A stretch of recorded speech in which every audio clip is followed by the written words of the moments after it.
All right, got it. Come on, come on, come on. All right, two trees. I'm looking for the thing, the Zoom thing. Uh, I got it. Okay, so now I'm gonna put in the chat because I said what I had to say. I want to hear Spoopy's or whoever's in the chat. I want to hear what you guys say based upon what I said.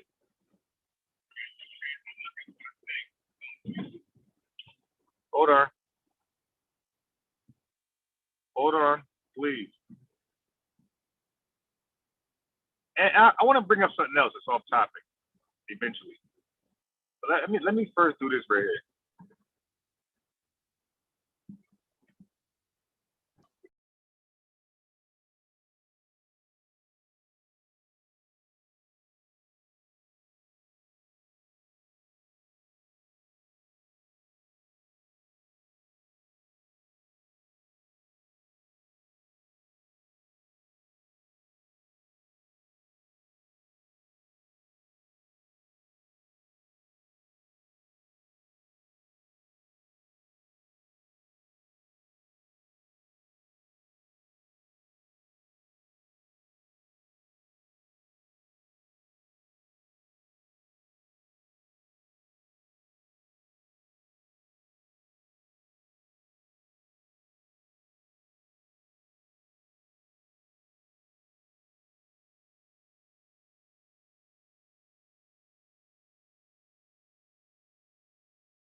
Are you serious?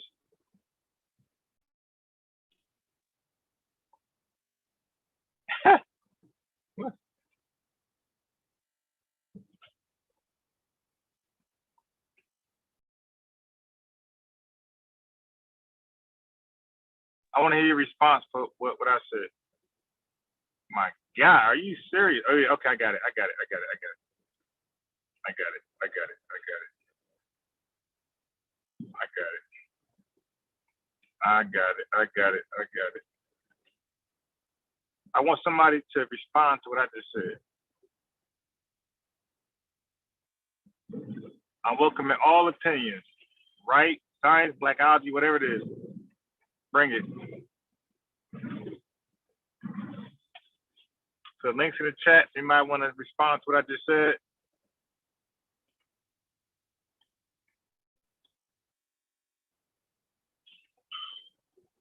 You know what I mean? So until somebody hop on that Zoom link, I'm just gonna keep going. So I don't. So I'm gonna shift gears. I said what I had to say, right? You were here, you could respond. I'm gonna shift gears. I don't like when people say they ever. Just be clear. Now, if I say they, because Amber's like, who is they? When I was privately inboxing, but she had a clue who I was speaking to. Cause it's a private chat. I'm purposely not naming people because I don't like naming people because I like certain people. Like, you know what I mean? Like, I like Rob Bohr. Me and Rob Bohr had one little argument one night, one late night. But I like Rob Bohr. Okay, I think he's an asset to the community. So that's my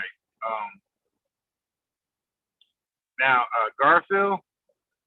Um, we had a little falling out. For me, on my side, there's no hard feelings. You dig? I felt like I had to do what I had to do. I felt like it could have been done. Okay, I feel like it could have been done a little better. I felt like I should have definitely contacted him. But you know, like there's no one way to skin a cat, and that's how I look at it. Yeah, I could have dealt with it this way, but at the same time, I don't like. At the same time, what led to my decision was a reaction from his decision. for telling me who I can hang out. Who I mean, come on, man. We're grown men, grown adults. You're my internet friend. Like just because you're mad at Chief X doesn't give you the right to tell me who I gotta be mad at him too. No, we're not doing that. If Chief X has a problem with Asar's scholarship, Chief X don't have a problem with Asar himself at that time. He had a problem with his information. He challenged information. Okay, he called him pseudo, big deal. That's his opinion. You dig? Y'all got an opinion on me. I don't care. But Chief X has an opinion and he's backing it up. He ain't just yelling, you know what I mean? He ain't trolling. See, if Chief X was trolling, then I can understand Garfield saying, yo, man, don't associate with that troll. But if Chief X is out there like explaining why he feels a certain way,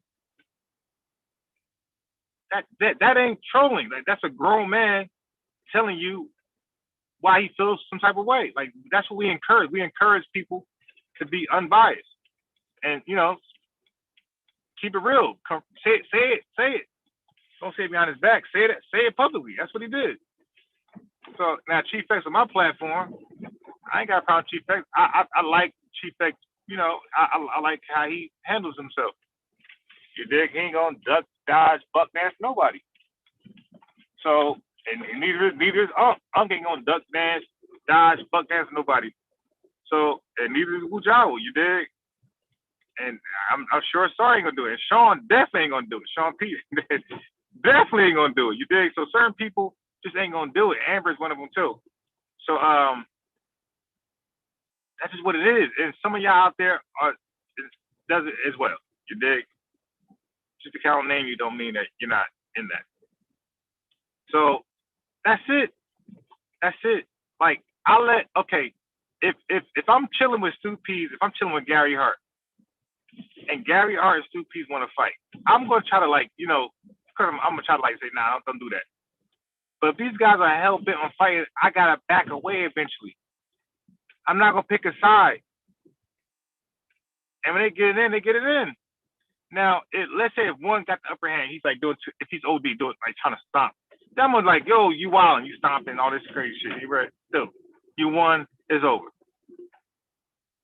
But I ain't going to step into the middle, pick a side. Nah, bro. Y'all are grown adults. Y'all are grown women. Y'all want to fight, get it in. Big, and that's it. But nah, that's not how I do.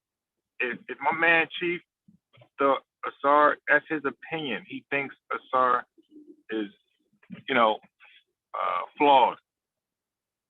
He wants to go out there and improve it. You should commend that, because now you get to vet his information and then show how he's wrong, if he truly is.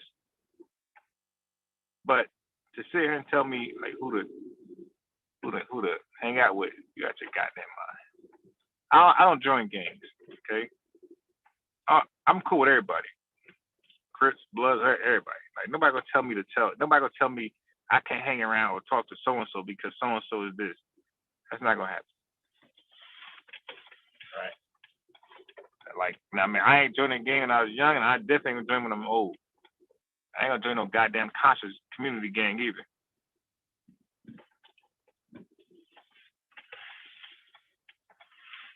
Okay? So that's what spawned me to say what I said later. Which something I would have probably never said. So I felt a certain way. You dig? I just felt like, it's okay, it's no biggie. And I you know what I mean? But when people telling me, yo, in the chat, the group telling me, yo, you cut off, everybody don't fuck with him. Of course I'm gonna clap back. Why wouldn't I? Come on, man. So, but I don't have any hard or ill feelings. I don't have any hard or ill feelings. You dig what I'm saying? Hold on real fast, you dig?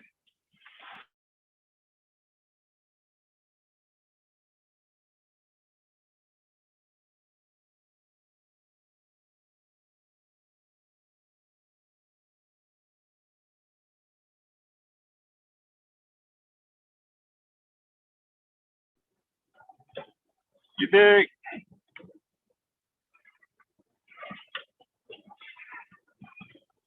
So that was the issue. But I mean, like it's almost like somebody owed me. It's like somebody owed me like $50. You owe me $50. Okay, whatever. You dig? Like I would, yeah, pay me, but I really don't care right now. But I do want my money. I mean, but on the sidebar, if you go to attack me about some goofy shit, and you trying to like start a division between me and people I'm cool with because you're upset, then yes, I'm going to bring up the $50. Yes, I am. You dig? I'm fighting petty with petty.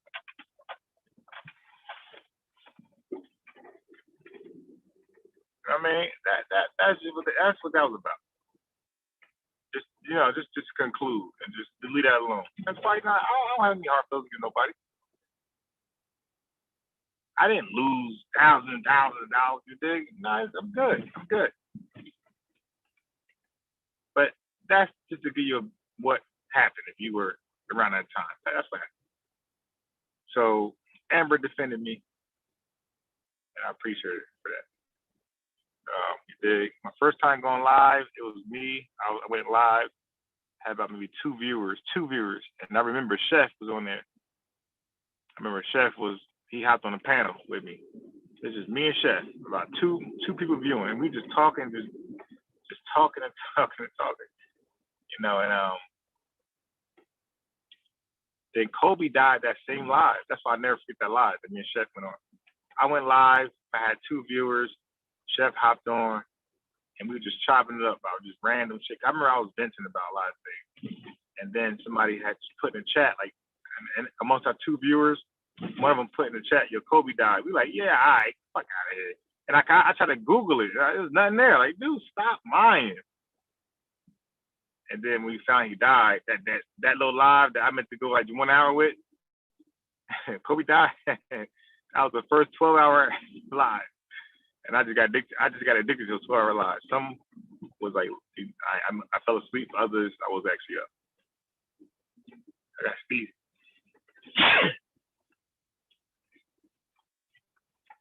I'm talking about.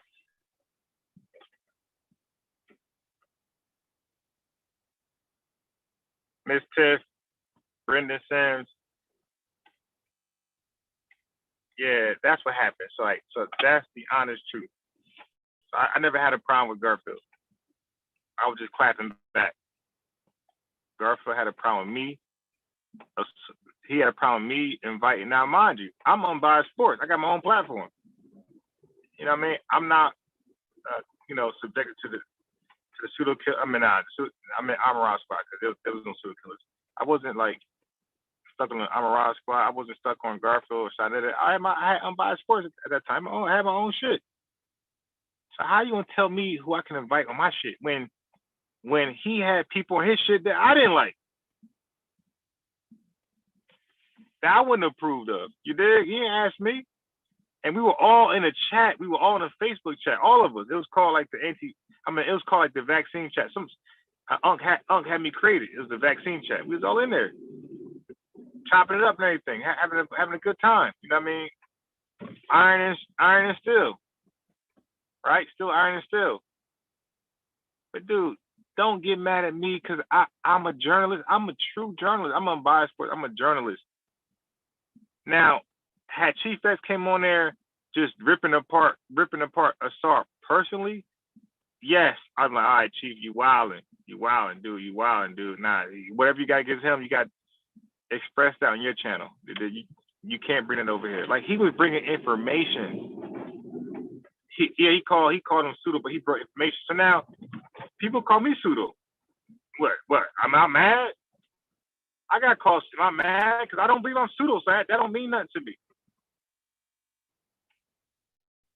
I don't mean nothing to me. I mean, you can call me any name you want. Coon, gay. What does that mean to me? That ain't my life. It only hurts when it's your life and you're ashamed of it. Nah, it ain't bothering me. So if he believes this information is false and he's pseudo, then let him spew his pseudo information. You dig? Because if somebody say I'm pseudo because I'm with vaccines, I'm a coon, talk your shit so I can debunk it. I know I'm right with vaccines. There's no doubt at all right there. If you think I'm wrong, talk your dumb shit so I can debunk it. You dig? It's just that simple. And I don't care who you invite on it. Everybody's wrong with vaccines. I'm saying right now, I would be laughing. I would be laughing if one of these platforms invited somebody on there that was a pseudo and he was telling them in the audience how I was wrong about vaccines. I'll be listening and laughing, waiting to do a reply. Now, Chief X, then and now, don't have a larger platform than Garfield, and neither do I. Our live views nowhere near his, but it ain't like he got 100,000. I'm just saying we're not there. So that means that he can reach more ears than us. So why would you care that Chief X is on his little old platform about 20 to 25, maybe 30 in a good night live viewers, when you're producing 200, 300 live viewers? Come on, man. Come on. That don't make any sense. So you see, it was more personal. It was more personal. And I don't do the personal bullshit. I don't do that. That's why I don't hold nothing personal. Like, me and Garfield talk back and forth about each other. But I don't. If I see Garfield, what's up? How you doing? I ain't be like, oh, that's that nigga. Nah, I don't do that. Like, for me to hate you, you gotta do something to really like deprive me of something in my life. You got me. If I'm at a job, you got me fired. If I had a contract, you got my contract voided. Like, you got, something like that to make me hate you. You got to actually physically harm me. But just talking shit, nah. Or if you did talk shit and they like ruined my reputation, of course I'm gonna hate your ass. Other than that, man, I'm good. And then he actually pulled up my live, which I appreciate. He put my live, he addressed it. We went over it. And I ain't gonna say I'm 100% right the way I handled it. Some of it was wrong. But again, I felt like I was forced to respond. Like, again, I'm responding. I'm not the person who's attacking. I was attacked. I was told not to do something. If I do, they cut unbiased off. Don't fuck with him. He telling my people, don't fuck with me. In the group that I started. Don't fuck with him. Because he fuck with Chief X. So yeah, I'm gonna feel some type of way with that. So now I'm gonna respond with how I always felt. So the way I always felt, that was not new. That's how I always felt. But I felt like, I could suppress it because it's nothing. It's nothing. It's light. There was nothing major in my life. But since we're being petty, fuck it. Let's be petty. But believe me, it was nothing major. Like, he didn't do anything that really stopped me from doing anything in life. Nah. It was light stuff. And like, until this day, I truly, truly, truly believe. So it's not trolling, it's not hating, it's not beefing. I truly, truly believe that nobody can erase anything off your credit. Again, this is by my research, that if you owe that shit, it ain't coming off. There's nuances. If you're in the army, if you're handicapped, like, bullshit like that. But if you're normal, you know how unemployment asks you, are you able and willing to work? You dig? If you that person, that shit ain't coming off.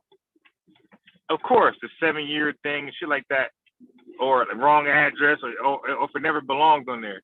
But I'm saying, if you actually owe that debt, it ain't coming off until you pay for it. Okay, I'm not leaving that square until I get somebody with sound information.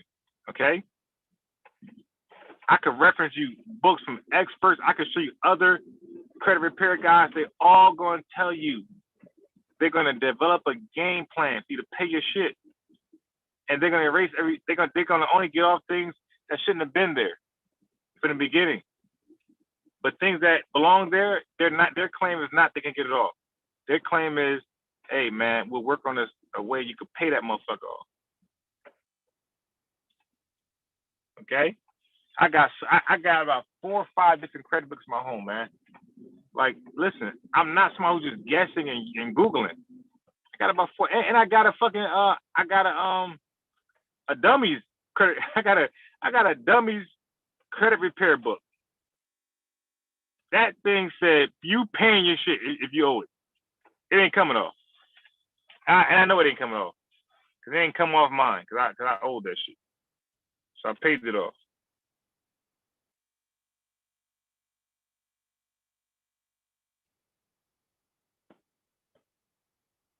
Right. I agree with you. I told you what's up, Tamika. What's going on? Nah, I'm just, hey, Tamika, there's nothing going on here. I'm not rehashing any beats. I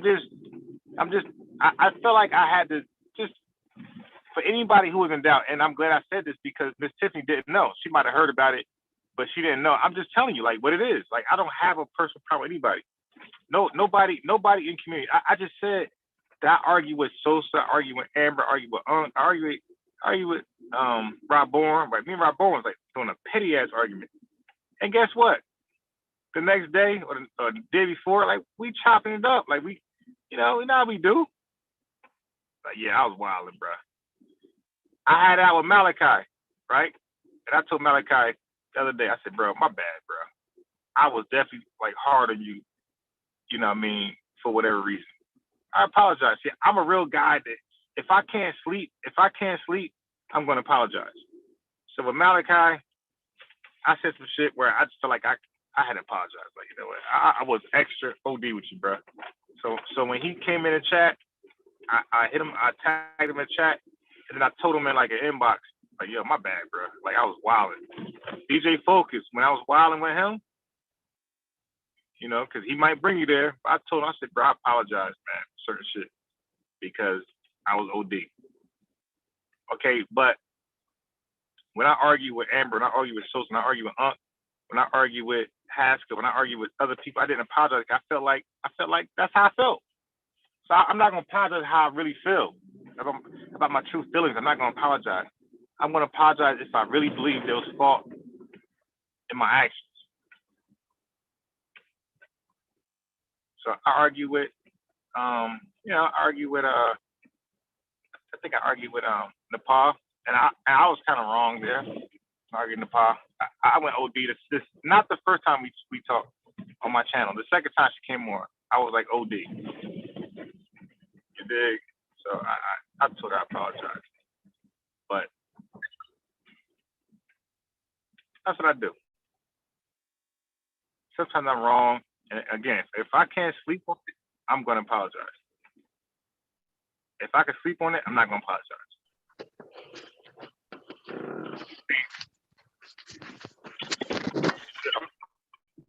I'm dropping the phone and everything. Hey, what's tonight's show about?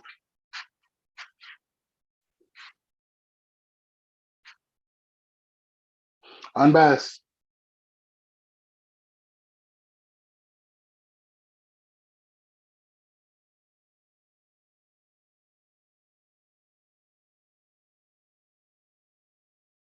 Okay, it appears that Unbiased is muted.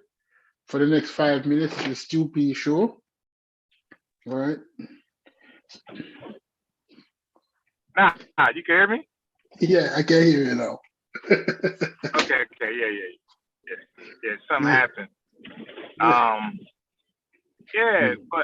But did you hear what I was saying? No, I heard you talking about people removing stuff off your credit. Then I clicked in and I was unable to hear after that. Yeah. So can you hear me right now? Yes, loud and clear. Yeah. Right. So, brother, what I'm saying is this: just because I believe that can't happen, just because I disagree, that doesn't mean I'm attacking people who. That doesn't mean I'm attacking people who believe they can take it off. Right? That doesn't mean that. That means that we need to have a conversation. That means that we need to have a conversation. Right? That's all. Mm. Oh. We know that in this community because I have a feeling who would feel like you're attacking them if you say that. Because some people make a living off doing credit repair, Right. right? And I recommended the dude to somebody, and he did a good job with them. He did a good But, bro, job with them. I did not but know the bro, extent of what needed to be taken off, but the person came back Soupy. and said, eh? Okay, so now listen. If he did a good job, that means that things didn't belong there, Soupy. What I'm saying is that nobody's gonna take off shit that belongs there. Okay. Oh. Mm. Well, then you're not saying That's nothing wrong. Then you're not saying anything right, wrong. right. That's my position. That's anybody, because even polite be talking that goofy shit, and I'm like, you're polite. You can't do it either. Because if you really owe the bill, there's not the can do to make you Right. unowe the bill unless you pay it. Hey, stupid. Can you imagine all these college graduates or college, attendees that don't got to pay their bill now? Like, what this country would be like if everybody could just get it erased? How about the people who put the phone bill in their name, ran it up? Bro, what kind of country would have stupid if everybody could run up their shit and don't have to pay for it? Mm-hmm. Like, you see, like, would that make any sense? This country will fold. If we ain't got to pay our bills, I won't go to the hospital. I would have all type of fucking surgery, man. And be like, nah, I ain't paying. Yo, so and so, okay, come erase this shit for $200. So hold on. Explain this to me. Suppose like I I had a small stroke back in the day. I still haven't paid those hospital bills. I'm Yeah. not afraid to say that my credit score is 685. It's not going over 700. Right. I owe Yeah, thousands of dollars in hospital bills. right. Right? Because I'm not paying that shit. Right. So now somebody's able to go on my credit and get rid of the hospital bills. No, that's not how that works. What they're gonna do is this. What they're gonna do is they're gonna argue that you had a stroke and that there was no way you could pay. You were physically incapable. You were disabled. And then there are things that they can apply. You know what I mean? That's gonna pay for your shit because you was in a condition where you just could not pay it. But if you're a healthy brother, basketball playing ass dude that just felt like you ain't gonna pay it, yeah, that's not coming off unless it's 7 years or whatever year it takes. It's not coming off. Oh. And that's what I'm saying. So nobody can take off anything that is supposed to be on it. Stupid again. If we could just run up our shit, run up our credit, don't pay nothing, and just pay $400, $500, $1,000, and they can erase all that shit, what type of country would we have? That wouldn't even make sense. So like one of my credit cards, one of them that I have an emergency credit card in my wallet. Right. It has a limit of, I think it's about 8,000 or 10,000 on that credit card, right? Yeah. I can just go on a shopping spree, fuck that money up. No, I'm asking you, can I go on a shopping spree and fuck that money up? I need 2 brand new 4K 128 85-inch 4K TV from Samsung. That should both cover it. Can I buy those 2 TVs off the credit card? Fuck the credit card. Don't pay it. And somebody remove it. Can that happen? That's not coming off. And how about this? Let's play Blackology, right? This is Blackology night. I'm a black-owned business, okay? Mm-hmm. I'm a black-owned business. Everybody talking that black shit. I'm a black-owned business. Stu Pease is the plumber. I sell seafood, okay? My sinks and bathrooms clogged up. I hire Stu Pease. I'm black. He's black. It's a black-owned company. Stu Pease, come over there, don't unclog shit. I pay them $2,500 because it's a large job. Stupid don't unclog shit. Matter of fact, Stupid don't even come back. Stupid, I sue Stupid, right? I get a judgment. Mm-hmm. You owe me, Stupid. You know you owe me. I get a judgment. You go to a nigga on the internet. You pay him $250, and you're out of it, bruh. I'm out of $2,500. I'm a black owner who is rightfully owed $2,500 for a service that was never completed. Mm-hmm. But that makes sense.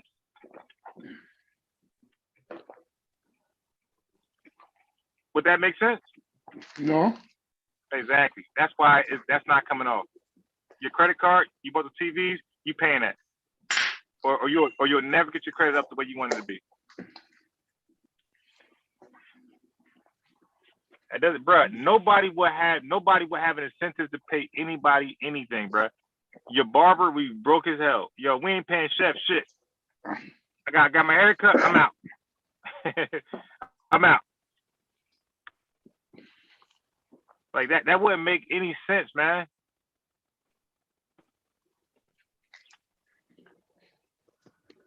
I can rub the credit card and just be like, all right, nah, I'm good. I ain't paying shit. I'm gonna pay old boy, and $253, and he's about to delete the shit. Like polite was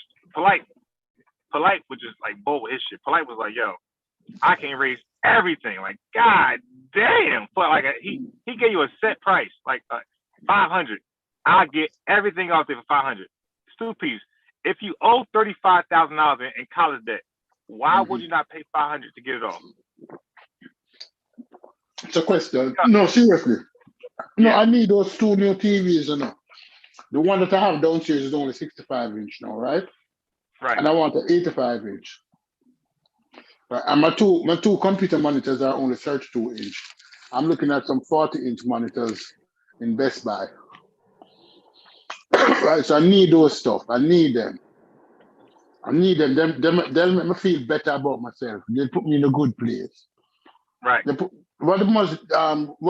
Which place NOI talk about? The place that they want to go? For the afterlife. No, not the afterlife. Oh, the heaven on earth? The heaven on Oh, earth. the What mother they call plane? it? Yeah. Yeah. No, not the mother place. The good place. They call it the afterlife. That's what it's called. Yeah. I want to feel like I'm in the afterlife. I want a new surround sound. I need two big TVs because I want to watch two movies at the same time. Yeah. So I have $10,000 credit card scratching me. So I can spend that money and don't give a fuck. Just don't pay it, and then somebody can take it off my credit. For $250. For You done ran up 10 $250. grand. You done ran up 10 grand. Like, who wouldn't trade 10 grand for $250? Who wouldn't do that? In chess, that's called a profitable exchange. like you're encouraged to do that as soon as you get it. That's a good ass deal, man. You could exchange $250 for 10 grand. That's great. Like I said, it got nothing to do with nobody name. I truly don't believe that can happen. Listen, I reference so many different government websites that it can happen. I have bought credit repair books, and these professionals said it can't happen. You dig? All right, it can't happen. Yeah. So now, like me being a Jamaican, I want somebody to fix my credit. I want perfect credit score, 900, right? Yep. Then I'm going to apply for 20 credit cards.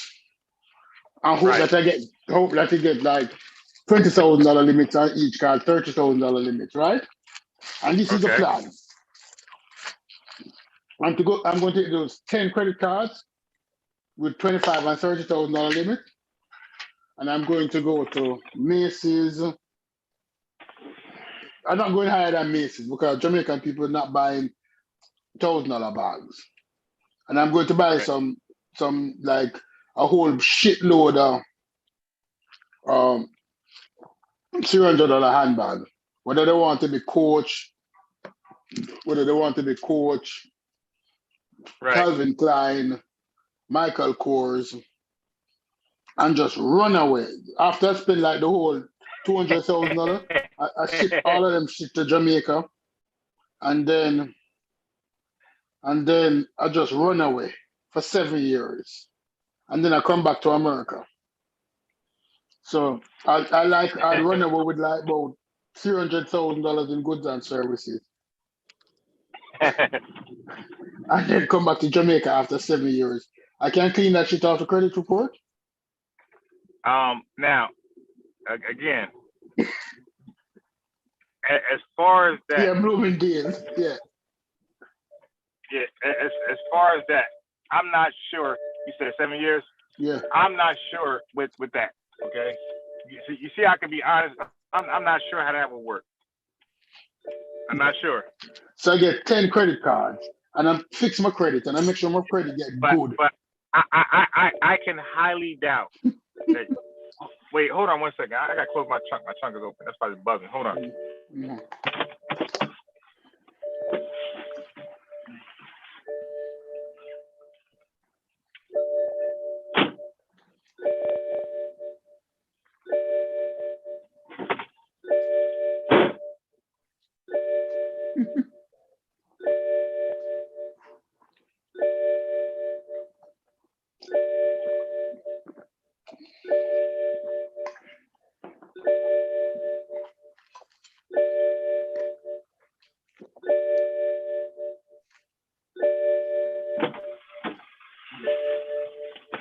Okay, I'm back. Can credit card companies freeze your 401k? You know what? I'm not sure. I'm not sure. Like what levels they can go get their money. Oh. But I can just give you just a guess, a hypothesis. I don't believe you gonna get away scot free. I just don't believe that. Oh. I don't. So all right. So listen to my new plan for repatriation. Listen to my new plan for repatriation, people. All of us is going to get our credit to 900, right? And then as soon as it's 900, we're going to take 1 day and we're going to apply for all the credit cards we can apply for. So that'll be like 20 credit cards. When they look at you with a 900 score, the minimum they're giving you is $25,000 credit. So you can get about 20 or 30 cards, right? Yeah. And then now what we do is buy 20 we buy, so that's almost 20 cards. You go and you buy $500,000 worth of goods and services, and we just move to Ghana and claim citizenship and open an iron store in Ghana, and we get $500,000 from the white people.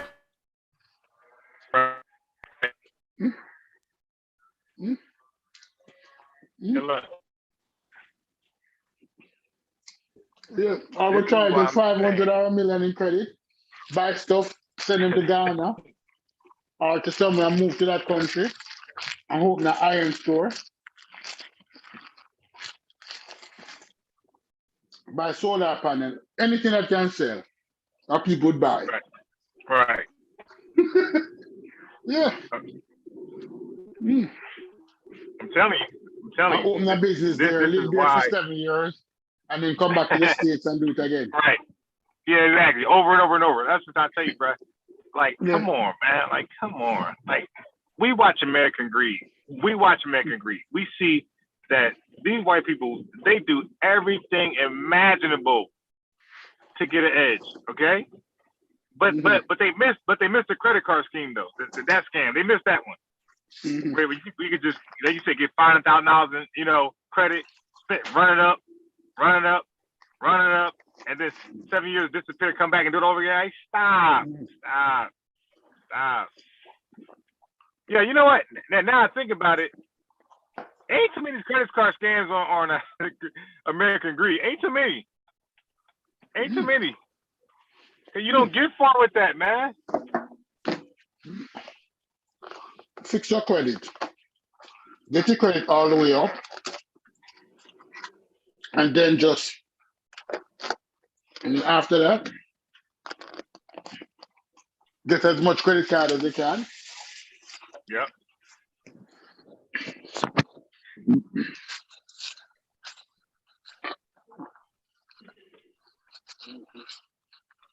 And just buy a lot of stuff. Find a country, ship it to, Right. and sell it. Right. You keep the money. Right. Like you're rich over there. You're rich. Yeah, if you have 500,000 US dollars in Ghana, you can live good for the next 10 years. A nice house in Ghana. You're good. Yeah, you're good. You're good. You're good. You ain't got to come back. You're good. Mm. Or if you need something that has real value, you take the credit cards and you buy gold. So you carry it to the gold exchange and you buy 24 karat gold bars with the credit cards, right? Because gold is money anywhere around the world. Right. Right? $500,000 worth of gold is like at $5,000 ounce. That's just 100 ounce. That's just like £5 of gold. Right. You drop that in your pocket, and you go on a plane. $500,000 worth of gold is worth $500,000 worth of gold anywhere in the world. And you go to Ghana, and you open a business there. Huh? Mm. Yeah. And then life is good. Yeah. Yeah. You just get your credit up. Apply for as much credit cards. When they come, Right. you just take them Because- shit and go buy gold. Yeah. Real I'm gold, saying right now. not 14 karat gold, 24 karat gold. Yep. Because when your credit goes to that high, 850, you're gonna definitely get all that. You're gonna get all those credit cards. Yeah, MasterCard, you getting all those shits. you get the Amex, the MasterCard, everything. Yeah. And then you just take the money. You just say, I am gone. Yeah. You just go. Yeah, you just go and just buy gold with it. Not 14 karat gold, no, 24 karat gold. Right. Gold is 24. money all. Yeah. 500, you don't have to buy stuff.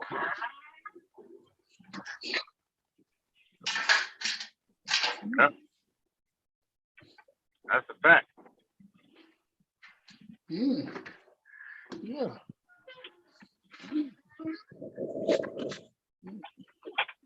This is why I say, man, I contend.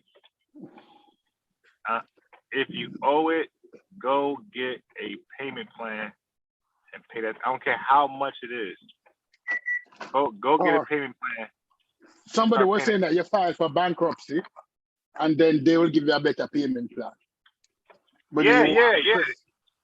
No, that's true too. If you are in a situation where your bills are just they become a burden, it's like it's impossible.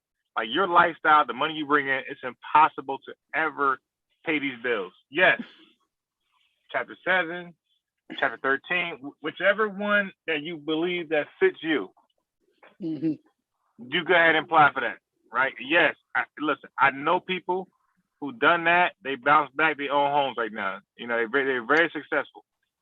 Great credit, own homes, living a good life. Yes, that happens.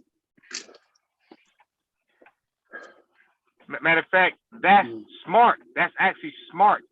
When somebody files for bankruptcy, like broke niggas look at that as, ooh, no, that's actually an intelligent move. A broke nigga won't do that. A person who files for bankruptcy, they are actually intelligent. They stop the bleeding. That's an intelligent person.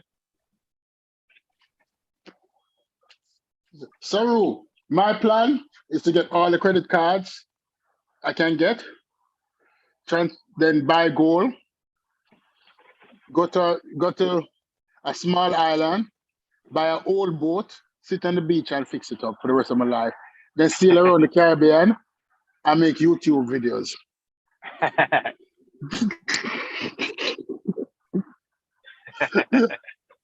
YouTube videos. That's funny. Yeah. I don't want to pay by the money. So I'll get a old sailboat for like $50,000 and fix it up. You know, a 40-foot sailboat a 20-year-old 40-foot sailboat, spend my time fixing it up. And then as soon as it's fixed, sail around the Caribbean. I make YouTube video like everybody else. All right, let me check the chat. Okay. Mm. B Money said I pay off my credit cards every month. That's a great thing. Now, Stu Pease, I'm gonna ask you this. All right. So like we're gonna learn something today. Like I said to Stu Pease in the chat, I own many credit books. I own many credit repair books. I own many books just on credit, period. And this is how I was educated to know that Obama had signed off on the Credit Repair Act. You dig? Yeah. I forgot. Yeah. So he did that. So when people say he ain't doing it for black folks, I stop lying. Like Obama knew he's intelligent enough to know what primarily affects blacks. And what he did was, because no president could ever just point out a race and favor a race. You gotta be slick. You gotta say, okay, what is blacks what's affecting them? Right? And then you go ahead and sign off something, or what's affecting whites, what's affecting Hispanics, how can these people benefit? And you sign off to a bill that you know is gonna affect this particular group over all the others. That's what you do. That's the game. I remember I had this friend with a credit score of 380, and he was looking somewhere to rent. He was looking somewhere to rent, and he couldn't get anywhere to rent. Hell no. Nobody was renting in the place. Peace. Peace, Brandon. Hey, you guys are hitting on one of my main topics. Yeah. In terms of a credit and getting your money up. Hey, I'll say this. This is one of the early tips that some of the guys gave me when I was coming up in terms of how you build your credit, right? It's like if you're coming out of school, you don't have much of a credit score or whatever, you can get like what they call them a signature loan, right? Remember, you can get like a signature loan for about maybe $1,000 way back in the day. You get a signature loan, put it in the bank, and you pay back the signature loan with your own money they gave you. Yeah. Right. And you put that in an automatic payment and just let it roll over. And when you pay back that signature loan, you get another one. And then you put the money they gave you back into the bank and let it pay it off. And then you build your credit that way. Right. Yeah, that's how I built up my credit when I was a young man. Yeah. And guess what? Brendan? I'm well aware of that. I'm well aware of that process, right? That's another way you can do it, right? Oh yeah. I looked into that. Right. So I'm not somebody, because Garfield was paying it off as I ain't look into it, brother. I read many books on this stuff. Now, do I know all the nuances like Garfield? No. But did I do my due diligence? Yes. Okay. I'm not somebody who's just Googling. I got books and I got, I did a lot of research on the actual website. I think the FTC. I forgot who's involved in that. I think the FTC. Mm-hmm. But trust me, man. I did enough research to be convinced how the process is. And like you said, you gotta do it like that. Brendan, like you said, you gotta pay. You gotta pay over time. Yep. You got listen, family. You're coming out your pocket, all right? Period. So, and like you were just mentioning in terms of like what they call a credit repair, right? Yeah. This is way back in the day. I remember I went to it was a home buying seminar back. This is when I first bought my first house back in Georgia, and I went to a home buying seminar. And the first thing they said is that there is no such thing as credit repair, right? There is no such thing as that, right? Either it's on there, it's a legitimate claim, or if it's not. If it's a legitimate claim, you have to pay it off, you get it off, or whatever. And if it's not a legitimate claim, you take it off, whatever, right? That's right. Yeah. There's no repairing your credit or anything like that. Nah, it's a misnomer. Yeah, exactly. Yeah, because it's in the name. Now, look, I want to say this. I want to say, thanks to Garfield. Thanks to him, I was unaware of how important credit was. See, so yeah, see, I do that. Like, yeah, sure. without him, it took me maybe 5, 6 more years to take credit serious and get my life together. Because he said it on Sinetta TV. Because remember, he was on Sinetta promoting it first before he did it on the Dagger Squad. It was all Sinetta. I was loving his shows. Like, so he educated me on how important credit was. I was a, black man in the hood, circumstances, you know what I mean? Not taking nothing serious. Credit horrible. And his shows, without his shows, it was probably to me 5 more, 6 years later. So he saved me 5, 6 years of my life. That's a great point. That's a great point. In terms of what your credit can do, right? Right. Because that's going to be the first piece, right? In terms of when you're talking about building wealth, right? Because all of us, when black folks, right, we're not going to start out with a bunch of money, right? It's like only thing we're going to start out with our skills, whatever our ambition we got, right? And our ability to maybe build a great credit score, right? Build a good credit score, right? Right. So that is a really good point, right? Because Garfield was, he was highlighting that. Yeah. So he made me. He really got me off the couch. Right. Like I was on the couch at Mama's house. You know what I mean? So he got me off the couch. And then like he showed me like, wow, like I could fix my life. Like, it could get done, because I was really pessimistic. So he gave me inspiration like a mug. So it's not all negative. Sure. My only thing is, I'm going to argue with, and I'm going to side with the experts. You cannot get rid of something that you owe if you are healthy. Okay.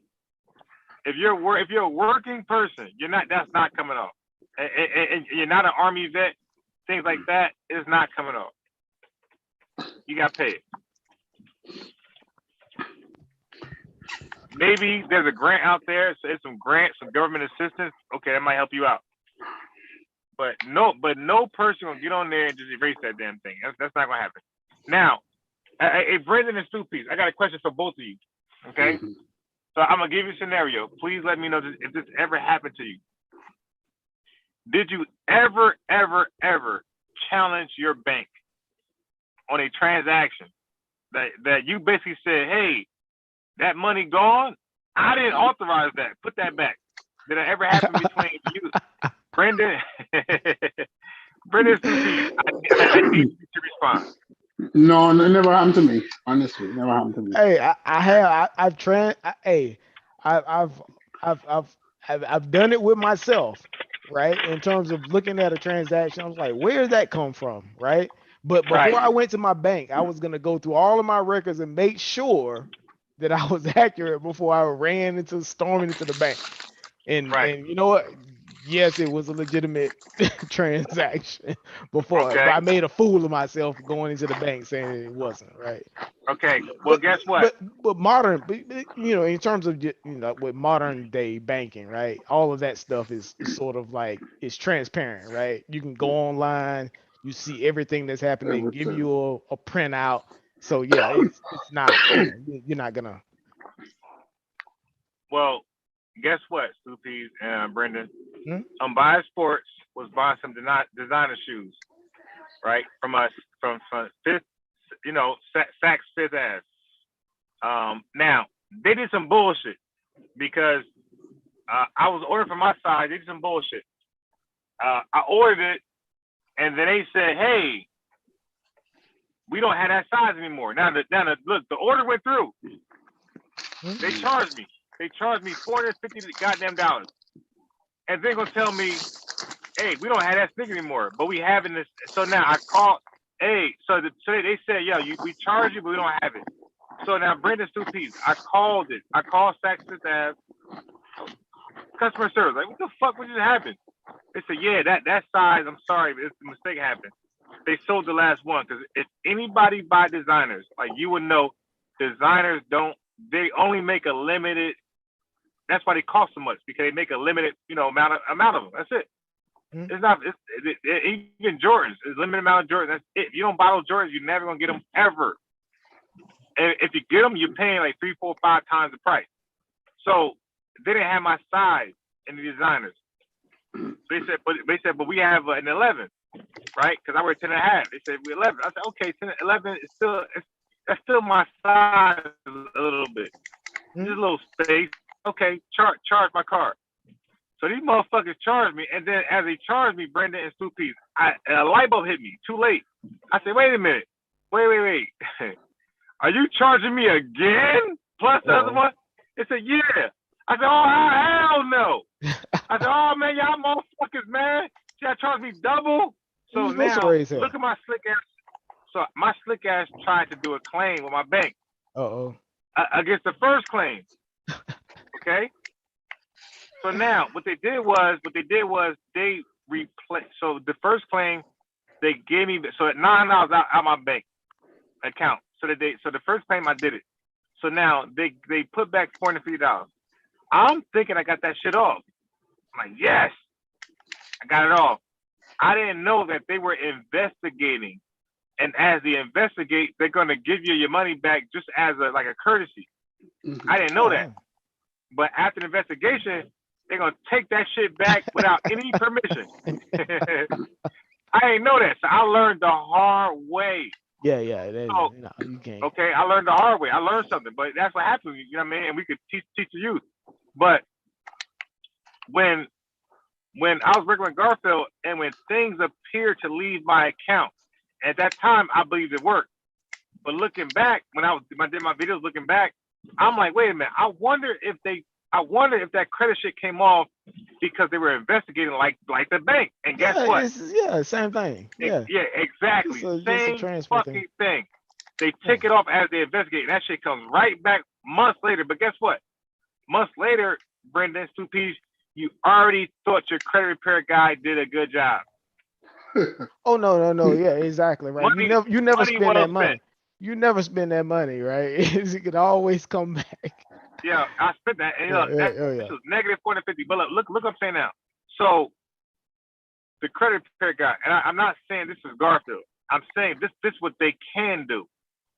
So when it appears to be deleted, they know it's coming back. If it's supposed to be there, you can dispute anything, right? But then look, check this out. So as it comes back, as it's gone, the user is going to apply for credit cards, okay? Because their credit went up. Yeah. Oh, but look, Stu Peace and Brendan, when you apply for credit cards. Now look at the catch-22. Catch-22, because it's so-called deleted.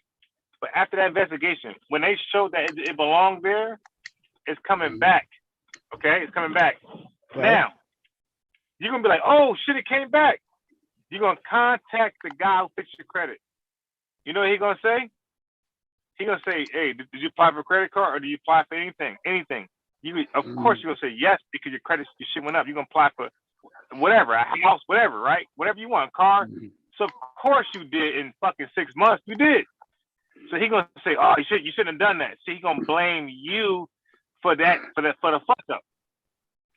But all along they knew that they were just investigating and they're gonna put it back. But they're gonna blame you. I ain't saying he did this. I'm saying they can try to blame you and say that's why it came back because no. It's not they try to blame you. They will blame you because your name is on all the paperwork. Yep. It's not they're gonna try. Yep. You're the one that said that this was not a legitimate credit claim, right? And guess because what? They're not gonna put their name on any of that. Nah, nothing. Yeah. So you gotta know what you're doing when you signing this paperwork, you know. But of course you don't. You don't know what you're doing. That's why you hire somebody like him. Yeah. You hire somebody to do it for you. So you don't know. And look, so basically, it comes down to black folks are sheep, not because we are sheep. It's because of the condition we're in. We're sheep. Okay, and we gotta accept that role. Like we gotta stop fighting that dumb shit. Like we are actually sheep because we're sheep because a lot of shit we don't know. Okay, and everybody, every black, white, brown, yellow, red are taking advantage of our don't know state. That's what's going on. We become prey to everybody. Man. You said it, bro. Everybody trying to make $1 off.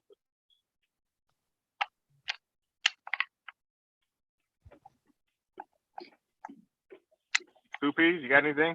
No, I don't have anything. All I'm saying is that what I am saying is this: I am going to get my credit score up, and I'm going to buy gold, and I'm going to buy a yacht. To look at business loan. I'm going to buy a wholesale boat.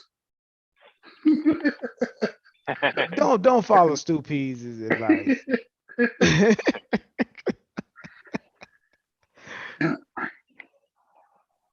Well, he didn't tell you to either, right? That's Stu P's retirement plan, right? Retirement plan. Yeah. So family, believe me, family. If y'all don't know by now, listen. When I research and I get done with my research, like I'm not perfect, Well, first of all, I hate saying that. Nobody. I mean, there's no such thing as perfection, right? But what I mean is, when I say I'm not perfect, let me just be more clear. I can miss something. Okay, that's possible. But I'm confident in the credit repair research I have done. I'm confident to say, and I will stand on it, that if you owe it and you're able and you're healthy, you can. Nobody's getting it off for you. Fix your credit and apply for as much credit card as you can, and then take that money and buy gold and a boat, and then go and buy a boat and live your best life. Yeah, so I was upset when I heard Polite. Like, Polite did something that nobody in the community has done. Polite has guaranteed you. Like, how do you guarantee anything into that? You know what I mean? How can anybody guarantee? Exactly. No one would ever, any major, say a financial advisor would not guarantee you anything. If anything, they would say that, hey, I'm not going to tell you what to do. It's up to you. Right. Disclaimer. I'm just saying. Yeah. Exactly. Right. It's like they're not going to tell you. It's like, for instance, I went to my financial advisor when they looked at what I was doing or whatever. They said it kind of glanced at it with a squinting eye and said, yeah, this looks about right. Come back in about 20 years and let us know if it was working out. Right. I was like, dude. It's like they do their best not to tell you what to do because they don't want to be liable. Exactly. Right. Exactly. If you're a major screw up, you're just like, okay, well, yeah, you're blowing, most of your income on X, Y, and Z, right? Yeah, they're gonna say, hey, you might need to put more into your retirement. You're doing, but they're not gonna say, okay, well, I think you've got this amount of money in some exchange traded funds, and maybe you should put them in these or those. They're not gonna say that, right? Or you should put these in common stock and you got them in bonds. No, they're gonna say, well, what's your risk tolerance? They'll say that, and then they'll run it through it. What they call it it's like it's a ratio. It's basically they put all of these variables, a Monte Carlo. They would call it a Monte Carlo equation, right? If the market goes up, the market goes down, depends on your age when you want to retire, and then here's what you can expect when you retire, right? Maybe you'll get it, maybe you're not, right? But it's the best estimation that they can give you, right? But then they gotta tell you what to do, right? Unless you can get into a good, what they call, if you're like a qualified investor, what they say, when you're a qualified investor, if you got like I guess a portfolio that's $1 million or above, then you can get into where they can say, okay, well, maybe you can do this and you can do that, right? But the average, until you get to that point where you're either a qualified investor, you got $1 million portfolio, or if you got a if you got a high, what they call it, you're a high income earner, Right. right? They're not gonna Right. do that, right? Yeah. Nah. Facts. And Amber. Hi. Peace, y'all. What's up? Amber, Okay. Now, Happy New Year. real quick. Happy New It's Year to you. Two pieces. Is it me or are they breaking up? It might be me. Can y'all hear No, me? no. Please. Are they? Yeah, you can hear you Huh? clear. You're not breaking up. It's you. No, not me. Is Amber and Brendan breaking up, or is that just my phone perceiving That's that? your phone. That's your I phone. hear something in the background rattling. Oh, sorry. Okay, That's no, me. no. That's not it. No, that's not it. No, I hear robots, but that's probably just my phone because I'm driving, Okay. and I'm more I'm Yeah, you more sound a the little chopped and I'm more screwed. It's your phone. okay. Your So yeah, it's signal me. weak. Okay, anyway, go ahead. Yeah, so it's me. So anyway, go ahead, Amber. Amber, you agree with my plan? I'm going to apply for as much credit card. Then I'm going to buy gold. And then I'm going to Antigua and buy a old sailboat and live my best life. Sail in the Caribbean. Listen, And white people whatever, money. what, Repatriation. whatever works for you, I'm in full support. I'm in full support of everybody living their best fucking life. Mhm. So Amber, did you hear what I said about when I rehashed the Garfield thing? Did you hear it? Did you hear anything I said? No, I literally just came in when I started talking in the chat. The only thing I heard was you research credit repair pretty good. You know, you may not be perfect, but you think you do a pretty proficient job of researching stuff, and Yeah. that people like Polite that make claims that they can do certain things for your credit, they're over promising and under delivering. All right. So let me catch you up. So this is not a bang on Garfield thing, right? So I was just recklessly talking about things on my mind. You know what I mean? Things that people might not know. Because Miss Tiffany didn't know the whole Garfield thing, and I'm sure people didn't know that because the video, my videos are gone. They're gone. So all you, but The his crazy videos are up. thing is that's how me and you actually kind of got cool, because Right, we exactly. was low key beefing in Garfield chat. No, I said that. I said Amber was defending me. So I did like a little history thing. I said Amber was defending me, right? So I said that's how I'm like, oh wow, this chick thorough because I'm the underdog. Garfield's the man. I'm the underdog, and she like risking her YouTube, you know, his her YouTube career, you know, defending a guy who ain't shit. Well, first off, let me go back because you probably left some shit out. First off, you came for me several times. It was one time I called in on Garfield panel. You came for me. I ain't know you from Candy Paint. I'm just a moderator. I ain't know nobody. But it was never like a goal of mine to even have a YouTube career. I stumbled upon the shit like, oh, he made me a mod. I would, talk my shit in his chat like I do here, Yeah. But I called in for one live. I think that they was talking about like the snitching code or something, and Bias tried to come for me. And then later on, I was like watching Brother Inky channel one day, oh yeah, I remember. I remember. Yeah, wow, he like, yeah, I got an excellent memory. And he like, yeah, I caught you over here. And this, I'm like, caught? Nigga, who's me? I'm grown as fuck.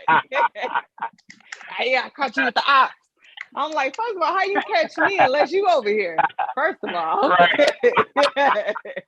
But anywho, I don't even know really. I think I probably sided with you because I don't know how you and Garfield end up getting into it. But I feel like, because that part is a little hazy, I feel like I must have disagreed with the way he handled it.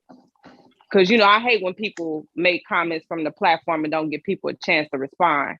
And at that point, I didn't even know you had a platform. So I want to say y'all kind of had like a little hiccup. Yeah. And it came out, but he wasn't really giving you a chance to like respond on the platform because it was his platform. So then you went over to your platform, and I just felt like that was like, nah, how you gonna address some shit and then don't give a motherfucker an opportunity to respond? You know, like, I don't like that. So yeah, so then fast forward, after you responded on your platform, then he went back on his platform and he had some commentary. And I think you was pretty much like, I ain't going over there. I already know how, it's gonna roll, which is, true. Typically when people have a platform, they gonna bully you. You know what I'm saying? Yeah. So so I went over there, and when I heard the narrative that was kind of being spun, I'm like, okay, now we're not gonna do that. Let's be accurate about it. Cause I try to be fair, So I went on there to not necessarily defend unbiased, but like, if y'all gonna talk about the shit, let's talk about what was actually said. Don't spin a narrative because certain people aren't aware of what he's actually been saying because they haven't watched, So that was my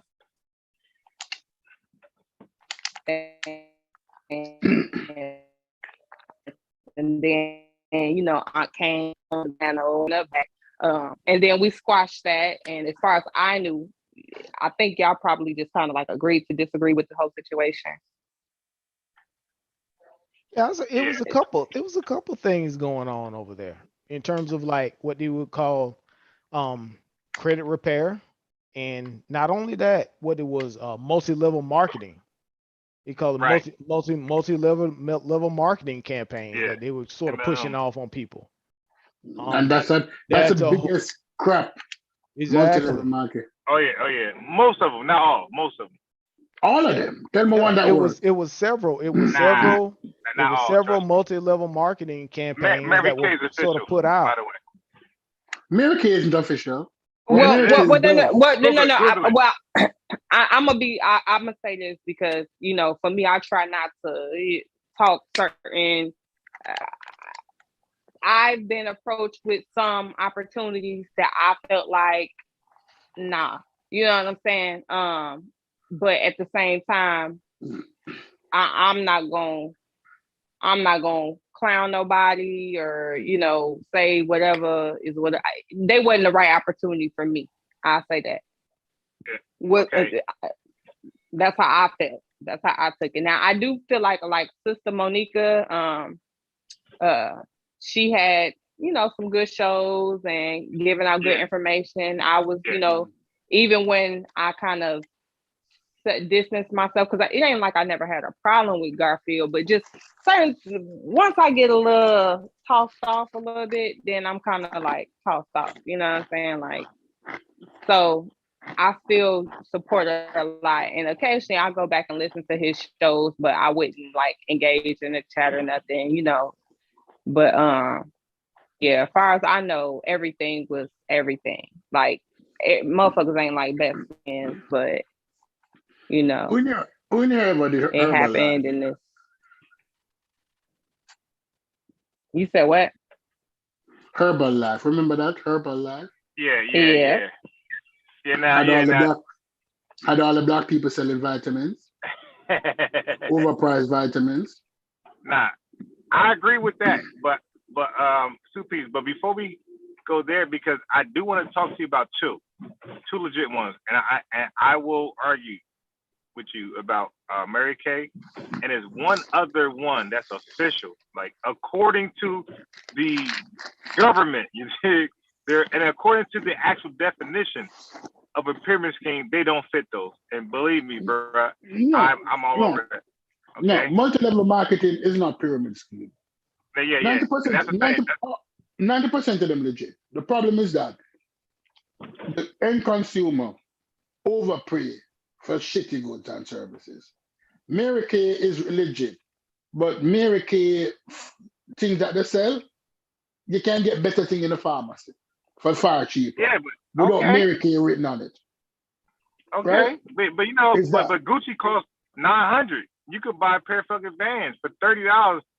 So you can't get mad at somebody that's a brand in their name. Like that's the American way. Yeah, that's my problem with multi-level Yeah. marketing. And Oh yeah, that's nah, my okay. problem with sales. I used to Yeah. try sales, but honestly, I feel like an asshole buying for $1 and trying to sell it for 10. That's why Yeah, the but you know Chinese what? winning. You'll never make it in sales. That's why I could never make it in sales. That's why the Chinese winning. Because the Yeah. Chinese not buying for $1 and selling for 10. Nah, Well, I get hey, you. I get you. not even counting the cost is you saying you bought it for 5 in terms of what the production cost is in terms of Yeah. what they sold it to you for, right? Hey, Brandon, can you see me right now on my camera? Yeah, for sure. Okay, so I'll let you know I'm driving. So this Oh, everything I'm okay. saying is off the top. Everything's off the top of my head. All right, so I'm not googling. I'm driving. I'm headed home. Oh So man, I everything. thought you was Yeah. chef, man. I thought you. So I went live driving because I can't go home and do it. It'd be too late. Yep. So I went live driving. So okay. So a pyramid scheme by definition, you guys can Google it. Is if the company is able to survive without sales, but with members, Membership. yeah, Yep, just membership fee. membership. Yeah, Hmm. so Amber, so I know what I'm talking about, right? So Mary Kay is not Hmm. that. Okay, Mary Kay survives by their product, not their membership fees. But most of them things survive by the membership fees, and that's a government definition of a pyramid scheme. The membership, like, so basically, sales. If sales don't survive the company, and the member fees does, it's a pyramid scheme. You did. So that's what it is. Okay, so Mary Kay is not one of them. There's one more that I can't think of, but it's right there in my brain. It get there, but there's two MLMs that don't fit that. That's like legit.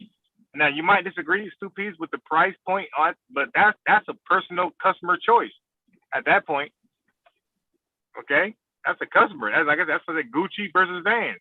That's a customer choice. So it's same fucking sneaker. Gucci and Vans. What's the difference? What's it? Yo, Yeah, the Amber, do you thing know? is, I think the thing is it's the resale assumption, right? When you because with a multi level marketing scheme or pyramid scheme, it's all on the basis that whatever I buy, I can resell it to someone for a higher price, right? Right. That's legal. Like for instance, That's legal. That's legal. no. I would say, and like for instance, right? That's just regular sales, right?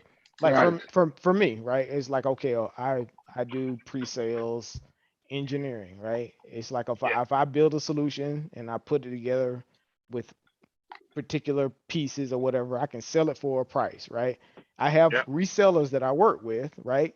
That can do a margin and they can resell it, right? But there's an assumption that there's some value to an end customer, right? And that this scheme wouldn't continue perpetually, right? I think that's the part with the multi-level marketing and the pyramid schemes, where they don't have the assumption that there's a stopping point, right? It all has to build on itself, right? So there really is no end value there, right? You're not really delivering value in your sale, right? You're basically assuming that somebody is gonna buy whatever that you're selling because they think that they can sell it to a sucker that can buy it for a higher price. Sort of like Yes. Right. sort of like Yeah. crypto. Yeah. Multi-level is like crypto. Sort of like crypto. Listen, that's another thing that black people need to be careful of. Crypto is going to fail. Do not take my word for it. Crypto is going to crash like boom. And when it does, it is going to take a lot of black people money with it. Yeah. I I say mean, it my all my goes to thing, value. I'm sorry, high go. risk, high reward. Know when to get out. Shit.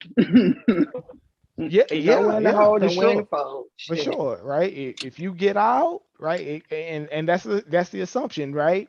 That's the whole assumption with the pyramid scheme is that I'm smart enough to get out before I can leave another sucker holding the bag, right? That's the whole Hmm. assumption of a pyramid scheme, of a multi-level marketing scheme, of crypto. I can get out before I get taken. Yeah, but brother, but that's the average corporation though. No. Because when you think about it, right? That's not the average corporation, right? We're talking about delivering value, right? Okay, well, think about it, right? If you have a company like Microsoft, right? Yeah. Mhm. They employ software engineers. They've got Hmm. smart people, whatever. They deliver a s- a product for you, right? In an operating system that we use right now. Microsoft Yeah, Word. exactly. And you're using it. But you got Google And Docs for free though. Okay. well, yeah. Google Docs isn't free, right? Somebody's paying for ads or whatever. They're delivering No, no, value. no. The Yeah, customer, it's something. the Yeah, customer is free. no, just kind of just follow me for a bit, right? In terms Yeah. of like, with Microsoft, right? So if they I deliver think gas a software service or 20 whatever, 20 they can premium. give it to you. You can use this software. It's for productivity. You can do something. It delivers some type of value to the end customer, right? Right? Right. It's not like a piece of gold that just sits there and it looks shiny or it looks pretty or whatever. And I think that at some point I can sell it to somebody else that can maybe, I can sell it to somebody else You that got these there? gonna give it You sell these? that I can make more money off of it than I bought it for, right? So that's the whole thing about value, right? It's and we sort of learned that in business school, right? It's like, okay, well, what is the definition of value, right? That is the basically the, I guess, the fundamental purpose of a corporation or enterprise is to deliver value to its end customers or its end constituents, right? Right. And that's more philosophical than anything, right? What is value, right? You got to go back. It all goes back to the whole philosophical conversations that we always talk about, Amber and Stu, right? It's like, what is value, right? What is value to me? What is valuable to you, right? Value Yeah, value is how exactly. much the end consumer willing to pay for the product. Yeah, exactly. That's the value. And but you see, like, you sell solutions, Or right? not even the price, not even what the price is. That's different, right? That's the price. The value is, what can it actually give me in terms of purpose and function, right? That is the value, right? Now, the price is something completely different. Something can be valuable, but it may not have a really good high price, you know? Yeah, Yeah. true, true, true. Because value of life in a war-torn country is far less than value of life in a first world country. So even when we say something priceless in a war-torn country, don't value that much. Mm. Yeah, but trust me. All right, back to my crypto argument. Yeah. Do you see crypto failing? People who invest in it believe that this thing is going to go on. That Bitcoin is going to worth $2.5 million. That NFTs, this new thing, NFT, somebody Yeah. draw some pictures and put it up now and call it an NFT. And people paying ridiculous money for the rights for it. It's just like a bubblegum card, right? Baseball cards, you know. Mm. It's like back in the days they had. Remember, he had a Jose Canseco card, Oh yeah. I right? remember. Yeah, Yeah. Hell whatever. yeah. You And you think you that's you hold on to it. You hold on to it. that card is worth like thousands of dollars, and I can sell it to somebody. Somebody thinks that is worth money, right? Yeah. Mm. Yeah. Is it worth? No, you bought it for. It's a bubblegum card, right? Mm. It happens continuously, right? Everybody is think that something is worth some money, and they'll sell it to us another sucker, Yeah. right?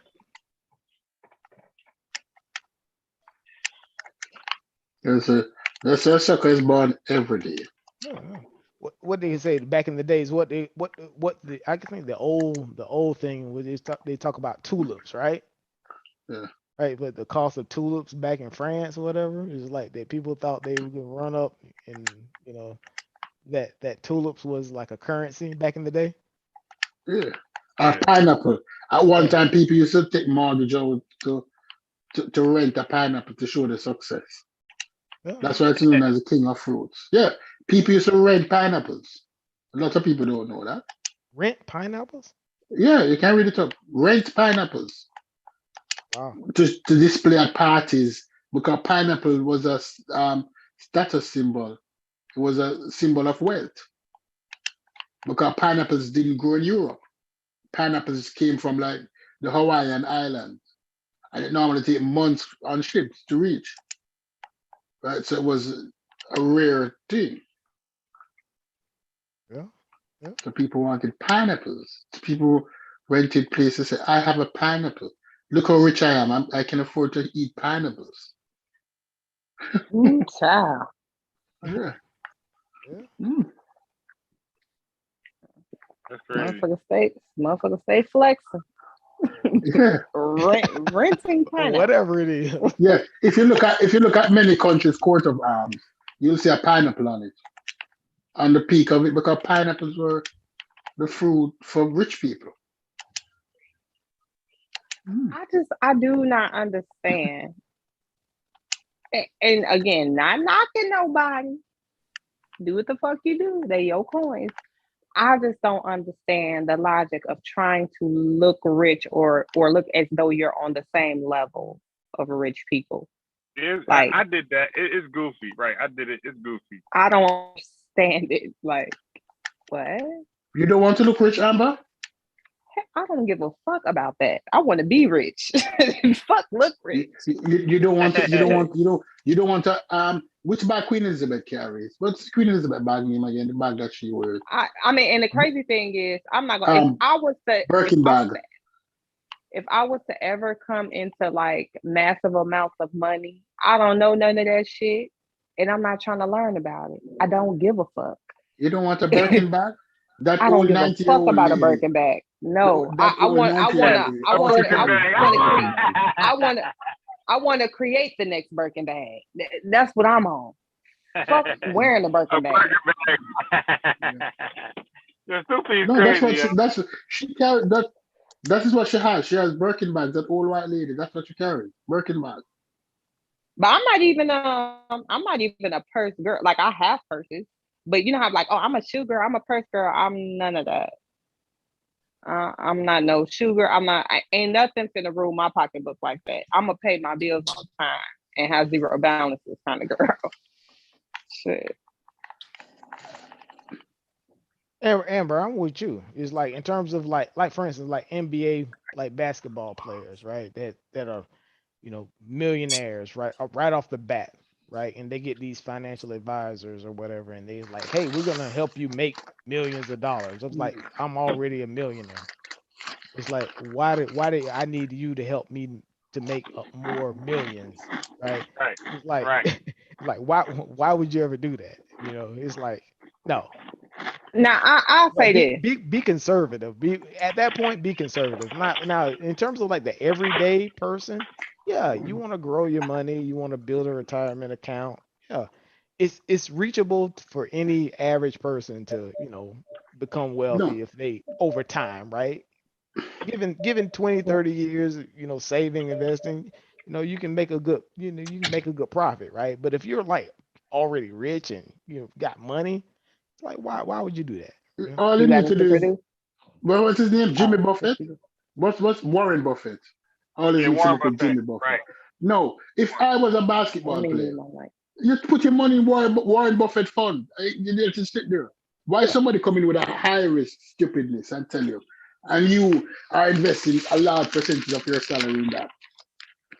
Or even do better, right? Do what Warren Buffett says he's gonna do when he dies. He's like he's gonna take all of his money, invest it in a simple S&P fund, right? That's gonna make 10% year over year, and that's it, right? Right. Well, you'll be fine. Yeah. No, it's not rocket science, right? If you're worth 100 million. Well, if I may interject on what Brendan said, I got a little distracted. But now I'm not quite. I don't entirely agree with the no financial advisor because you already got millions. Because growing money is always better, you know. So if you don't know how to do that, then yeah. Now I will say I probably would go for someone who is fresh out of school and give them an opportunity. Because these seasoned people is already corrupted. They already, huh? What Shaq said when he came out and he was looking for a financial investor, people were telling him all kind of stupidness. And he met this old Jewish white guy who told him that, listen, this is what I can give you. I can guarantee you 8 to 10%. Not the Jews. Old 10, okay. I can guarantee you 10%. Not the Jews indigenous. Right? And because he didn't fall victim to that, needing to get that big amount of money. Right. Now, two pieces. Look. I'm a guy who loves American greed, and look, I'm telling you. Now, I like it for entertainment and education, but for the panel and the chat, watch American Greed. If you're not entertained, watch for education. Ja Rule dumbass, and I'm a Ja Rule fan, by the way, so I started with him against 50. Ja Rule dumbass was on American Greed. Okay, a white guy, you know how we do. If they're white, is right. A white guy scammed Ja Rule. I'm like, Ja Rule, you already lost to 50. You can't afford some shit like this, bruh. Man. The niggas on American Greed for getting scammed by a white guy with these fake ass investments that the white guy sold Ja Rule on. And the white guy used them for photo. The white guy used Ja Rule to continue his scamming empire. Because I got Ja Rule, I must be official. So he gained, Ja Rule ain't gained shit. I mean, he scammed him. And the crazy thing to me is like, most people got somebody in their family or that they know that they feel like it's just a good, genuine person. They always do the right thing. Okay. I'd rather put that motherfucker on. Look, I'm gonna put you through school. The money is made. I got that coin. I'll sit on it for 4 years while you get the education to do this shit. And if you bring in one client that handle them kind of millions, it's easy to pull a few others. Like, at the end of the day, I'd rather put somebody on that I know, okay, because the motherfuckers that's been in it, they a little corrupted now. They seeing they bottom line. Oh yeah. Yeah, they seeing they bottom line. So I'm not saying that like I wouldn't recommend people not have no financial, because again, people make stupid investments that they think are investments, and no, that's not no investment, nigga. That's an expense. That's a liability. That's not no real investment. Like, you're not gonna get anything from that. Some flex, some flaw. I think I understand what. For example, this would be in terms of like and I'm glad you mentioned that. Like, what's the difference between an investment and an expense, right? A lot of people say, well, a home is an investment, right? But really, is it? Right? Is a home an investment or an expense? Usually, like people that, like we say, in terms of people that want to make money, it's like an investment is something that's going to put money in your pockets, not something that's going to take money out of your pockets. So is the primary home that you live in, is that an investment? No. Right? It's an investment for your children. That you'll have something to leave for them. Yeah. You can sell grandma house and use the money to open a business. But from a long-term perspective, I always say, hey, buy a home, right? Get a home, because eventually when you pay that off, right, you don't have to worry about, okay, well, that's something that, I can actually, regulate my cash flow. I don't have to worry about regulating my cash flow, right? And then like I'm not paying rent to anyone. And then that's a major, I can actually start investing what I would have paid in terms of rent or whatever. I can put that into my major investments, right? But your home isn't an investment. Don't never consider your home as an investment. And I think a lot of people do that, and you end up buying bigger homes or more of a house that you can afford, assuming that this is an investment. No, that's not correct. That's not the correct way to look at it. because there's no guarantee that you're gonna sell it for what you bought it for anyway. Right. Exactly. There's no guarantee in investments, right? When you're in that financial game, there's anybody guarantees some shit. Matter of fact, if which I encourage people to get some books and read them, right? And try to comprehend. Go Google words that you don't know. But if you're reading a financial book, there's no guarantees. Just know that. Nobody can guarantee you shit. No, not at all. No, I don't think they can, but I think that there are some stable blue chip companies. It's actually illegal to guarantee somebody some shit in the financial market. It's illegal. I'm not disagreeing with you, but like there are always safer pathways to walk home. You're not going to jump over the neighbor's fence with a pit bull, right? That's what I'm saying. There's some parts are safer than others. Some tracks are proven. Investing in Microsoft will never go bad, right? Investing in Ford back in the day was a good investment. Investing in certain companies were good ideas. Nobody can, those are companies that always do well. Right. But when somebody telling you now that, listen, I have this bubble gum that when you eat it, this Willy Wonka shit, invest 500,000 in me, invest $5 million in me. It's the next big thing. It's the next Pokemon. It's the next. If you're looking for the next Pokemon or the next Tickle Me Elmo, no, you're going to get fucked. You are going to get fucked. You know what I like to do, Stu? I like to look around my house and I say, okay, what I'm investing in, what I deal with on my daily basis. Right? Yeah, I what got, you use. I like my iPhone, I like my iPad.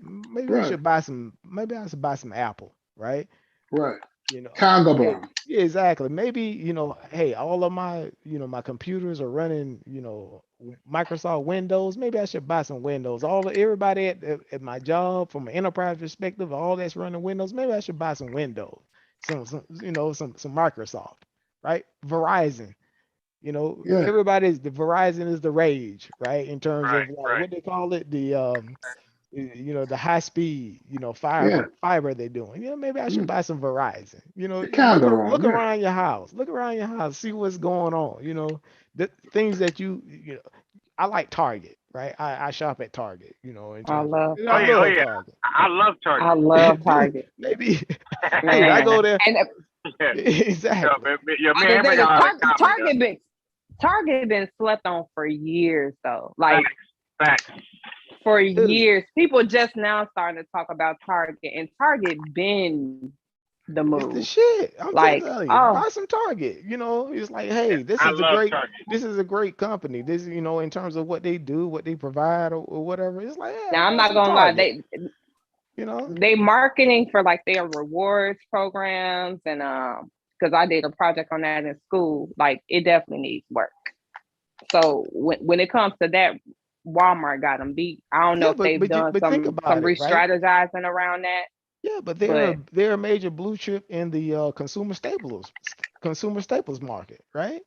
It's like, hey, if you want to buy some Target, hold on to it and like dollar cost average into it for 5 or 10 years and see how it is. I'm not saying to do it, but look at the company's, I guess, health, right? That may be a good investment. Those are the kind of things I look into, And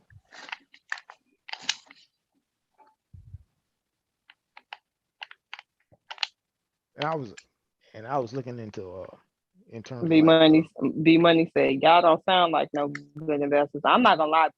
Maybe we don't sound like I'm afraid to lose my money. I'm not a financial advisor. So exactly. I'm not a financial advisor or a consultant. I'm not doing none of that. Just so we clear, I'm talking about what works for me. What works for me is the safe and sure thing. That's what works for me. I'm not no risky jump out there. Mm-mm. Yeah, exactly. You go talk to your people for that. you know, and you know what? More than likely, they're not gonna tell you to jump out there unless you got a lot of money. You know, if you want to invest in a hedge fund and you got it to put it out there like that, then yeah, you know, it's like, hey, you know, you got $1 million portfolio, and it's like, hey, you got another extra, you know, quarter million you want to put in a hedge fund or a real estate investment. You know, hey, we got something that can make you some money. That's what they specialize in. You know, Mhm. that's how they get rich. You know, but that's risky. You know, that's where the risk at. But if you want to make 10% on your money, right? This is what we talking about. It's like you want to make 10% on your money. It's like, hey, buy you a nice, you know, index fund, right? Buy some, you know, an S&P index fund like SPY, you know, or whatever, you know, that'll do it. You can get rich off that. Well, you can become a millionaire. You're not gonna become a billionaire, you know.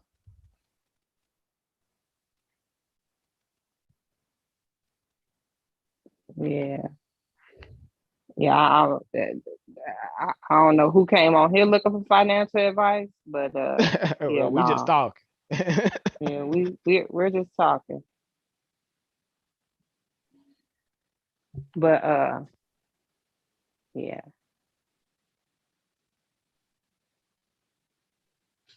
Now I agree with what you were saying about the homes. Uh, and I think the point that was being made, because I think Saru said, well, locate it depends on the location. That is true. Uh, it definitely depends on location. With real estate, it's always about location. But I think the point Brendan was trying to say is some people make the mistake of thinking just because they purchase a home that they're definitely going to see a return, and that's not always the case. Right, right. and And and a lot then, of times, like you were saying, a lot of times, like, depends on like the size of the home. Just because if you know if you qualify for a 200,000, $300,000, $400,000 house, that doesn't necessarily mean you need to max out your qualification loan, right? Depending on, you know, your circumstances and your own personal thing, right?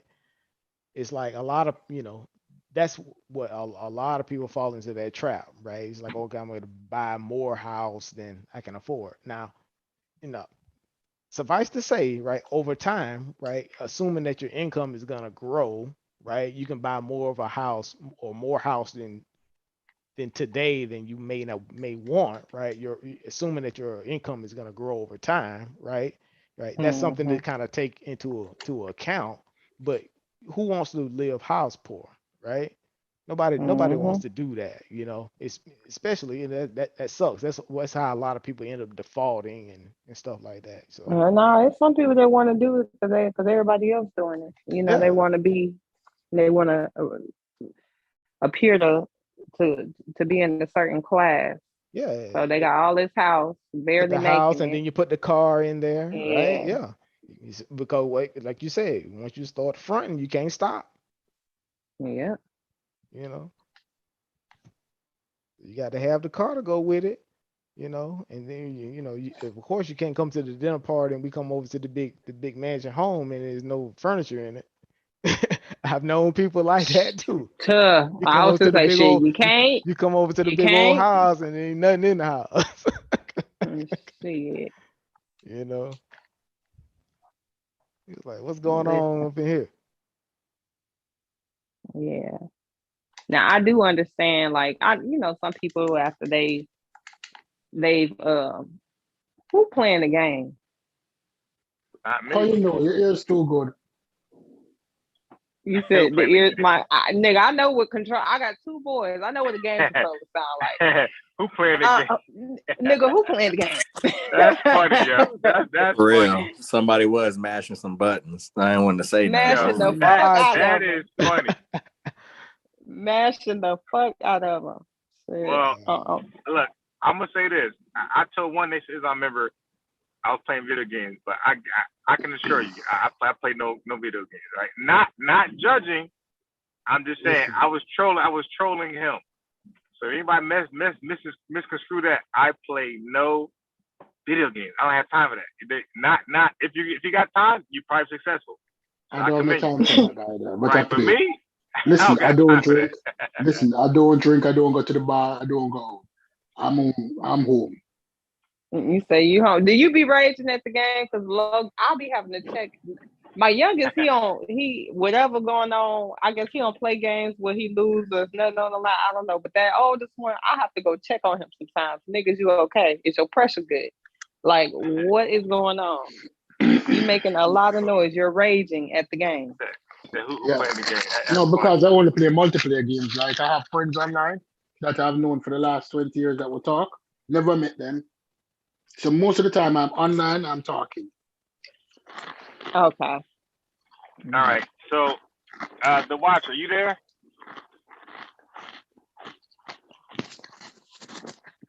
The Watcher, are you there? Are you on mute? You unmute? Where you at? The Watcher. I'm here. All right. So listen. So did you? Now I hate to go backwards. And guys, after I dialogue with him, you could change the subject wherever you want to go. It don't got to stay here. But I just want to ask the Watcher. Did you hear what I was saying about Garfield? I'm surprised to hear you mention his name. I got on maybe like 13 minutes ago and I heard Amber had went somewhere, did something. So I feel like I'm out of the loop. Right. So Watcher, you came later, huh? Super late. I don't know what the fuck happened. I wanted to say something, but I hate picking at scabs. So I'm exactly. Just chilling. And that's why I invited you on, because I want you to let you know I'm not rehashing anything. Okay.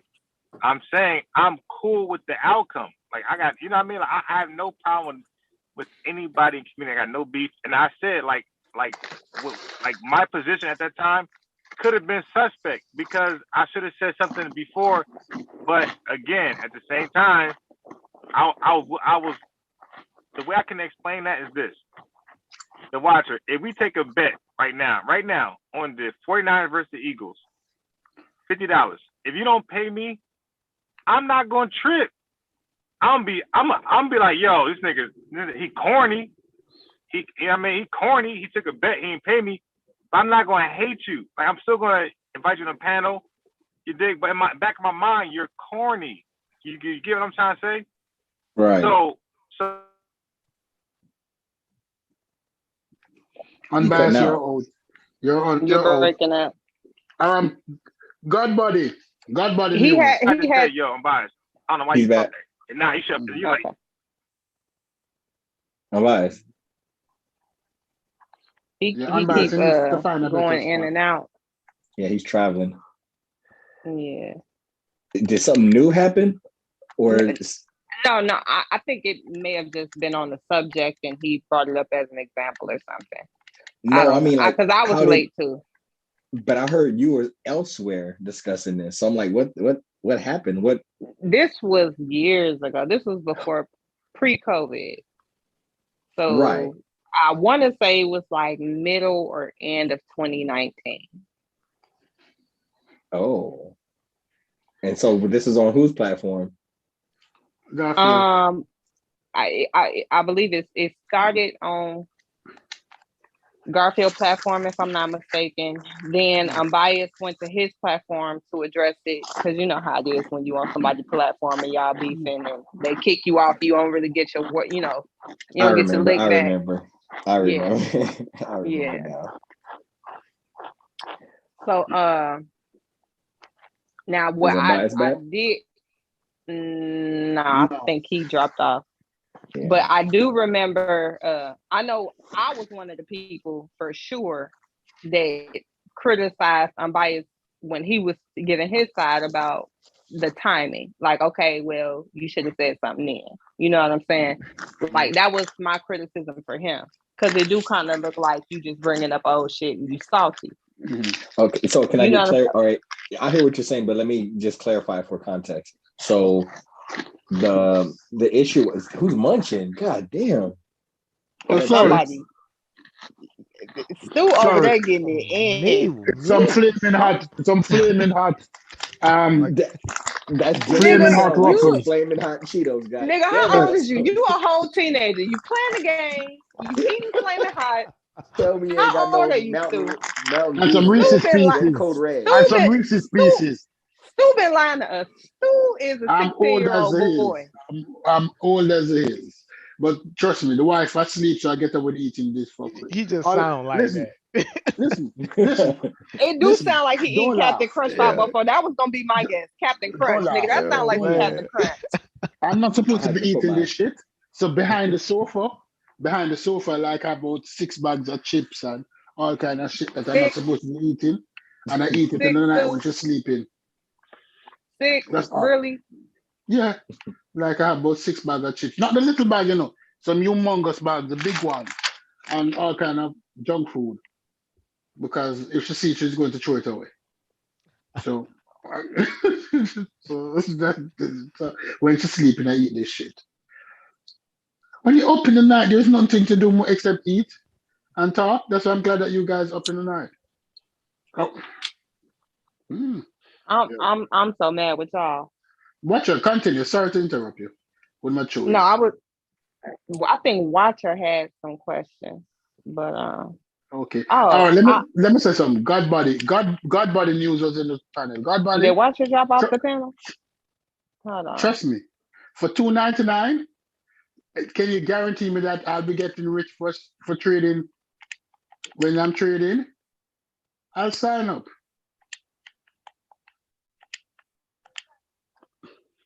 All right, shit, my phone battery is going to die. I need to Where's run to get my Watcher? charger. Hold on. Yeah, I got kicked out. Crazy. Yeah. But I don't know if Watcher gonna hop back on. Let me drop the link back in the chat for him. Yeah, Because he had some questions. But what we heard last was you were saying how you wouldn't be mad a nigga would just be corny to you, and that's kind of like where you started fading. Okay, I got it. So I'll wait till you hop back on before.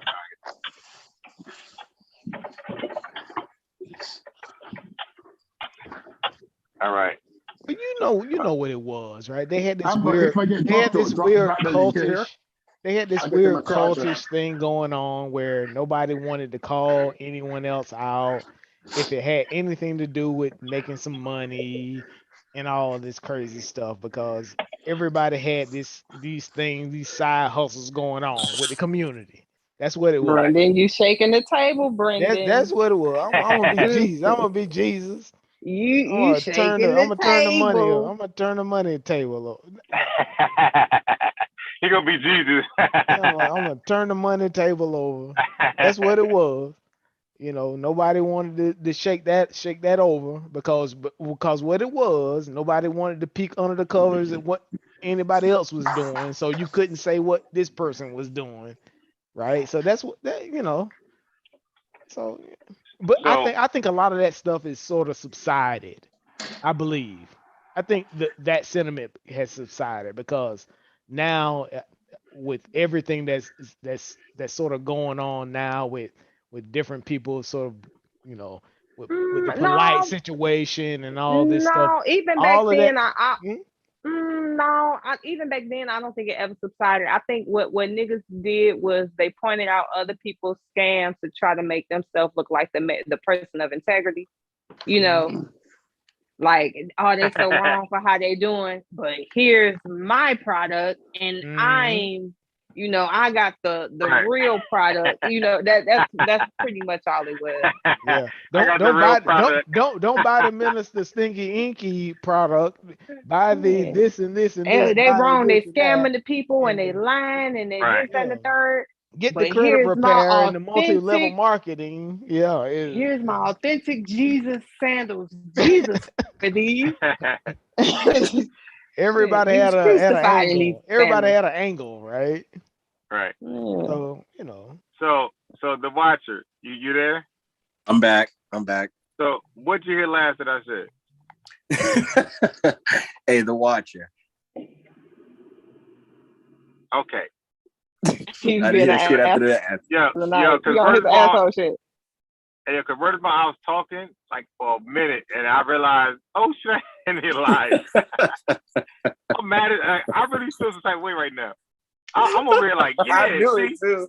Yeah, I feel like I'm dropping sounds like Pastor Ben, like, yeah, and nobody even listening. All right, so Nobody was hearing. Nothing. Nobody So was. I'm gonna make it brief. Again, I'm not rehashing anything. I had things on my mind that I felt like people never heard before. You know, some people did. I feel like other people ain't heard before. I don't want nobody to misjudge me. You know what I mean? Because people, this community, like, black folks, they don't take much to make a mistake. We'll hate you They're going to be saying that you're hating. Learn that from now. People are going to be saying that you're hating.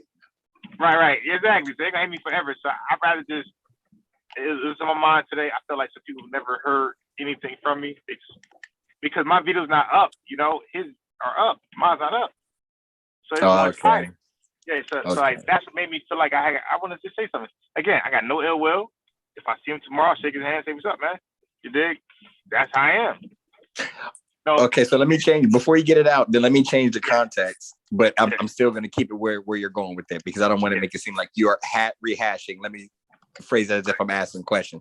So what I was getting, at least when you went, or let me calm down.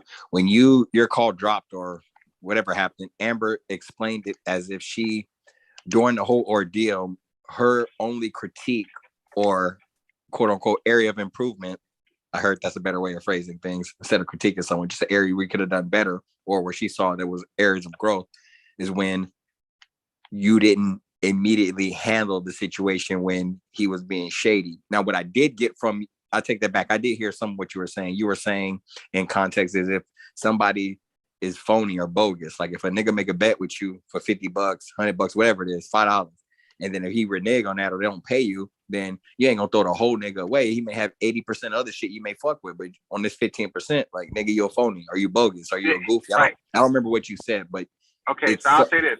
Okay, go ahead. So the 15% I feel like you phony about, I don't care. I let it go. I'm fucking with you still. We still hanging out. We still hanging out with girls. But it's when you come at me for no goddamn reason, then that 15%, I'm gonna bring it back. I'm gonna be as petty as you. So I agree. So and at that time, I agree. At that time. I agreed that I should have said something, but I didn't give a fuck because it wasn't that big to me. I was like, all right, okay, whatever. Like I could hold the L quick, especially when it's not a big loss. You see what I'm saying? It's not a big loss. I can hold it and just move on, and I'm not mad at you. Right. So the $50 bet, you lost. You didn't pay me. I hold the L. Because it's not that big of a deal. Like, I think there's other things that we play ball, we do this.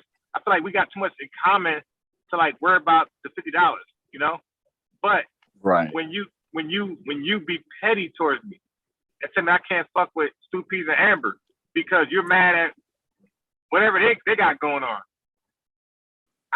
now that's when I'm gonna bring up your shit now. I see. And that's what happened. So I agree. I agree. I didn't bring it up because to me it was light. I was being petty as that person. I'm mad. All right, can I speak to that? Yeah. All right, so I'm gonna steal man it to just let you know that I understand what you're saying. So please don't take this as condescending or patronizing. It's just how I speak. So it just lets you know that I understand what you're saying, and if I'm wrong, it's a chance to correct me.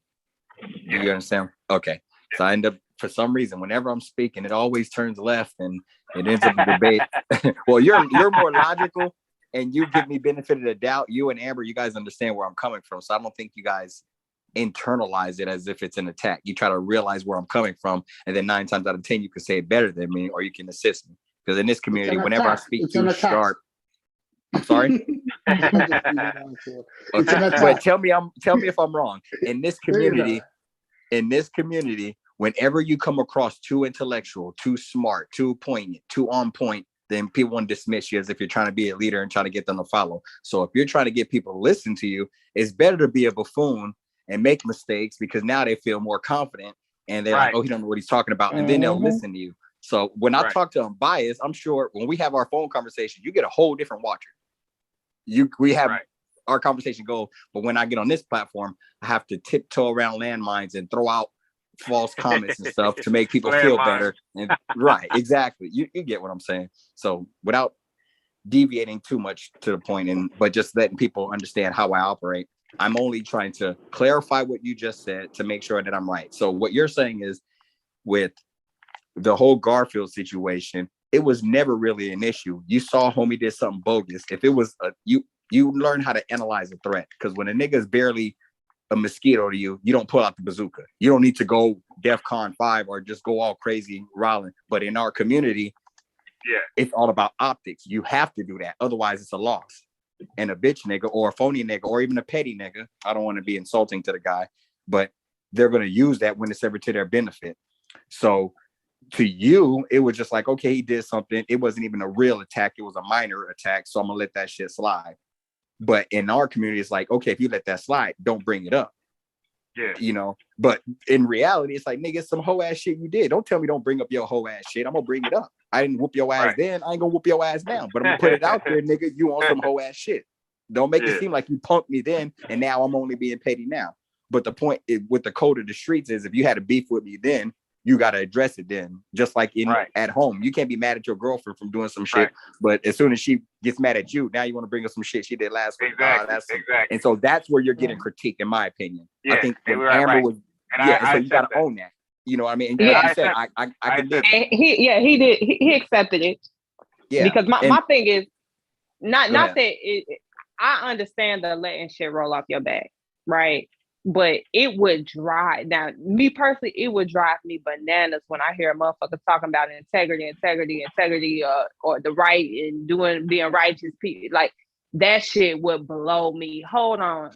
Yeah. So you mean to tell me integrity is committing to doing something and not following through? Oh, you got to miss me with that bullshit.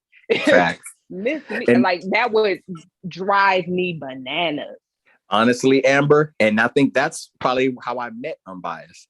Because I was fucking with Garfield and Ankh and Jabari, because I was looking at the community. And of course, I came in fucking with Young Pharaoh and Seti and the Blue Pills and what's the other nigga? You know, just all because it was entertaining and fun, you know. But then after a while, you start getting solid and start recognizing life. So you want somebody who with some character. So I gravitated towards Ankh because at least it was based in science. He wasn't trying to dupe nobody. It wasn't no hustle at the end of it, join my team and fill my coffers type shit. Right, and Garfield was kind of like, I'm exposing this hustle shit on the Hebrews and the religion type shit. But then I saw his credit report and all that type of, so I know the game and I know the hustle. So I'm like, oh, he's on some phony shit. But at least I'm thinking 100% of the time, he's not gaming 100% of the people. There may be a percentage he's actually helping people. So I'm not going to knock the brother. Because everybody's hustling. We can glorify Jay-Z for selling crack and shit to bringing his people out of situations and his group and his clique and his family into a better pastures. But we're going to critique niggas with small hustles. Like we can critique Polite for what he's doing, but glorify gang members and niggas who shoot each other up in the neighborhood type shit. Right. But I don't mean to let me not preach and pivot too far, but I get exactly what you're saying. And so I was fucking with Garfield because I thought he had character. Once you expose he was doing that type of shit, it kind of killed his brand, you know. So he had to swing back hard. But the whole part is he was trying to cock block because he fucked you over, and then he was trying to make sure you couldn't tell nobody, and anybody who fucked with you had to be off the list. Ankh was cool with him, so to him it's like, man, we got history. You're somebody new coming on the list, so I understood why they started he picking sides. People started picking sides, but it was but you got to recognize if I'm hanging with Unbiased 10 years, but me and Stu been together 15, 20 years, and Stu know my family, and my daughter know him by first and last name. Even if he do some shady shit, I'm still gonna rock with him because of the bond. That's what happened. That's what happened. Right. And that's why, I'm sorry. Now, go ahead. I guess I'm a little different. Like, I may still fuck with you, but you best believe we've had a conversation behind the scenes. Now, I may not air you out on the platform, but we definitely had a conversation behind the scenes, and I'm looking for how you move in this situation. Because if you'll do it to them, you'll do it to me. Amber, that takes growth. Because I learned that, you know, maybe in my mid-20s, but when I was younger, especially in my teenage years, I'm still running shit, but I had that trauma shit, that fight, flight, what do you call it? Fawn or... We ain't talking about no teeny boppers. We talking about grown-ass man with family. No, but what I'm trying to explain, Amber, I know what you're saying, but what I'm trying to explain to you is this type of trauma doesn't really get fixed until you address it. I'm going I'm going infantile, then I'm gonna go forward. Yeah. So what I'm trying to say is if you learn from trauma when you're a child to just either freeze up whenever you deal with some situation, or you fight it and you just start getting aggressive, even if it's something small, or some people fawn, what is it when you just try to ease it over. So if your mama comes home or somebody pisses you off or an abusive situation, you're trying to appease it. I do mess up sometimes. I'm sorry. So you don't just freeze and you don't fight them right off. You kind of fawn. You just fix it and smooth it over. And then the other one is, what is it? Flight, fright. There's 4 of them. You can look it up. But what I'm trying to explain is, as men, we recognize this isn't enough necessary to fight for because it ain't that egregious, nor is it I'm intimidated and I should run from.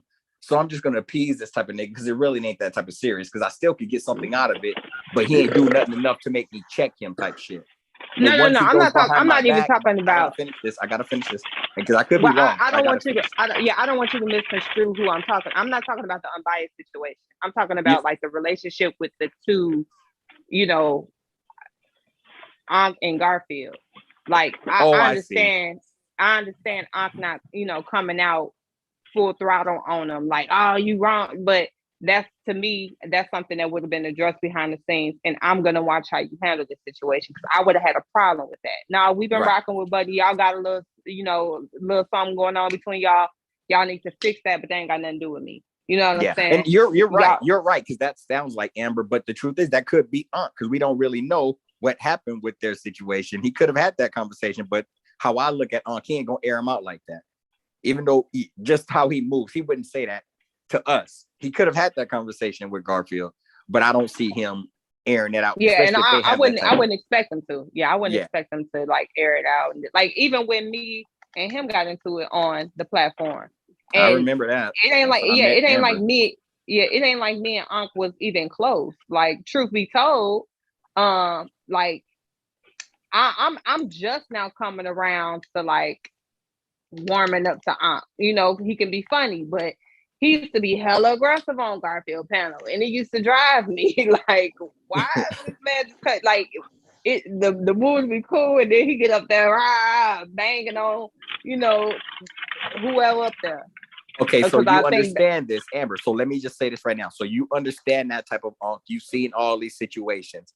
That interaction when you and him had on the phone or on that live, that is the only time that I ever seen him not even necessarily concede, because he didn't necessarily concede his point, but he did acknowledge he may have been coming at you aggressive, and he's going to hold his tongue. He's not going to disrespect you as a sister. And he stayed like Ankh could normally go to a fucking 15 out of a scale of 1 to 10. You know what I mean? And it's no disrespect, but I mean, like, that's just the OG. If you want to disrespect him, like, oh, little nigga, you think you're going to go? He's going to, if you try to have a word, from what I've seen and experienced, you're not going to win that battle with that man. He's too equipped. He has guns. If you want to piss, he's going to go with your mama. He's going to say whatever it takes to make you shut the fuck up. He's that guy. You know what I mean? But the only never time get in I a ever pissing seen match him, with a skunk. just tell me, I could be wrong. Correct me if I'm wrong. I've seen him. He's gone. But that time he got into it with you, Amber, that was the only time I saw him like, you know what? I'm going to maintain decorum, because whatever respect he done heard from you or conversation, because that was the first time I ever heard of you. So, I mean, it was just like, okay, this woman is clearly, he's seen something in the way she presents herself. So he's not going to just cut her dry. Because I've never seen Ankh show anybody some sort of decorum once they've got him there. He's a respectful type of person. But when he gets riled up, we all know the OG is out there. You know what I mean? So he didn't do that to you.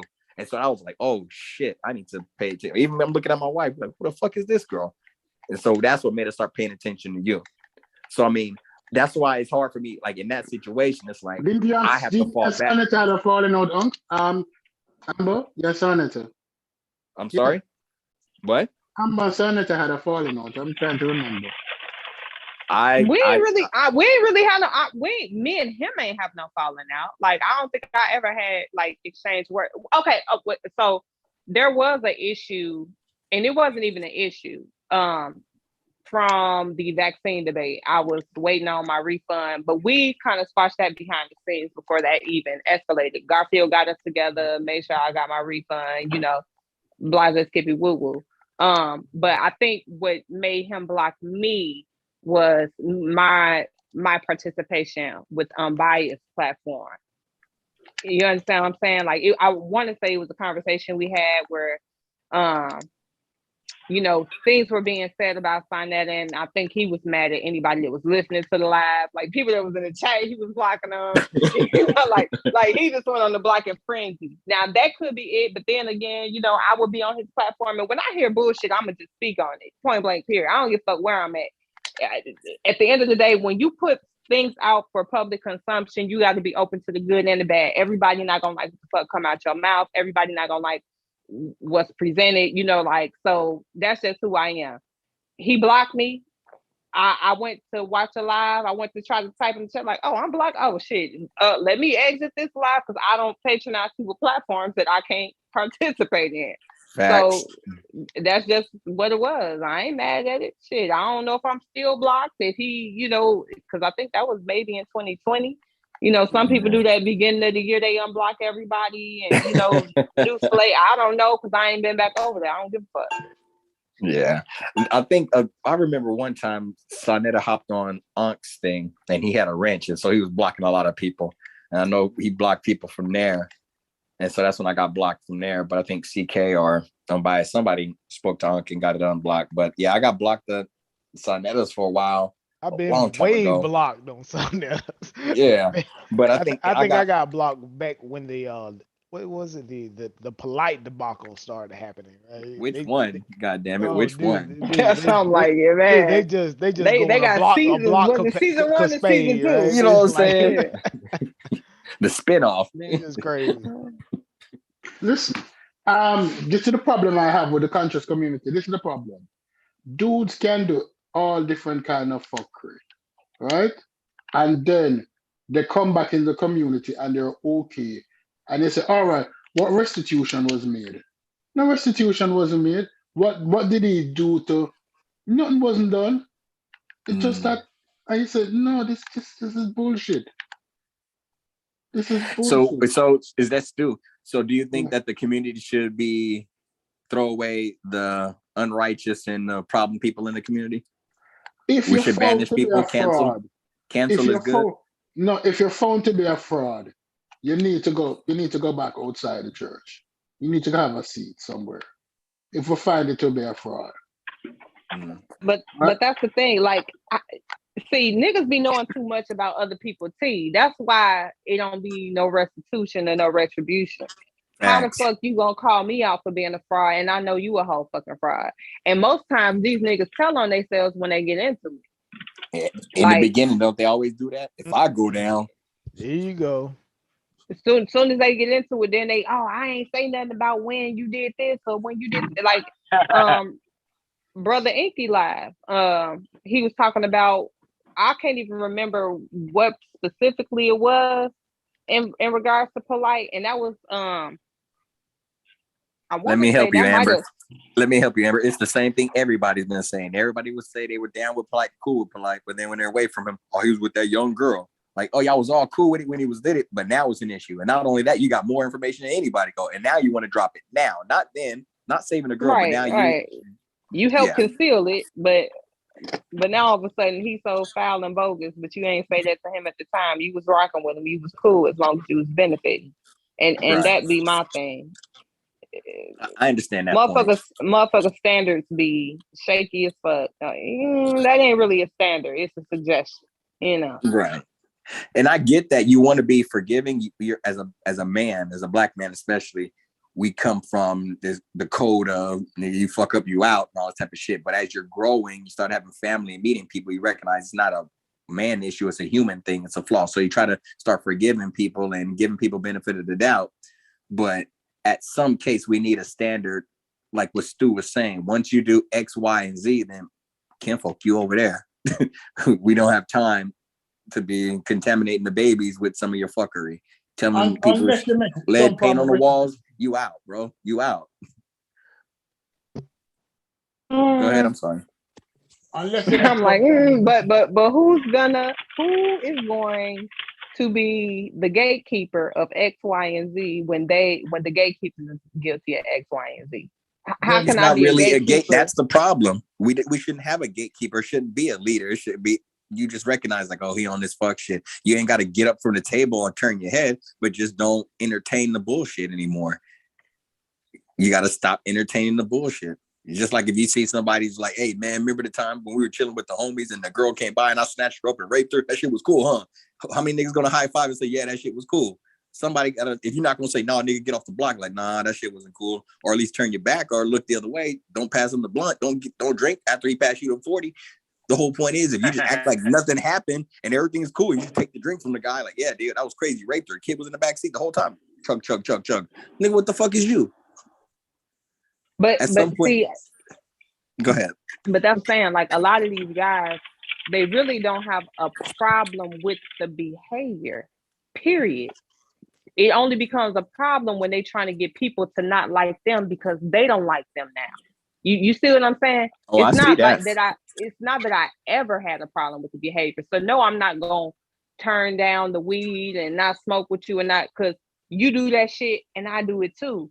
The difference is now we beefing and I want people to not like you, and I know that people don't like this behavior, so I'm gonna call out this behavior in you because I want people to not like you because I don't like you, or I already know that people are on the verge of not liking you, or they just need an excuse to talk about you.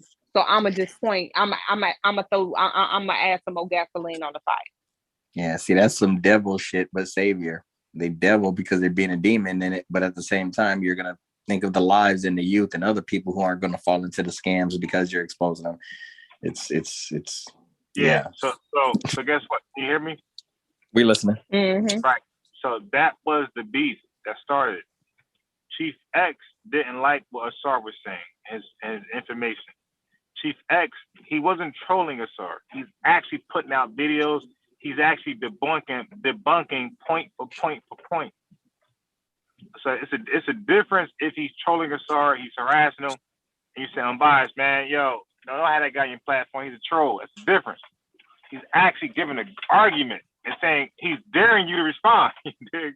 Like, yo, no, I like what he's doing because he's giving me information and I'm waiting for Asar to respond. All right? But you're not about to come over and tell me I can't have him on my platform again because you don't like him. Amber just saying, because you don't like him, whatever your reason is. Don't know, you know what I mean? Don't care. Because obviously you don't like him because he likes to expose bullshit. So if a nigga into bullshit, he gonna expose you. So and if you are because exposed, you couldn't tell him who to have on his platform. Right.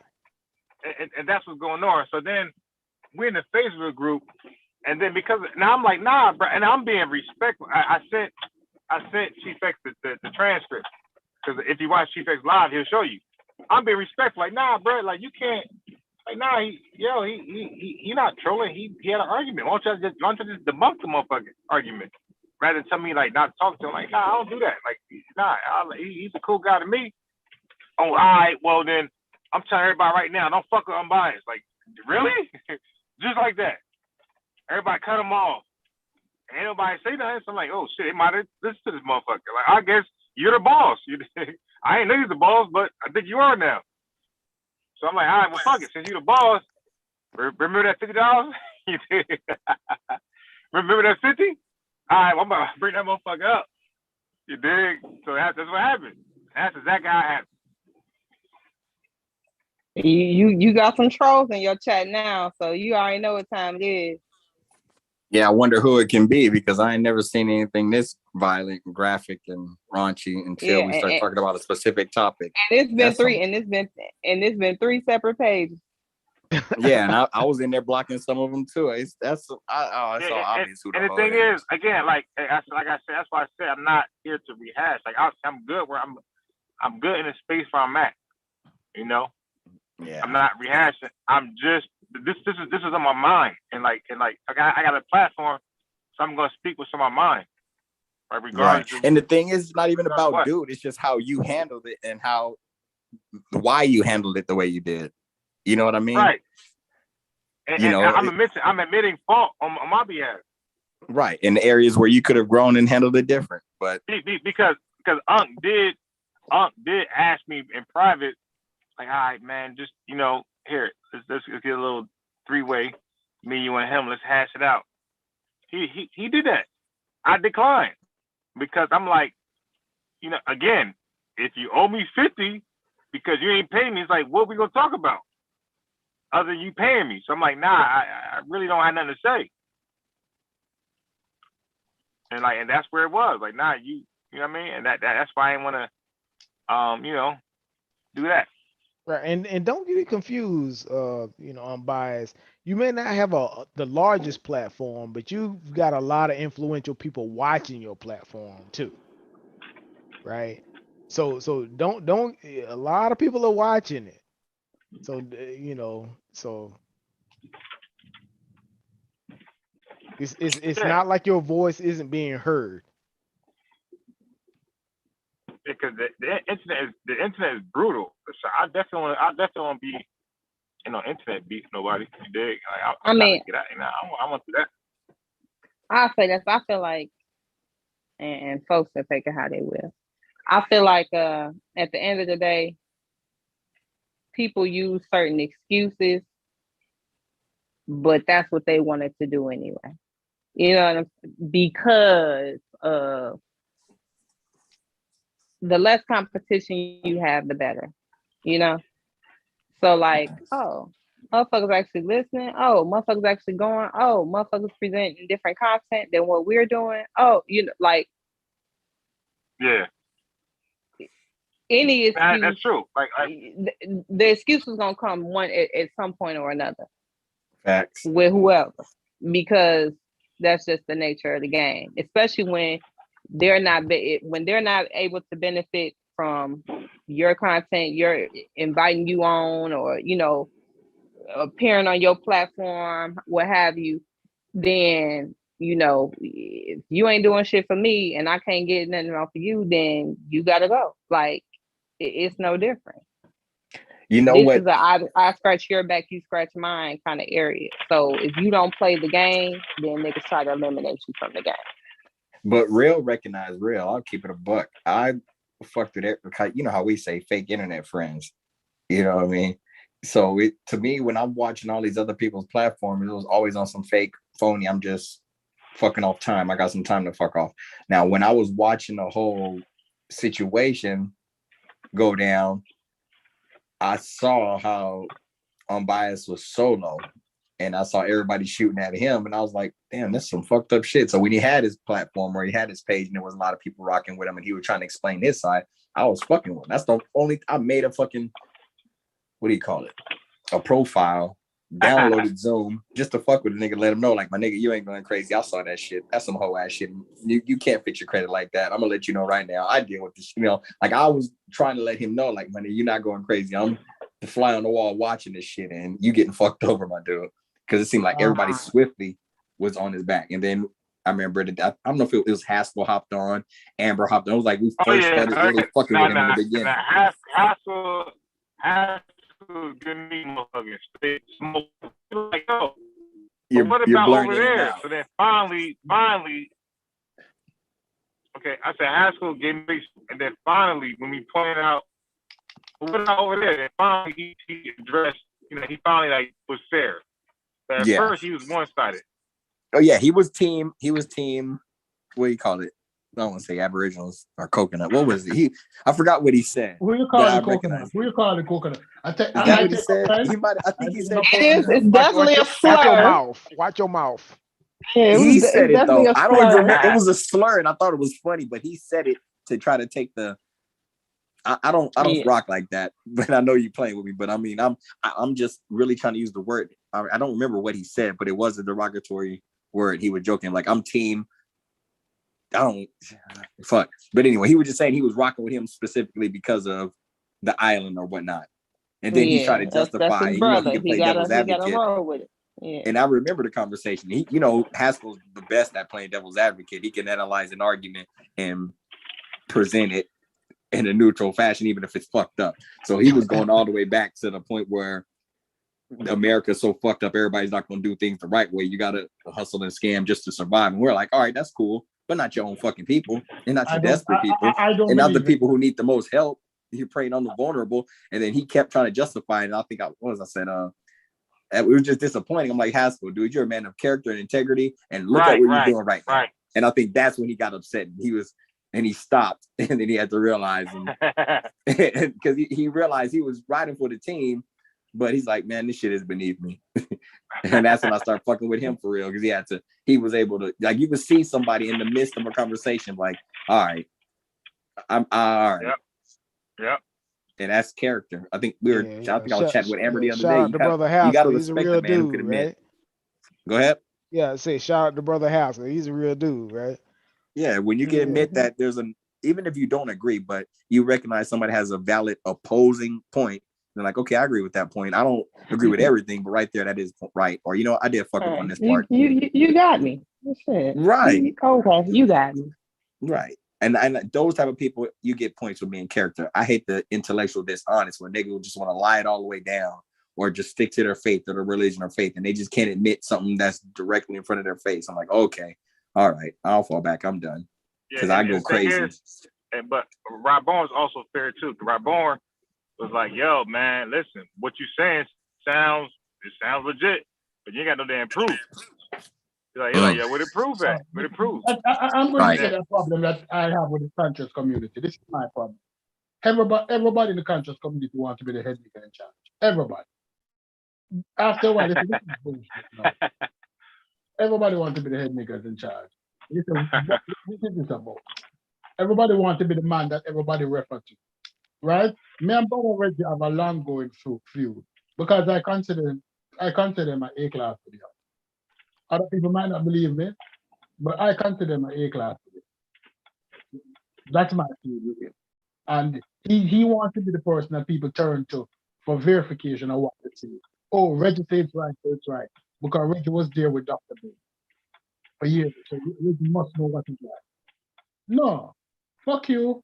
Fuck all of that shit we're talking about. And let's move on. But you're right. Everybody want to be the head nigga in charge, but really for attention, like you want to be the head nigga in charge of getting the attention. Like in charge of what exactly? What? No, what are you gonna do with all this attention and influence? What's your plan? No, once you get the people's attention, what you gonna do with it? What's your plan? Other than make 100 videos about the same shit you've been talking about for the last 10, 15 years. Give me all your money. Give me all your money, and I got no services for you. Of course I have service. I don't understand it. Like we talk, especially in this community, and it boggles my mind that there are so many people that are still getting enamored by the speech. Like we talking all this, we got to do this, and Black people need to this and that. Okay, well, we all united on your channel. Now what? What's next? What's the plan? You got everybody's attention. What's next?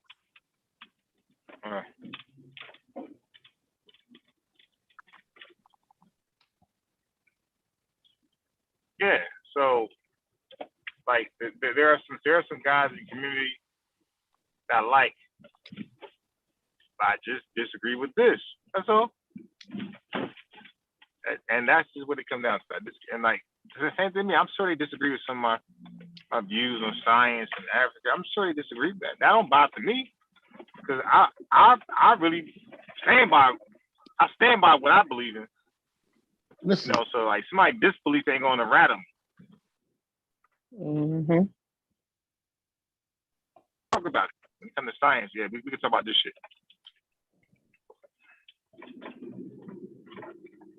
But you know what? I think a lot of times in the community, right?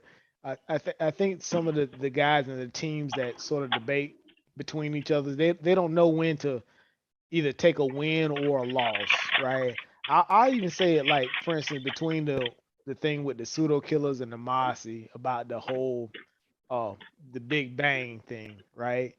It's like, dude, they want to have you want people to concede to a point where you say I was absolutely wrong. The Africans didn't know anything about the Big Bang. They're not gonna say that. You know what I'm saying? Right. It's like, dude, you've already backed people into a corner where they're saying, well, no, it's not the Big Bang that you're talking about. This is something different. We're talking about Another Big Bang. African, yeah, we're talking about African philosophies and stuff. But you want to you want to drive them to a corner where it's like, no, know when to say, okay, take a W and just leave it alone, and then Right. give people face, right? You No, gotta you it's gotta be about able to give No, people. but see, Brendan, no, Yeah, they yeah, can't. that's They me. can't That's do. me. You know. Brendan, they can't do that. This is all about. It's the war for attention. Yeah. Yeah, I want your people to not look at you and not take you seriously, and I want them to take me more seriously and watch me.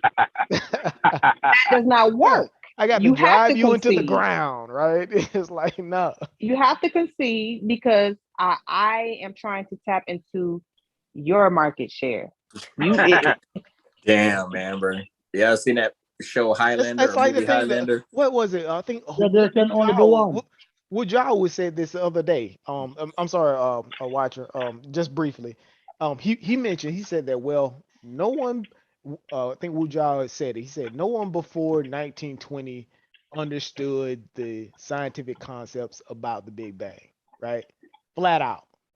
I was like, dude, that's a W right there. So to go take your win, and there it is. And then they went into it more deeper or whatever, and then they found contention outside of that. I was like, Well, see, fine, well, you got to No, be able to take a W when you can get one, but right? watch her. Remember when Jabari came on the scene? Remember when Right. Jabari came on the scene on Sonata? He Yeah. started to suck the oxygen out of the room. At one point, Jabari was sucking the oxygen out of the room. Facts. He sounded intelligent. He dressed well. He was married. He was a clean cut guy. He was articulate. Right. He was Right. sucking the oxygen out of the room.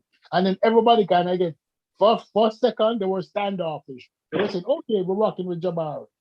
Then after that, it was, let's pick Jabari apart. Let's bring all Facts. let's bring I'm all his faults to the forefront. He's an asshole for going to debate the pastor, which he was, but by himself. But when you look at it, is that this community, all this community is about a dick measuring contest. Dick entertainment. Yeah. But he's gay. Do you listen to the way he talks? He's gay. hey, my dick's bigger than yours. My dick bigger than yours. Nice. Right? That's all it is about. My knowledge is better than. And then you say to yourself, okay, and that is why people cannot be honest. They say, listen, we need the people who were found to be false and pseudo, we need to call them out. And until they say, listen, I'm going to abandon my pseudo way, fuck them. Have you guys seen like Afro Samurai or Highlander? Yeah. I seen Highlander, but I never understood it until like it was too late. It was over. The series was over. Yeah, I'm just throwing it out there. And go ahead. I said I've never seen either one. All right, that yeah. So I asked that to see if you do have the background. If you do, it'll hit home more. But the series is with Afro Samurai. It's this black dude, and I guess he's going around with a headband that has like a number 2 on it, because I guess there's rankings for samurais, and there's a main samurai dude out there with a number 1 headband, and the Afro guy is running around with number 2, and 3, 4, 5, 6 or whatever are all after him, because I guess in order to challenge number 1. Everybody can fight number 2, but only number 1 can fight. Only number 2 can fight number 1. Exactly. So only number 2 can fight number 1. So everyone's after number 2. You understand?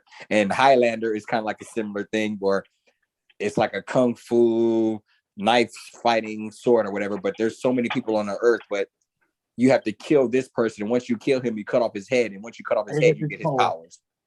So if this guy can see in the dark or this guy can fly, once you cut off his head, now you have his abilities. So the whole point is you're whittling it down until one person leads everyone. And the same thing with the little fighting samurai. And that's like what this community is. You want to blow up, or you want to get the donations or the Patreons or all the chats and shit. So you got to bad mouth, or you got to ridicule, or you got to discredit the next person saying his Luke Cage water is not going to make you strong as my Hulk water, or whatever my crystal jewels or my solution for the people, or my Bible, or my Quran, or my Hadith, whatever it is that they want to use, and then they have to bash the next man with it so they can stand on top. Yeah, or just like disagree without feeling inferior or superior to another person. But that doesn't exist. You know? You're coming up with a concept that logical men do. You can't bring logic into this warfare. This is a battle. Yeah. And so I'm going to talk about your wife. I'm going to talk about your mama. I'm going to talk about everything I can and discredit you. I'm not even going to use the information to discredit, like what the old boy did with Sarnetto. Why are you going to go after a female, a third party, to try to take out another person? Like, this is the Cold War. And you're Russia and the US, and we're going to use these small countries to fight. What's his name? What's his name? Who did Sarnetto? What's that dude's name? I'm not going to mention his name. I intentionally not going to mention. I don't do that. I don't give dudes credit. When you attack women, that's why I said, dude, I don't. Can I ask a question? Go ahead. A woman hit a man. Does the man have the right to hit her back? She just disqualified herself from being a woman. She became whatever you want to call her, but women don't do that.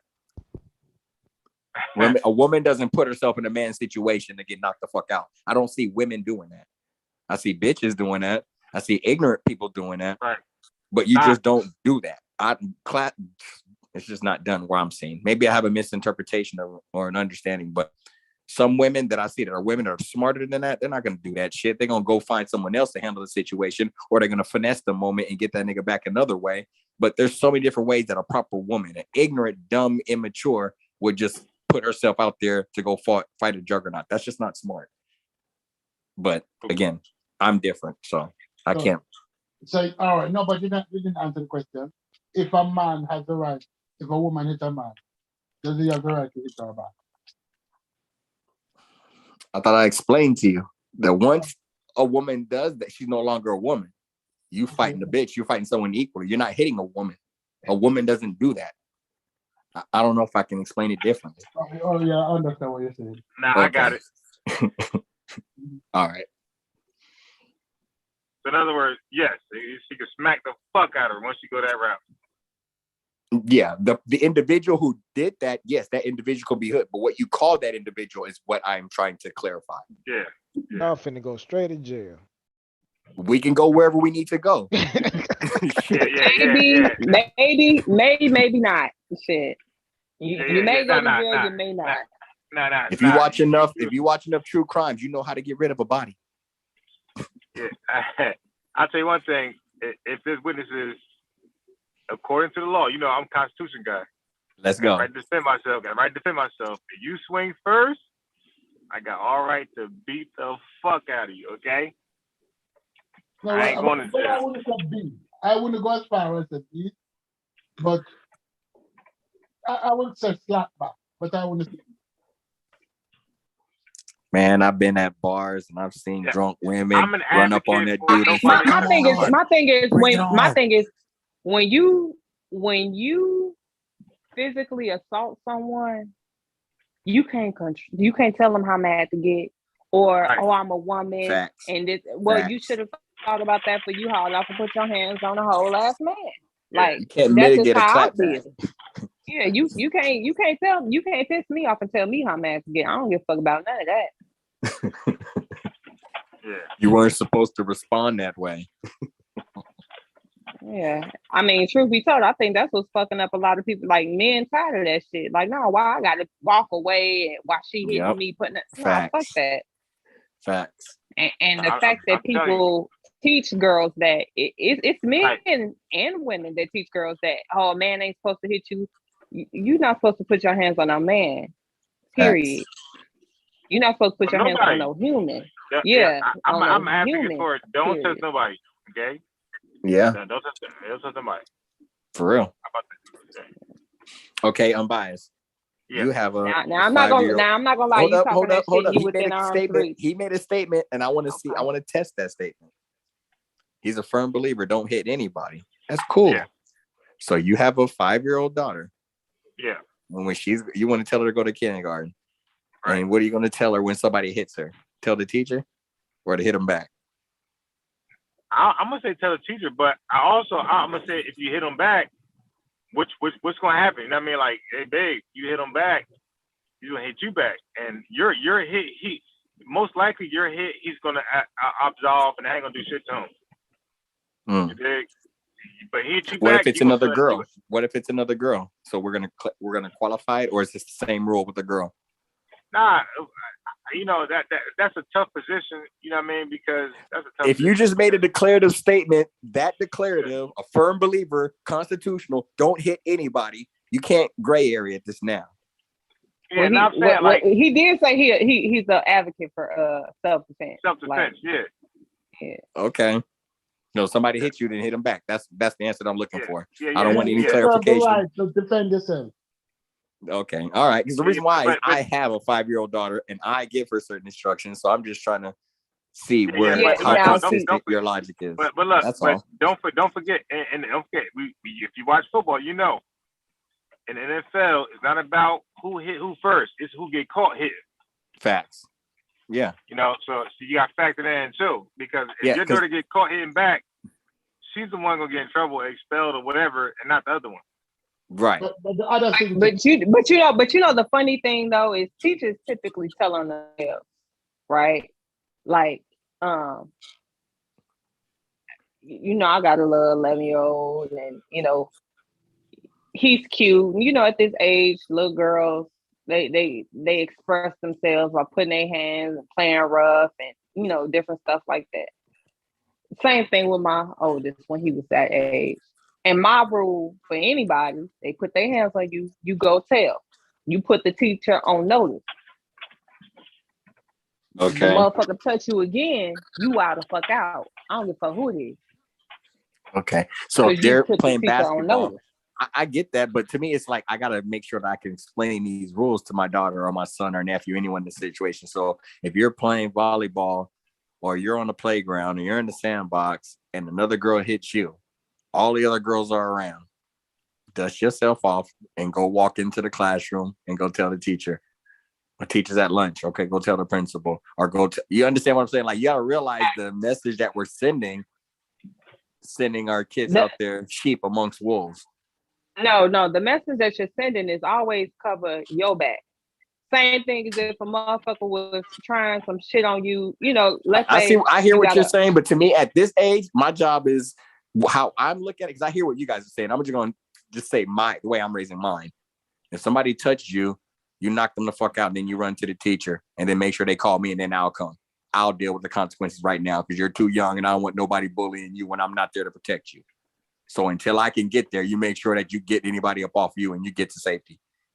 Well, because I don't want you being the bitch or the little punk that kids get. Because I've seen that and I witnessed it and I watched it and participated in it. And I've seen the kids who weren't going to do nothing about it. And you knew they weren't going to do nothing about it. And there's kids who were going to fight. And there were kids who were going to tell them, some kids who were going to jump you. So my mentality is like, I saw the way some parents told, no matter what happens, you tell the teacher. And then when we grew up in the neighborhood, we became 16, 17. When they stole their bike, they thought they can call the police. And then when they were 2021, they were always relying on other people to save them from certain scenarios. So again, I'm not saying one is right and wrong, but until you get into the environment where you can call the police and they come save you, you can't necessarily always rely on someone else being a solution. What I'm saying is, first step is we identify between somebody hitting you where they just hit you and there's no fit. Like now, somebody coming at you with an altercation, trying to actively fight you. No, Amber, I'll make it easier. Your son has a sandwich. Some person says, "Give me that sandwich." Says no. Boom, hit you in the arm and walks off. You go tell the teacher. Okay, so I hit you in the arm. Takes the sandwich. Sitting in the lunchroom, teacher is away. Everyone's sitting there watching. He gets up and goes tell the teacher. Yes, he gonna get up and go tell the teacher. Yeah. Okay. That's all I'm doing. See, I'm not debating or arguing. I'm just trying to I'm just trying to retrieve information how other people are raising their kids. I don't think there really is a right or wrong. So I'm just trying to see in what scenarios now if it's consistent. Because you can switch and like, well, I changed my mind on this scenario, but this scenario. Because I don't think there's one rule. No. It's always and that's the requirement first instance. And this is with different individuals. So like, let's say I got one instance where this person hit me. I went and told the teacher, right? that person hit you again, you under no obligation to say shit. Next time they put their hands on you, you wild the fuck out. And I deal with it. Because I know my child came to you with a report that this child put their hands on them. Now, I don't know if y'all ain't been watching or whatever. I don't give a fuck. He had direct instructions from me to beat their ass next time they put their hands. After he told you, he had to. I went in there and said that. My son got pulled out of school because the little boy fucked with him. And the crazy thing is, in this particular scenario, they were in the library. Little boy was mad that my son didn't want to be his friend no more. He caught himself pushing my son. So my son went and told the librarian. So the librarian, instead of saying something to the other child because he was a rougher kid, she moved my son and told him to come sit next to her. So then the little boy thought that he was going to get up, go to the table where the librarian is sitting, where my son sitting next, and pull him out his seat. So my son like stood there waiting on the librarian to say something. Librarian didn't say nothing. He went clean the fuck in and beat that little boy ass. It took 3 adults to get him up off of him. So they got me in the office talking about some, we couldn't get him under control and this, that, and the third. And I said, wait, hold on. The librarian, because now, they got their union reps in there and then shit like that. I said, the librarian is literally sitting here with her union reps saying that the little boy got up from his table after she done removed my son from the table, came and put his hands on him while he was sitting next to her. She didn't offer him no fucking protection. So you tell me what he was supposed to do. He was supposed to come across the hall, and no, he wasn't supposed to do none of that. He was supposed to do what the fuck he did, which was wild, the fuck out and beat that little boy ass like he did. And at this point, bitch, you in danger of getting your ass beat playing with my motherfucking child. What happened after that? They backed I pulled down, him out of the school. or you had to go to a different school? I pulled him out of the school that day. Y'all got me That's fucked what I up. thought. I fuck everybody in this bitch up. Fuck you, man. I'm learning. You have more experience and wisdom in this situation, so I'm learning. So what I've just gathered from that situation, you have to be cognizant of how the school's going to handle the situation first. I can't just worry about just raising my daughter and tell her she got to protect herself out in the world, because I'm thinking of long-term effects and how she's going to handle herself. So I have to be aware that, okay, I'm telling her to protect herself. The school may not back her, even if she's in the right, because they're going to worry about their lawsuits, their union reps, and all the other statutes that they had in line prior to that. Okay. So maybe hitting my child is not necessarily, or telling her to immediately fight back may not be the best advice. See, now that's logical. I have an opinion. You had a differing opinion. I probed your opinion, and I recognized like maybe mine may not be as accurate because I don't have the experience. You have teenagers and beyond. They have friends. I think that's how a conversation is supposed to go. Mm-hmm. Not necessarily saying I'm just going to concede to your point, but now I have to reevaluate the way I'm doing things. Talk to my wife and right. I'm glad I had that conversation, because I'm just going to be spending this money and putting my kid in private school, and she's going to fuck up the first day and they ain't going to give me shit back. See, these things I need to know. Okay. But again, watchers, like you said earlier, this is what adults do that are logical, right? We weigh each other's, points of view, and we go from there, right?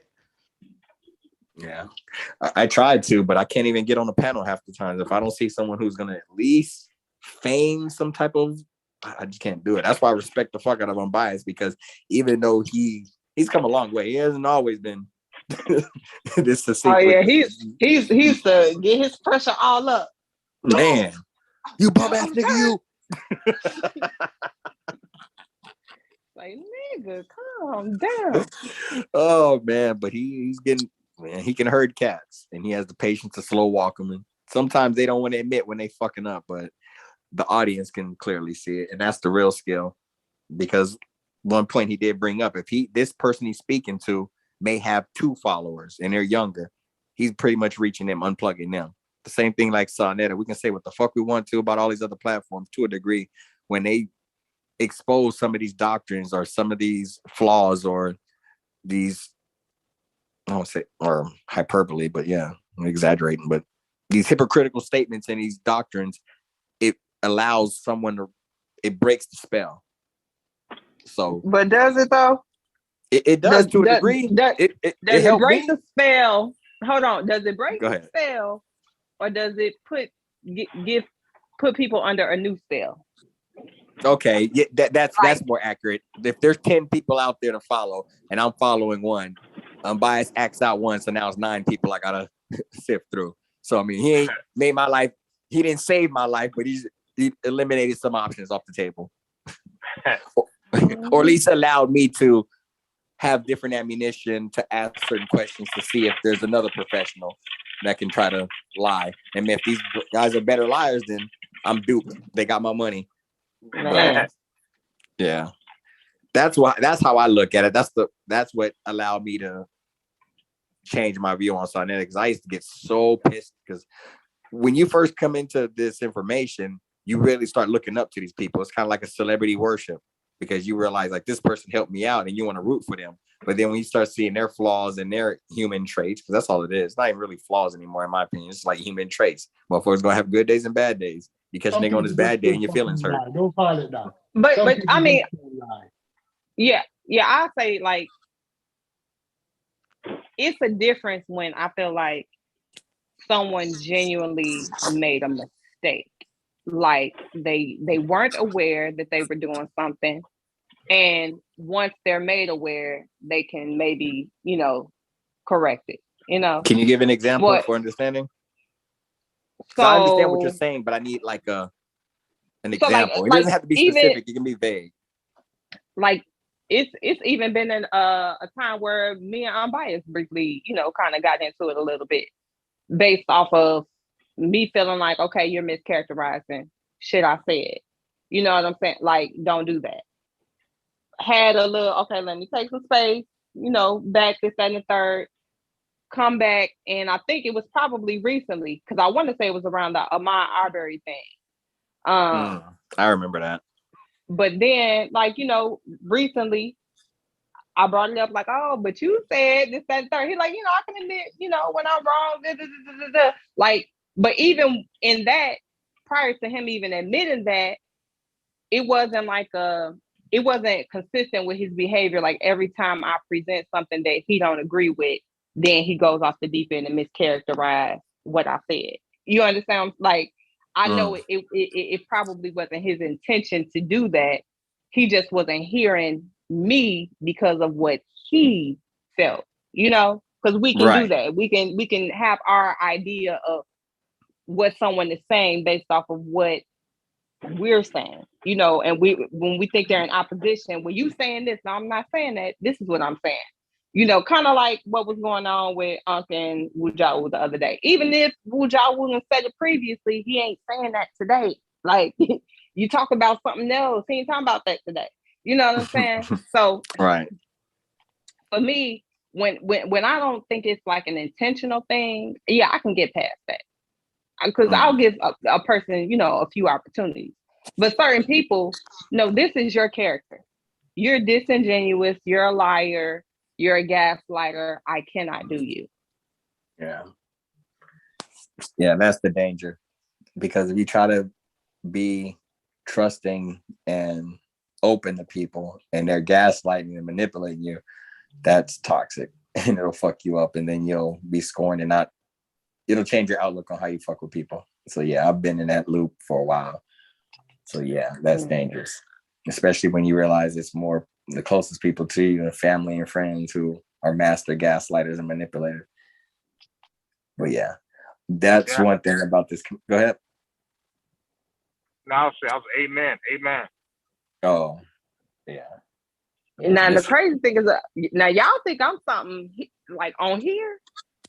In real life, motherfuckers know me as like the cutoff queen. I will smooth quit talking to any, like, I won't even say nothing about the bullshit I peep. I would just sit back and peep your bullshit. I ain't gonna address it. It depends.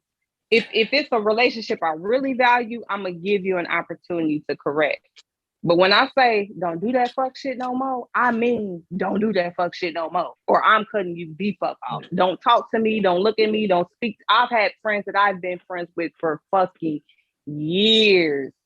I give you an opportunity to correct. You don't do that, bitch, miss me. And I do not know you from this point forward. And I mean, and it ain't no, I wish you all the best, but get the fuck away from me.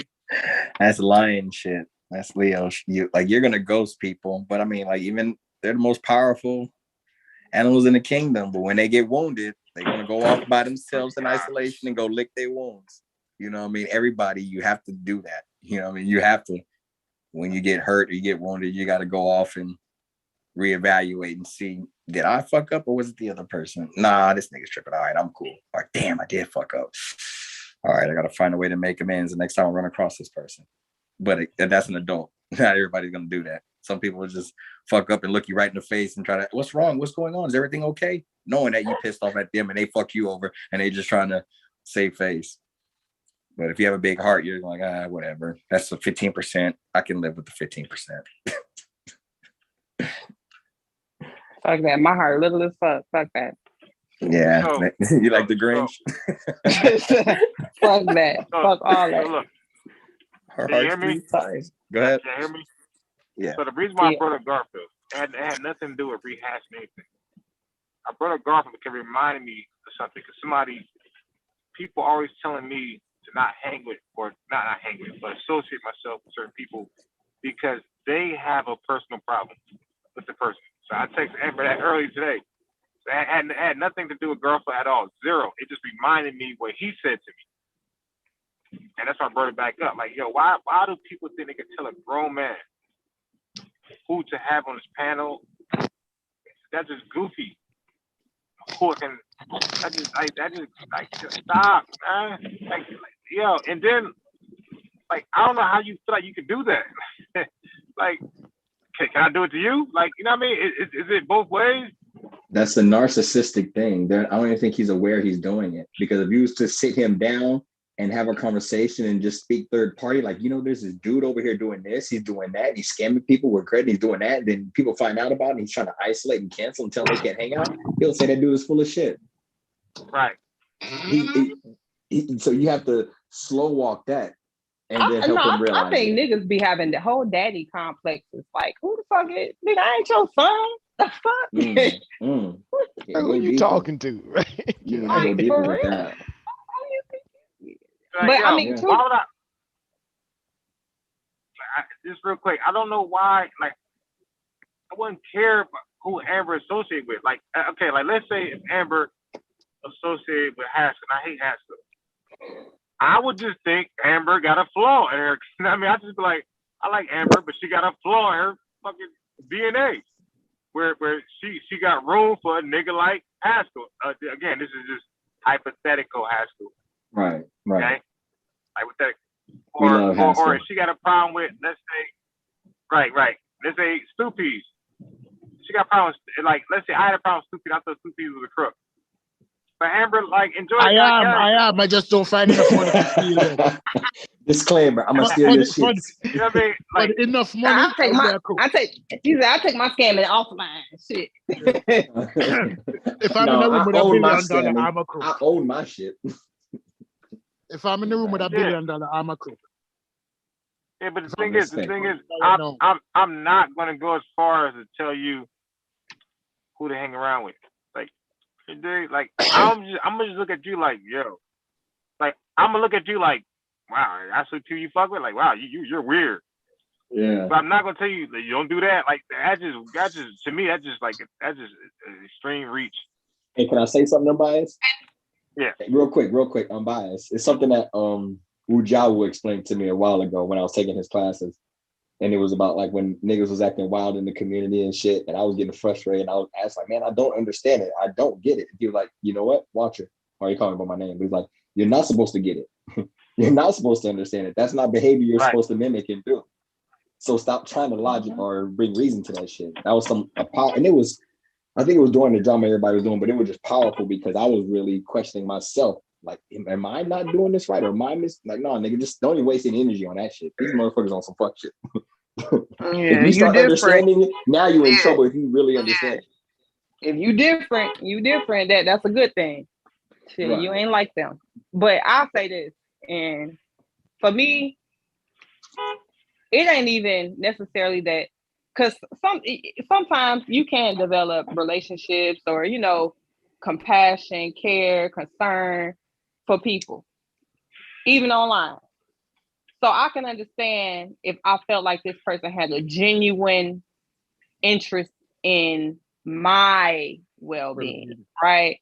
Like for me, hey, this person isn't good for you because I see them doing A, B, C, and D, right? But if that only comes out when that person offended me, no, you're trying to manipulate me. Quit fucking playing with me. Like, and even then, I'm not going to necessarily take what you, but if I care about you and your views, then I may consider, because, hey, you may be looking out for my best interest. Because I'm pretty sure if someone would have came and said, hey, this person is shady, this, that, and the third, you may go down the line and think back, damn, this person tried to tell me and they had good intentions. But you could typically sniff out that good intention versus that bad intention. And how I look at it is, I may not fuck with it's certain people that I don't fuck with that, might come on the platform. But even still, I'm not gonna say, oh, hey, why they not on the platform? Why they on the platform? You shouldn't have them on your platform, this, that, and the third. Either I'm gonna tune out because I don't fuck with them. Or at the end of the day, if anything, I might be like, okay, well, how does the chat respond? And because I may not like them, but they might be good for the show. Like at the end of the day, I would love to see this platform and Unbiased channel succeed. So I'm not gonna be on no hating shit like, oh, they can't come to fuck my opinion. Is it good for the show? It might not be my brand. That just might not be a show I need to tune into. Facts. But see, that's understanding, Amber. That's you not understanding how someone can regulate your friends and who you should be around, but also realizing that it's not all about you. A narcissistic, they're not going to view it that way. You like the point you said, like, I don't rock with this nigga, but he might be good for the show. I want Unbiased show to be well. The people in the chat may rock with it. So you're going outside yourself. That's not an ability that everybody has. Yeah. I mean, but you know me, I ain't never get I have friends that have been whole friends with people I don't like, that I don't fuck with. And it ain't like, why you that bitch friend and they don't fuck with me and you supposed to, I don't give a flying fuck. My only rule is don't discuss me or none of my business with that bitch. Period. I don't give a fuck what y'all do. Just make sure I don't come up in y'all conversation. Don't give them no ammo on me and we straight. You know I don't fuck with them. I'm not gonna tell you because they're not gonna come up in ours. Because I don't sit around and talk about motherfuckers I don't fuck with. I don't do that. That's the fast way for me to ghost you. If I tell you some shit or you tell me some shit and then the third party knows about it, okay, all right. And especially if you know I don't really kick it with that person, and now that person gonna come tell me that they know what you said just to let me know that they got a spy in my camp. No, we don't play like that. You can't play both sides. We ain't beefing, but you over there. Mm-hmm. Yeah, I don't do that. You be friends with whoever the fuck you want to, but no, that is not my friend. So that bitch shouldn't know none of my business. Facts. And they shouldn't be comfortable telling you shit about me disrespectfully and you listening. Well, they said this about you, said that. All right, then nigga, what did you say? Why they telling you? Because I'll be damn, ain't nobody gonna come tell me shit about Amber or Unbiased and just unload. No. I fucks with her and she don't say shit about you, so you can't say shit about her in front of me. That's how I roll. You know what I mean? That's how I grew. But when I was younger, I wasn't like that. I just sat there, was quiet, and let them say shit, and I just didn't participate. And I thought that was good enough. I had to grow out of that because I was trying to avoid confrontation. I was in one of those 4 Fs. So I was in fright. So I just was petrified. I just stood there frozen. I didn't argue and fight back. I just like, okay, well, let me just keep it cool. I didn't appease it. I didn't join in. I wasn't fawning. Like, I got some jokes to say about this nigga too. I wasn't that type of nigga. But it's just something you got to grow to do. But when you start hitting in your 30s and shit and 40s and 50s, and you can't be doing that shit, man. Yeah, and another, like, I'm this person, and I swear, ask anybody, I'm like this. If a motherfucker dogs me clean out to you, and you sat there and listened, and you didn't tell me when it happened, hold that. Hold it forever. Don't come telling me down the line after y'all don't tell. I don't give a fuck. If you didn't tell me then, don't tell me now. Point blank, period. Right. Just keep that information. what am I supposed to do with it now? Be mad 4 years after the fact? Because now y'all in, I don't give a fuck. Don't even tell me. Shit, if you ain't think enough to tell me when it happened, don't tell me now. Damn, that's powerful. I never even thought. I'm sure I may have been in that situation, but I've never had a conversation when, or maybe I wasn't smart enough to view it how you viewed it. So when somebody came at me with information, I took it, but I didn't really question, like, is this nigga having a fallout with that nigga, and that's why he gave it to me, or this female tripping at that dude, or whatever. That's the insight. I wasn't upon that shit, or if I was, I don't know. Shit. Yeah, man. Take that shit to your grave like you had planned to do until they piss you off. Yikes. Yeah, see. Yeah. You analyze that shit. That's why I miss my sister. We were separated when we were younger, so I know I missed out on a lot. Yeah, I mean, people be trying to put the battery in your back, and I learned from an early age, motherfuckers try to instigate some shit quick as hell. Even if they ain't necessarily fell out, but once a person start getting too close, and they like, well, they said, oh, did they? When they say this? Oh, way back then, and you hadn't said that, I'll cut you off for telling me after all this time. Yeah. You might as well keep that shit. Don't tell me no old shit. Yeah, like yo, misery loves company, and hurt people hurt people. That's a fact right there. Hurt people.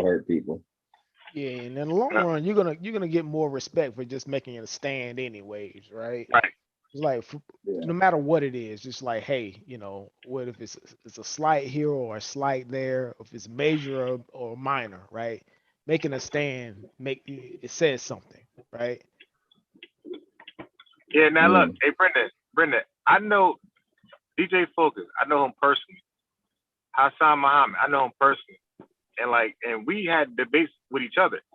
Me and Hassan, me and DJ Focus. Well, you could tell me and DJ Focus, but now look, if I'm a shitty guy, now you see DJ Focus, he was out, he was in his bag. If I'm gonna fuck the individual, that was the perfect time to say it. Mm-hmm. He ain't say it because I'm not a fucked up individual. You dig? So that just shows you who I am. Like, I'm really unbiased. Like, I really stand on what I believe. Yeah, for sure. Right. Yeah. You show him the absolute respect, and then you even said, is what even said to you, which was mad disrespectful. What anybody would have went off. I won't repeat what he said, but you sort of just went on. He said you're invited to come back whenever you feel like you want to come back and have a conversation. I was like, wow, that impressed me, right? I was like, That'll piss me off if I was him, bro. I think everybody knows what I'm talking about. Definitely. But see, remember, I don't even remember, but the fact y'all don't want to repeat it is good enough for me. Let me just say to you, Amber, let me put it to you like this. When a nigga try to come at somebody all Busta Rhymes and he get Barack Obama, that's not a good look. That's just not a good look. Right. Yeah. When you think the energy's finna go somewhere else, and he just So look, so I was telling another brother this. I was paraphrasing Malcolm X, but I was saying, bro, like different people got different strategies. They handle the same issue differently. Some people handle like a wolf showing teeth. Malcolm X analogy. Some people handle like a fox smiling. Malcolm X analogy. You dig? I said, yo, everybody handles shit differently. Like everybody don't. We're not the same. We're not going to react the same way. Right. And you know what? Never. Always remember, people are watching. People are watching how you react as well, especially on these social media platforms. Yeah. Right. They're watching how you react. Right. And like I say, in that right there, that was like, that impressed me. I was like, because I couldn't have been the one I couldn't have done it. It just couldn't have been me, So my hats off to you, brother. Hey, well, I be saying all the time, I'm not grown yet. I'm not. Not grown yet. I'm still very childish, very much. When he said, "Oh, hood rat, you damn skippy, bitch, whole rat right here, you damn skippy." Is it a whole? Remember when she was going at it with Jeremiah? Oh, Amber be killing me. That's hilarious. But listen, I don't know if y'all heard. Yo, did anybody in the chat or y'all hear me and Rob Bourne go at it? Nah, your punk ass didn't put it out there, cuz. Yeah. It you kept telling me you were gonna let me listen to it. Yeah, but it's over now because your channel shut down. But it was real petty. It got real petty, and like I was kind of embarrassed. Like, I mean, I was like, but help me see my embarrassing moment. It was a true story because he was repeating. He could like heckle a little bit, but he was repeating. Yeah, but he was repeating what I was saying. He's the master troll. Right. Now he was doing that, but he was repeating what I was saying, and I really was like, I said that? Like, damn. This video's going on private. Hell yeah. Yeah. You did, because I'm feeling good. I'm cussing Rob Bourne, he cussing me, I'm feeling good. And true story in the chat, like repeating shit I said. I'm reading that shit like I said that. It's in the old mirror. Show him the mirror technique, right? I said that too. Show him the mirror. Oh shit. Yeah, but look, hey Brendan, look what I did though. Yeah. Brendan, look what I did. I hit up Rob Bourne the next day. I'm like, yo, my bad. You know what I mean? Like, yo, listen, man, I was tripping. You know what I mean? You were tripping too, but I'm apologizing. For what I brought. Right. And I made it private. Nobody ever heard that other than who was that night. That was it. Wow. Yeah. Oh, okay. So you learn from experience, right? Yeah, exactly. Yeah. And this is why I won't repeat that mistake again, right? And this is why you was able to see me and be focused like that, because of those. Like Rob Bourne's the last person who I made a public outburst with. That was it. I said, okay, never again. Again, because true story's point was repeating my words.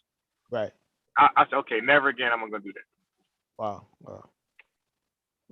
Yeah. Two things. Listen. Maybe I can learn from you, brother. Yeah, sure. Oh man, that's funny. Two things. Yeah, truth is the truth. He has mad wisdom, and he is the king of trolls. You know what I mean? So if he's on your neck, hella smart too, right? Yeah. Oh, he's brilliant. The man is brilliant. And my main lesson I learned that night was why am I cussing somebody out who I actually like? Ego. Like, I like Rob Bourne. So I'm like, why am I cussing? So I felt phony. I feel like I'm cussing somebody out who I actually like. Why go this far? Right. I like this guy. So why am I acting like this? Ego. I like a Rob Bourne too, but besides him equating the Egyptian cosmological thing to the what was he doing the other day on the Pseudo Killer channel, saying that it sounds like the law of thermodynamics, right? Oh shit. No way, thermodynamics. Yeah, he was saying something about, doesn't that sound like the law of what is it, like that matter is never lost or whatever, the law of thermodynamics, or whatever. Which is wrong. Matter is never lost, is only transferred. Never destroyed. Exactly. Destroyed. But exactly. It's like, no, it doesn't sound anything like that, right? Yeah, but right. It's goofy, but that's still wrong, because E equals C squared proved that was the whole. Again, when you say matter, there are three. Who's that? My bad. That's probably fit. When you say matter, the term destroyed don't mean, and I learned from Double X the hard way, because they him on my ass. Oh, yeah. What you mean? You don't know what the fuck you talking about. And I didn't, because I'm thinking destroy means destroy. But science, when they say destroy, when they say disappear, when they say destroy, disappear, and when they say annihilate, those are three words they're gonna use interchangeably when it comes to matter, right? They're not talking about it disappears and it just poof is gone. It means it just turns to 100% energy, and the proof of that was the A-bomb. Albert Einstein's formula was pointing out the A-bomb can be real. Like the A-bomb is right there. Right. Can I? Is this a safe space? I'm biased. Yes, sir. Can I be honest? Yeah. For sure. I don't know who Double X is. Who the fuck is Double X? You always say Double X. And X I'll be like, Architect. Oh my god. You, I wish I I don't- wish I don't they know- would have I don't never know who ran the him fuck- off. That's Amber, the fly Amber, Puerto Amber, Rican who's you a had- dime, Amber. Amber, you had one outing with her, Amber. You did have one outing with her. One. You had one with him. It was funny as hell. Who is it again? Double X always was saying that these dudes all was a bunch of pseudos. Nobody. Yeah, he did. He did.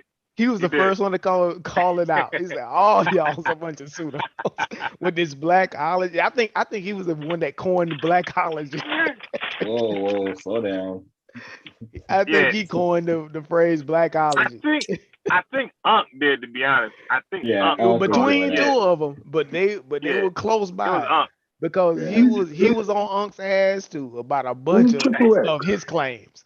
Who Yeah, is he? no, he's a younger brother who X. unbiased, or he'd be on Unc's, or he used to be on Unc's channel. I haven't heard, but I don't even listen to everybody's shit. I can't say that. He's been on Pseudo Killers, and I've never Yeah, heard he's of been him. on Pseudo's Killers, and he's been on I don't know if he's been on the bias channel. But Yeah, he was, yeah. All the time. Yeah, he's always come on. Oh yeah, I'm he biased. used to war with Wu Jiawu for hours. Oh yeah. Yo, him, X Architect and Wu Jiawu are like arch nemesis. It's X-Architect. Yeah, I remember it's that like guy. Serious A and Serious B. Unbiased, you need to make a compilation of Double X, man, so people can see his contributions. So what was he saying? Unbiased. What was he His saying? contributions need to be etched. What? Your network. Yeah, What was because he saying? he be mentioning his name, and I'd be like, I don't know who the fuck that is. Hey Fitz, what'd you say, Fitz? Hey Fitz, I ain't hear you. What'd you say? Where'd Fitz go? I mean, I disconnected. Oh shit. Uh-oh. No, Y'all you're can in hear me? disconnect.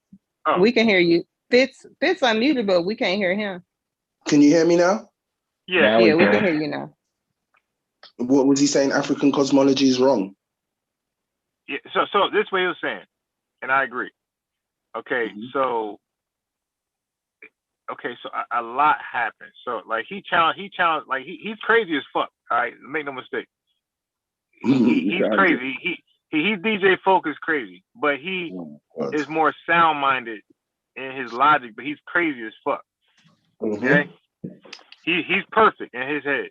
He makes no mistakes. Okay? So I tell him to his face, he's crazy as a motherfucker. But he has a good knack for pointing out bullshit. Yeah. Very critical.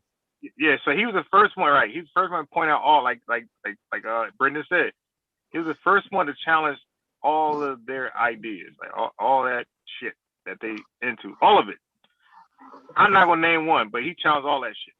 No, I'll be more general. He would challenge everything, even if it's a conversation on poverty and wealth. He would point the conversation back to the black community. He just have a way to be a great contrarian and antagonist, like a black Christopher Hitchison, a young one. Yeah, he's not buying it. You have to convince X of it, right? Right.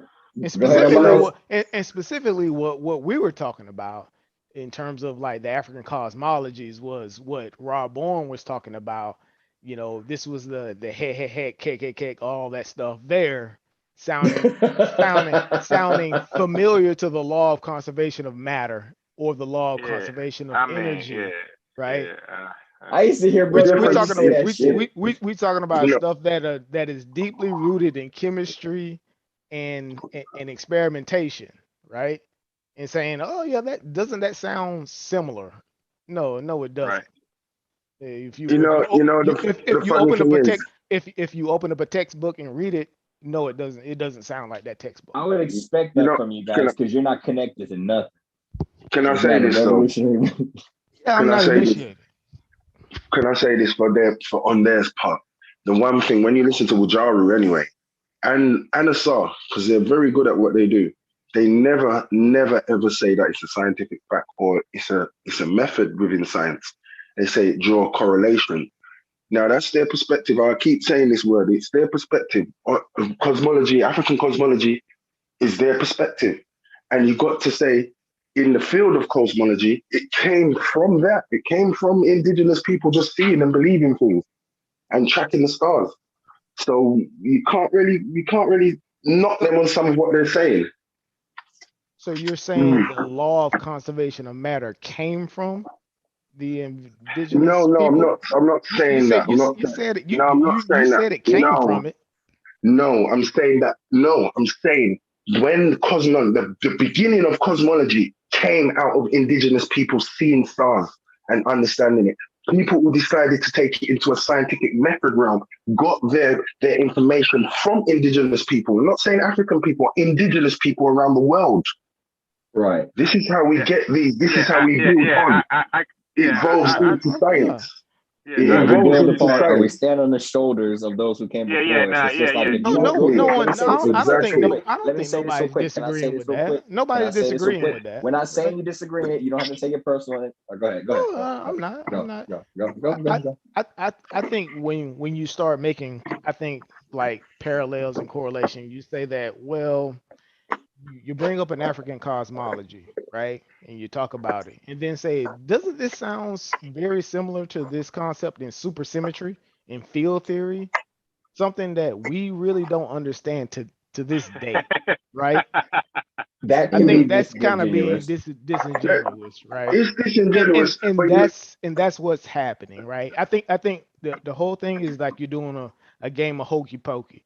You put you put one foot in, right? You put one foot in saying, okay, well, yeah, it sounds very similar, but I'm not saying that. They it sounds similar to this. It sounds similar to this scientific theory, but I'm not saying that they knew anything. Can I contribute now? I got what you're saying. Yeah. Can I contribute? Because I'm sorry. Because again, this is not my field. Let me throw out my disclaimers.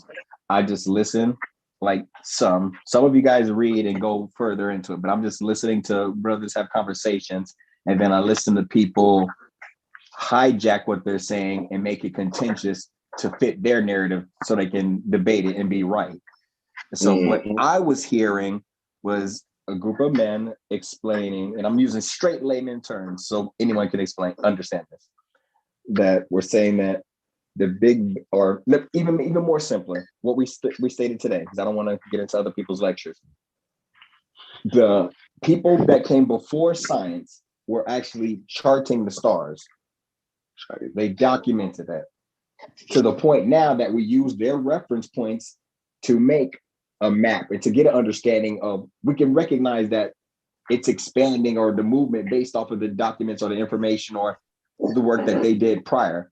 Now, when people are trying to conflate, if you guys are still with me, the ending part, like they knew the post-science. And I don't think people are saying they knew the post-science. They're trying to say they were the pre-science, because the people in the middle did the science, but they used the information that they did to try to come up with the conclusion. And to try to say that you didn't stand on the information that they gave you before is disingenuous. But trying to say that the people in the caves knew what atoms were is disingenuous as well.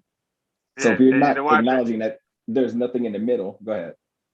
Yeah, if they say it like that, I agree. But what Brendan's saying, I agree with him. They're not saying like that. Like they're adding a gray area where it's possible they can know what we know today. And that's what trips me out. It's like, dude, I have no problem with you saying standing on the shoulders of this original thought. No problem. No problem. No argument for me. I accept it. But do you know what, Unbiased? I get you. The problem is, as Fee is saying, constructive criticism I don't think is going on here. I think we're standing on a bias. Me and you, all of us on here, I think, and me and Watcher may be a bit more neutral, but all of us on here stand on a bias towards science and the scientific method. We don't see other perspectives. Now, if we're coming from a different perspective, I mean, what's up, baby? What's wrong? What do you want? Oh, go on, take it, man. Go on. Good girl. Yes, if we came from a different perspective, like they do, it's a belief perspective. Now, we can't say that. They can say it correlates, yes? One thing they do not say is a scientific fact. They never ever say that. They always say it correlates, and they don't never go into the scientific field. They say that this correlates with that, but it's still from our perspective. Now, because we don't believe in that sense, we won't go into a perspective of belief, and we can't never see that. There's always going to be something without tangible evidence. Oh, you got to remember that science only has its limits. We see tangible evidence. Hey, We don't actually see the abstract. We deal with more observation. So we can't dismiss them horribly like how we do, because we're biased towards science. That's my perspective. I know many of you might have a different perspective to that. Quick question. If may I just ask just a quick question? Do you think, in terms of like the African cosmologies, right? Somebody got a lot of background noise going on. Did they have a scientifically testable hypothesis? You think? Brendan, here's where you throwing science back into it. No, because the reason why I asked that. Let her go. The reason why I asked that is because Asar said that. He says that the African cosmologies are a scientifically testable hypothesis, and he said that last night. And you know what? He doesn't mean scientific in as Amber said, not in the scientific field. Because cosmology. I don't know what he means. I know what he's saying. I'm gonna give you Brendan. I'll give you Brendan what he means by that. He means that it's still tangible to them because they're tracking the stars. That's what they use to use their calendar. We got to remember that's their calendar. That's tangible. They see a point of reference of light in the sky, and they've tracked that over thousands of years and passed it down. This is a lot to do. So that is tangible and testable. Every year they know that this season is going to come and this season is going to come due to this position of the star, this position of the sun. And that's what is tangible. It's not in the realm of science tangible, but it's tangible in their lives. It's working. I would say even that is to a degree scientific. So like anytime that word scientific gets thrown into the conversation, we equate that with the modern standard of science, lab codes, versus thinking of the primitive field of science. So as Fitz just stated, them having a calendar, them tracking the stars. So the calendar would essentially be the hypothesis, right? Like, because at this point they didn't have the tools that we have today to know and track and see these things, but they predicted this is how this is going to go based off of what we've observed, right? And they made a calendar. So that calendar would essentially be that hypothesis. That you understand what I'm saying? Yeah, I need to give an example that's tangible real quick. And I don't think anybody's, debating that, right? I think, the ancients, they knew about, in terms of like the but it is being debated. Hold on, Brendan. It is being debated. We're talking about the Big Bang. Scientific. We're talking about the Big Bang theory. So, again, I'm talking about the huge leap. Brendan. That's the piece. Brendan. We're not talking about the Big Bang theory. We're not talking about the Big Bang theory. That's the conditions piece, though. No, it's not. Listen, that's the condition you're imposing on the argument. You all are imposing that. Nothing Wujawu said that they understood Big Bang theory. He said that there were aspects that mirror it. That's not the same thing. And you all need to understand nuance. And that's the problem, I think, that this community has. People get into an area and they feel like they're specialized in that area. And now they know everything about everything else because they feel like they're specialized in an area. When technically you're not even specialized, you just study this shit. But you don't understand the nuance of when someone is making a distinct statement and how that differs from what you think you heard. That's not what is being said. Nobody, he explicitly said that absolutely, unequivocally, no, they did not understand Big Bang theory. He stated that explicitly. It's impossible logically because Big Bang theory didn't even exist. So no, they do not understand Big Bang theory. However, there are— I agree with that. Man. If that's what he's saying, I agree with it. They didn't understand it. Wujawu definitely made that statement explicitly. Now I don't know what Asar stated. I'm not anything beyond that. I don't know what they talking about. Do you know what the difference is? You know what the That's what I'm difference is, saying. Brendan? I agree with that. They didn't understand it. Brendan, You they know what didn't I hear? understand it. They didn't understand it from a scientific perspective of modern science. Now we can't say they didn't understand it. You got to remember these people Oh, have been here. now you putting Listen, another no, foot I'm in. See? I'm not saying they. All right, let me See? rephrase that. I'll bring that back. Look, we're not See? saying they cannot. This is Listen, the hokey Brendan, pokey. See, this is the No, hokey it's pokey. not. Brendan, But Brendan, I'm it's not not the saying. hokey pokey. Your Listen, mind is closed. yes, Oh my I'm not God. saying. You're not. I'm not saying. No, I'm you're not not saying. listening. Listen to me, Brendan. I'm not saying. I can guarantee you, if this argument was presented to actual scholars and scientists, they wouldn't have the type of contention you all have. I can guarantee you that, because they Yes, could you're right. understand the distinction that's being made. They could What understand that. Brendan, what I was trying to say is that they have their own version of the Big Bang.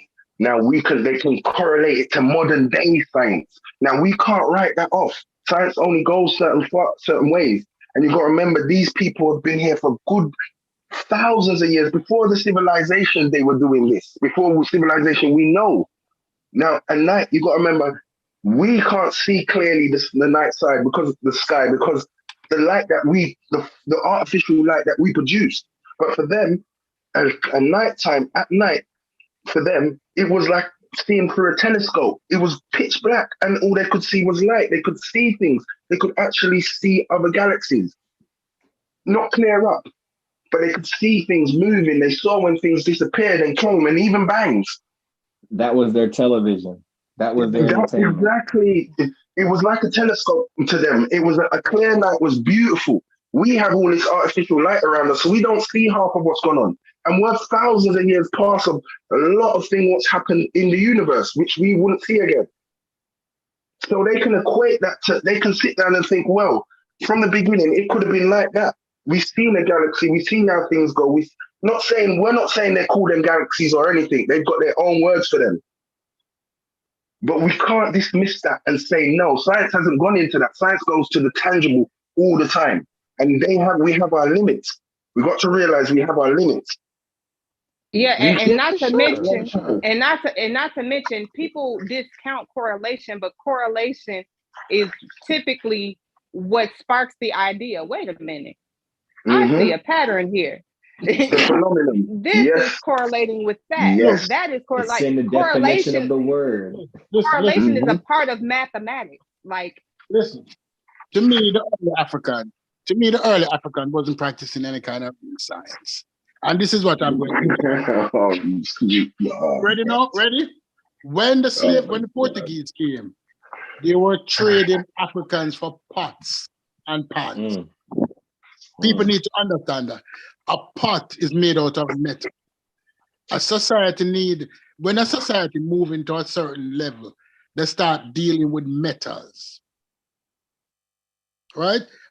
Many of the West African societies, the metal that they were dealing with was the bronze, and those didn't make good pots. And Sweet Pea, you forget about the Gold Coast. They dealt with all metals. You got to realize that. You got to remind them where the era that they were in. It wasn't like that. They were suffering in some senses. Now to see nickel and a different kind of metal, which the Europeans brought, because they were the metals that the Europeans have was not gold.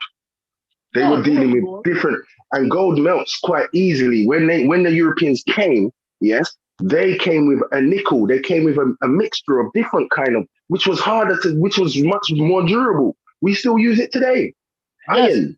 And that is science. So it's a bit different. No, but that's they were using more. That doesn't mean that the Africans weren't dealing with science in the sense, well, not your Western science. They had. How do we get so much chemicals, stupid? Really? How much? So you're trying to say they didn't know about chemistry in ancient time? No, they never know what? Oh my God! I don't even know where to start. You need to read more. Wait a minute. Didn't they mummify people? Exactly, embalm people. They took people's organs out. What? Yeah, but But that that's a doesn't mean they knew mixture. anything Listen, about Uh-oh. the chemical that's a element. mixture. That's a Uh-oh. mixture of like biology. Yeah, they No, don't. we're not. Yeah. This is Yeah. what me and See, Amber that's keep saying see to you these are guys. the This is the jumps. problem. No, this is the These are the problem, jumps. Streepy. This is the problem, Wait, Streepy wait, and listen. Jordan. When y'all Me say and Amber about chemistry, the just said when y'all say this. crocodile chemistry, guys. I'm gonna hop in. If y'all Me saying and chemistry, Amber, I'm me and gonna Amber hop in. just. Me and Amber Unbiased. just said They this to had this. You're looking at it from your perspective as scientific, contraceptives. modern. Nah. I'm saying like this is why when y'all was talking, I just went on mute. I didn't want to say anything. You know, until you say something that I know a little bit about something. If you're saying chemistry, I'm agreeing with Stu. If he's saying this, they ain't no shit about chemistry. You know, like No, I'm biased. You're talking from the They ain't know shit about 21st century. astrophysics either. That doesn't mean nothing. That really doesn't mean nothing. You're putting them down compared to where they were. If we was to chuck you back, if we took everything away from you now and put you back in them times, you would feel it. You would feel it, brother. So you got to say they advanced us. Which Now European? you're saying chemistry. You're saying chemistry. No, I'm biased. I just want to say this. You're saying chemistry. You said the word chemistry. We're not talking about chemistry. We're not talking from your level. We're not talking about the periodic table. Hold on, really quick. Listen, Hold on. we're talking from them. Can I make? Finding out. Go on, Amber. Sorry. Can I read Egyptian civilization, religion, mummification? Natron, a disinfectant and desiccating agent, was the main ingredient used in the mummification process. A compound of sodium carbonate and sodium bicarbonate, natron essentially dried out the corpse. Sounds like fucking chemistry to me. Okay, now watch this. But okay. Now, wait, hold on. Watch this. Uh-oh. Listen, now, I don't know if y'all want to do this. Okay? Listen. I can boil water right now and make a hot dog. Do I know about isolated system? No, well, yes, I do. But do you know about isolated system? Probably not. Do you know about a closed system? Probably not. So therefore you can handle chemicals and you could get your desired result. But do you actually know why it's doing what it's doing? Obviously they did. But that's your standard. That's your standard. All right, so let's back up. Let me cut Amber. That's your Amber. This is primitive science. Amber, hold on. Let me say something, please. Let me say something. Amber bring up natron, but natron is naturally forming. It's not something that they created. It's naturally forming. I don't know where they mined it, but they mined it and they found it that it did this, but it's not like they created it. They didn't mix two chemicals together to get natron. It was naturally formed. I'm telling you, you're gonna mess up when you try to mix Egyptians up with chemistry. Like you're gonna be by yourself in an argument. Let me read what the definition of chemistry. Let me read that.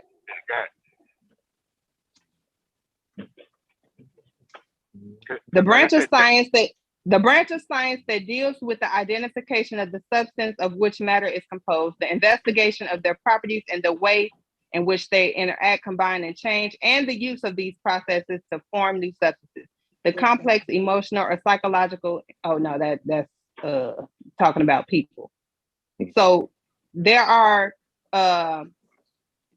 semicolons in between this, which means these are separate and distinct ways that chemistry functions. All right. So look.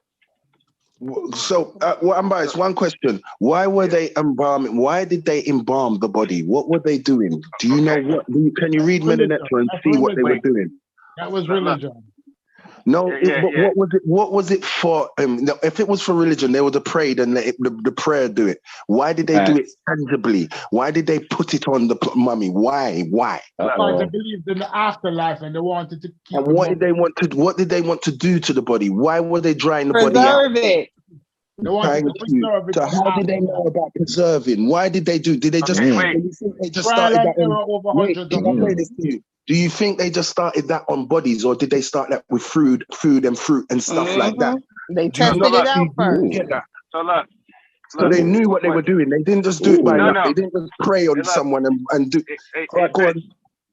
Chris, when we boil a hot dog, right? We know what we're doing. You got a cooker. You got to remember this. There's no cooker there this time. There's no pot stove pan. No. This is what I'm saying. When you boil water, and you got hot dogs in there, you know they're done, right? And you know that the water is boiling, but you don't know shit about the temperature. You don't know shit about condensation. You don't know about these things. This is called serendipity. Like you're trying shit out and it's working, but you don't know. All you care about is that you get your desired result. So this is not considered science. This is considered serendipity. You just trying shit out, and whatever sticks, you just keep it going. No, Unbiased. You're really Nah. I'm not a man to differ. You know, I'm very scientific, and I'm unbiased like you. That's the main thing. You've got to be unbiased. I'm unbiased. You're still looking I'm at unbiased. You're still looking at it from a 21st century's lens. You got to look at the society and how they built. We're not just looking at just their personal effects. Look at Right. what they built. They want to put the modern 21st century standard on on everything. On Egyptians. I think that we're not saying that the ancients didn't know anything. Definitely. We're not saying that they were a bunch of morons or anything like that. You're pretty much saying that. They didn't know nothing about science. They didn't know nothing about chemistry. I'm not they didn't know nothing. No, I'm not saying the know nothing. The know nothing about. They didn't know nothing about astrophysics. Yeah, you gotta remember about that piece. But I'm not saying they don't know anything, right? They knew about their elements around them. They knew how to deal with the materials, things in their environment, things like that. But in terms of knowing about the expansion of the universe and how that happened, I'll say in the same way they didn't know about Big Bang Theory, they did not know about chemistry, because these are concepts that hadn't even come into existence yet. However, if they were able to practice chemistry, if they were able to observe, the cosmos, I agree that they were able to do that. Yeah, for sure. At least the potential for them to do that. Yeah, for sure. All of these other things, no, they couldn't have known about it because they hadn't even come into existence yet. But do I feel like they were? But again, the way certain things interact, that has always been a thing, even prior to all of these concepts being brought out, observed, tested. It functioned that way before we put a name on it. So to say they didn't know chemistry the way we know it, and the field that we know today, no, they didn't know that. But does that mean that they were not practicing chemistry, or they weren't attempting to know chemistry or to develop chemistry? I'll say that people are really arrogant in their thinking and really entitled because they sit in a position of being able to know now. And Amber, I would say this. I would even go as far as to say, and it can be proven, that the Egyptians and older civilizations actually had a grasp of nature better than we do. Science is the observation of nature. These guys had to observe nature daily. They didn't have a TV. Listen, this is not blackology. I'm talking about indigenous people around the world, not just Africans. I'm talking about everyone from the later times, Aztec, everyone. They had to observe more of nature. We don't do that. As Unbiased just said, we don't know the mechanism behind boiling a hot dog because we don't need to. You have a stove. An engineer built a stove, so you don't have to understand. Listen, I'm gonna finish it. That's the same. We have a house. We have security. We have different things from what they had to go through. They had to observe nature. They would die much quicker from COVID than we would. You don't really realize this. They had to go into these things. They had to go into plants. They had to go into everything. They had at an earlier age than us. You got to realize these kids grew up quicker than we did at that age. We're privileged. We're privileged. No, what I'm saying is that I think a lot of the things have kind of been abstracted from us, right? In terms of the understanding of the natural world, right? I think there's a lot of things that have been done for us. Right, we don't have to understand how a lot of these things work. Right, we don't have to, like for instance, we all live in houses, 2-story houses, 3-story houses. We live in buildings and complexes, but most of us don't understand calculus, right? But we enjoy roofs not falling in on us, right? So other people learn those types of things for us, right?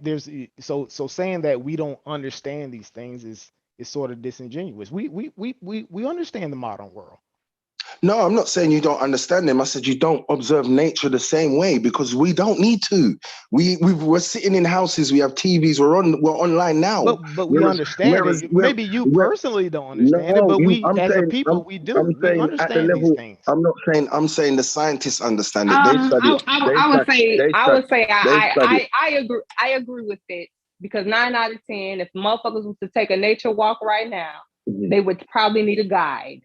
They would need somebody to tell them what plants is good, what plants to stay away from, what bugs can bite you, which ones is gonna get like at the end of the day, I tend to agree. Now I'm pretty sure anybody in that civilization back then could go anywhere in that area and they knew what they could interact with and what they couldn't interact with because they had to know to survive. Yeah, they did all that testing for us, right? So today we can go to a grocery store and we can eat safe foods, right? That's why we're ignorant to it. That's why I said we're ignorant to it. We're not saying that we're ignorant to it. We're saying that we couldn't go back. Like you said, we're standing on their shoulders it's not to say that we can't look in a book and know, but most people do not care because they're not interacting with nature like that. They don't care. Right. So that's why I say they have a better grasp of what we call science. Science is the observation of nature. Everything is nature. They sat and had to live through this. We don't really have to. It was life and death. It was a life and death matter for them. So they had to know it, even though we don't, not in the sense that we know it today. If science evolved from that. Science is evolving as well, It's evolved from indigenous to where it is today. If you talk to a scientist, they wouldn't have the same view of you. They would say, well, there's a few of us that have to study nature because that's our job. The rest of the population don't. This is why we're having problems over COVID, over this and over that, because people don't understand it. It's nature. COVID is a part of nature. There's nothing other than nature. People keep saying, oh, these people insert this and that. What is it? It could be synthetic. It's still nature. It's just man-made. Mm-hmm. And at this point, it don't matter. It doesn't matter. The cat out the bag and nature is taking its course. Yeah, well, so, nature whooping our ass right now. It don't even fucking matter. Yeah. But at the end of the day, I think there's middle ground in the whole conversation I think that we're having, right? I think like we were talking about earlier, you were saying that, did they how to what extent did they know it's like nobody's saying they didn't know anything or then okay, well, are they absolute astronomers? There's like a middle ground there, right? And I think that's what's getting lost in the conversation. Yeah. Sort of fueling the battle back and forth, right? I think it's a little bit of it on both sides that ends up happening, right? Saying that they didn't know anything about this or they knew everything about that, so. Hey, let me add on real fast. All right. To sit here and say they knew what they were doing, you are a part of a new conspiracy. Give me a science book that give them credit for science, and you got it. I'm talking about chemistry, all right? A specific field, biology, chemistry, because chemistry is based off the atom, is based off the electron, okay? Not some serendipity shit. So and when y'all want to show me, when y'all try to convince me they actually knew what they were doing, like they knew like the elements that they were dealing with, shit like that. Okay, you're bugging. We never said that though. But you're not gonna see that. We never said that. So all I'm saying is this, guys, bring out your science books and tell me that is not serendipity. Like science called what they were doing serendipity. They're saying they just don't sit on the wall, whatever sticks, they go with it. Give me a science book that says No, sir. I'm okay, biased. look, I'm biased. look, You're not unbiased here. Right now, you're biased towards a no, scientific I method. got That's your him. problem. Wait, hold Yes, you are. on. Okay, whether I'm a scientist or not, which I'm not, without bias, I'm talking about the science field, the scientists, especially chemistry. Give me No, a I would chemistry say book. no. I'd say no to that right now, unbiased. They didn't have the grasp of what we call chemistry today. Right. No. Look, the way humans work out is that we evolved. Like they had less tools. The Greeks had more tools. Galileo invented, like he came with the first telescope. Like so, as tools start to be invented, people start to see more and confirm more through time, And then Wujawa said 1920. Right, that's correct. Cause that's around Albert Einstein and his famous equations. So as the human beings start to evolve and our technology start to grow, we start to see more and see more and see more and see more. That's just what it is. Okay. No, we see more on a tangible level. We don't observe observation level. We've always been seeing it. The phenomenon's always be there. You have to have a phenomenon before you get to a hypothesis, before you get to a scientific theory.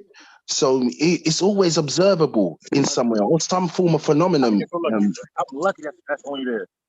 I just see Paul. What was Even it? in chemistry. Unbiased. Even in Unbiased. chemistry. Can I ask that question? Unbiased. Unbiased. Yeah, thank you. What was the written language in West Africa? Written language, I can't even tell you. Huh? I I'm talking South Africa had a written language. Right? West Africa. What was the written language in West Africa? I guess with African, I can't tell you. West Africa's big. Which one? What part? West Where? Africa. West Africa. You can't say West Africa, stupid. All right. What part of West Africa? Ghana, Nigeria, those countries. Guyana had their own written language, and they had their own. I actually can't tell you which one because there's lots of tribes in Guyana. You can't They say had just written one. language. They had a language. They had a written language. I don't know about written language. I can't really say on that, but I know they had many languages. The reason why I'm asking about a written language, what the written language did is that it allowed information from not one individual, a teacher, but from hundreds of individuals. What's the difference between the written language when it comes to science? I would say the Egyptians may have had science because they had a written language. So any experimentation or any observation they did, they were able to write down and share with each other. I would go, right? But I found something, so I'll read it when y'all done. Please read it. Please. Please read it. From Journal of Chemical Education, Chemistry in the Time of the Pharaohs. Yep. Abstract. The Egyptians were known in the ancient world as experts in many applied chemistry fields, such as metallurgy, wine and beer making, glass making, paper manufacture, paint pigments, dyes, cosmetics, perfumes, and pharmaceuticals. They made significant developments in the extraction of metals from their ores, especially copper and gold. The Egyptians developed a writing surface from the papyrus plant and used naturally occurring inorganic salts as paint pigment. They also made the first synthetic pigment, Egyptian blue, developed as early as 3000 BCE. The Leiden and Stockholm papyri give information on numerous chemical processes dating to about 300 CE, but copied from earlier sources. This article describes an overview of the various chemical activities that took place in ancient Egypt, from which it can be deduced that the ancient Egyptians were among the first practicing chemists. In fact, the word chemistry can be traced to the name the ancients used when referring to ancient Egypt. All right, guys. You just put a dagger in your chest, unbiased. No. I'll drop it in the chat. No. Look. Again, for me, you might think I sound arrogant. This is light work. I was the first person to bring this to the attention, right? I brought up the atom, all this stuff, way before we talking right now. It was Wujabu, Unk, and all of them, against me and Double X. That's what it was. This, again, I'm not home, I'm driving. Okay, so I'm just listening. That's why I keep going on mute. I can't really say too much because I can't prove too much. I'm just driving and I'm just gonna be talking. So I'm just listening. But we're gonna pick no problem. I'm listening, I'm hearing, and that's not a dagger. To me, again, that's light. And I did this to Wujao and them with me and X before. I'm gonna do it again. All right. Not this show because I'm not even home. I'm still driving. Matter of fact, check this out. Check this out. Check this out. Hold on. Look at my camera. Check. I'm at ATM. You dig? So I'm not even home. Oh man, you out and about. Yeah, I'm chilling. Yeah. I'm not saying they didn't know anything about chemistry or anything like that. You know, it's So- like No, I said that. I said that. only I'm thing gonna I'm be saying. humble and bow out right now. Yeah. Only thing I'm saying. I think I'm agreeing. You know, I think Amber said it, and I think Fitz even said it. There's certain aspects in terms of things inside of physics that you would have to know to understand. I think, or to have some type of, I guess understanding of the Big Bang Theory as we know it with modern science today. Whatever they were talking about inside of their cosmologies and mythos, that's something different, right? And I agree with that. You know, that's something different. They were talking about something different. Okay.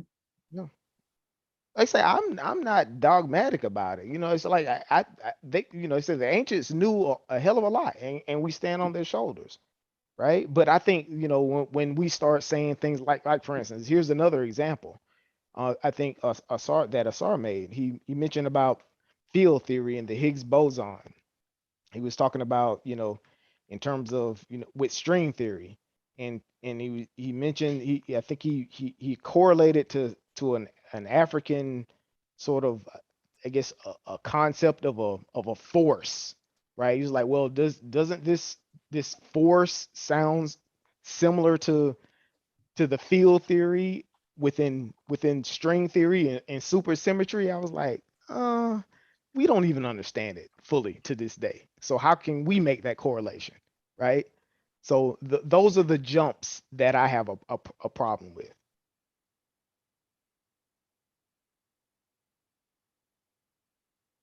Like I'm saying, I don't know of the jumps, you know. So I can't really speak to the jumps because I haven't heard the jumps, but I have heard some ambiguous things stated, and I feel like for the audience that's listening, things definitely need to be made more clear and concise, because a lot of minds are more impressionable. A lot of people jump to irrational conclusions here. So, you know, to be safe and to be clear, I think things need to be stated more explicitly, and be more direct in what you are saying. I think it's a lot of kind of statements being made that's being left open for interpretation that shouldn't be. Yeah, on both sides. I totally agree.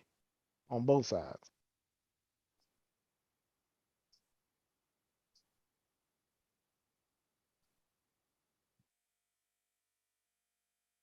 And I think one of the biggest statements, you say, not to belabor this whole thing, is saying, okay, the understanding, or I guess the complexity of the Big Bang, and not having, I guess you would say, the mathematical understanding of it, right? I think that in and of itself sort of kills your own argument, right? Because it sort of stands on the math, right? Without having, like, for instance, I think it all goes back to Newtonian physics. If you don't have a basic understanding of Newtonian physics, how can you have an understanding of quantum physics, right? And you have to have an understanding of quantum physics to even get to the point of conceptualizing the Big Bang. So Yeah, but all of these steps. Brendan, but you got to remember there's levels to it. Okay. Yeah, for sure. We started off with the wheel, and then we ended up with a car. It's not, and then you got to go into perspective as well. That is a perspective. When they say that they can equate it to the Big Bang, yes, they're not saying that it's at every level, they get it at that every level. They're just saying the concept. Yeah, I get the it. I get it. concept Yeah, I of get it. He the said concept of the it's Big something Bang. different. It was a different Big Bang. It's a different concept. Yeah, You that's why I can say you if I don't want to belabor it, right? I think we've all if talked you to it if ad nauseum, right? yes, if you understand, and scientists work on this way as well. If you understand, say, a philosophy kind of way of thinking, they kind of did get that kind of thing because they could see it. They could see that something, a reaction brings a reaction. And they saw it in the skies. They could see stars exploding, and I mean, actually see a star explode. Supernovas, these things were visible to them. We can't see that now, only through telescopes. And that's a beginning and an end kind of thing, even though it's not an end because it could go into dark matter, and dark matter is just pure heat. So this is things they saw. So they can equate it to the beginning. They don't have to see the beginning. They can say, okay, this is how things start. Maybe it started in the beginning. So they see expansion. They maybe saw, they saw a lot. We might not have, we just can't fathom. Yeah, for sure. They had their own cosmologies, right? Yeah, Exactly. they did. They did. And that's what I'm saying. I don't think, at least me, I'm not taking that away. I'm not saying they didn't. They had their own cosmologies. Of course they did. And Mm-hmm. that's across the globe, right? I think all Mm-hmm. cultures have their own cosmologies, right? Mm-hmm. And like I say, Yeah, and I think that's the thing. I think there's middle ground there that I think that people on both sides don't want to yeah. see, right? I think people that middle ground you're talking about, that's the Greeks. Okay, that's the middle ground. The Greeks are middle ground. I think people are purposely acting like whatever you think the Egyptians did, the Greeks built upon that and went further. All right, so I think that's the problem. Like we're acting like the Egyptians knew something the Greeks didn't know. Okay, and then the Romans didn't know, and that's the black algae. They built upon what the Egyptians and Africans already laid down. They took that and they took it to another level. They start measuring the earth, the distance to the suns, the moons, the stars. And they started to do. They measured the speed of light. They did all of that leading up to 1920. Okay, but we acting like and they show math because science is about predicting. You have to predict in science, and it has to come to fruition. The eclipse is all about predictions, and predictions are based off math. Okay, Mm-hmm. right. So the lack of the lack of Greek history is what's killing us. Because I get it. Like we weren't taught Black history, so we we overdo it. It's Black history, everything, and not nobody else. You can't do that. So one thing I always say before I say anything, I only specified the Egyptian and the Africans because we're going into it. I say indigenous people around the world, and Greek are included in that. I say everyone. I admire everyone who's advanced science. I just say we should never take away from what the Africans knew and gave us. Look, that's I don't do that. what we shouldn't do. So me and Unc always even when Unc had the Wujawa side, like way back he had that. I always said he said what you say to me. I'm like, Unc, I'm not doing that. Like people think because you correct them and you add more to it, they think you're banging. Like we hear that word all the time. You're banging them. You're banging them. No, if the Hebrews are wrong when they believe Joseph was the father, I'm not banging when I correct the ass. It's just what the Bible says. That's just that. No, now. But I mean, but truth be told, but y'all are just asserting that they're wrong. I haven't seen anybody really prove anything. About what? About all of their stances being Blackology. I mean, I don't even know. Look. If so for me is this. For me, I can show you how modern science came up with the Big Bang theory or anything part of it, right? Anything that deals with it, the cosmic, the CMB, anything that deals with the Big Bang, I can show you how modern science can just explain it real easy. If somebody's saying somebody knew that before them, just explain it to me. Really, don't give me no allegory bullshit. Just explain nobody to me. Said that though. Okay, nobody said somebody said that. I'm just saying this is what I'm asking for. If somebody is saying that, if somebody's saying they knew about something that we just found about today, all right, but I'm biased. Explain how they knew that. That's all. All right, I'm going to ask you a question. Show me how they came up with that shit. Yeah. Unbiased before, all right, the 30-something milliseconds, yeah, before the expansion from a singularity, what happened then? You said what? The 30 seconds before expansion? Yeah. Okay. What I know is that you had particles, you had antimatter and matter Is particles. that? Could you give me a sighting for that? Do you what? Give me a sighting before for that.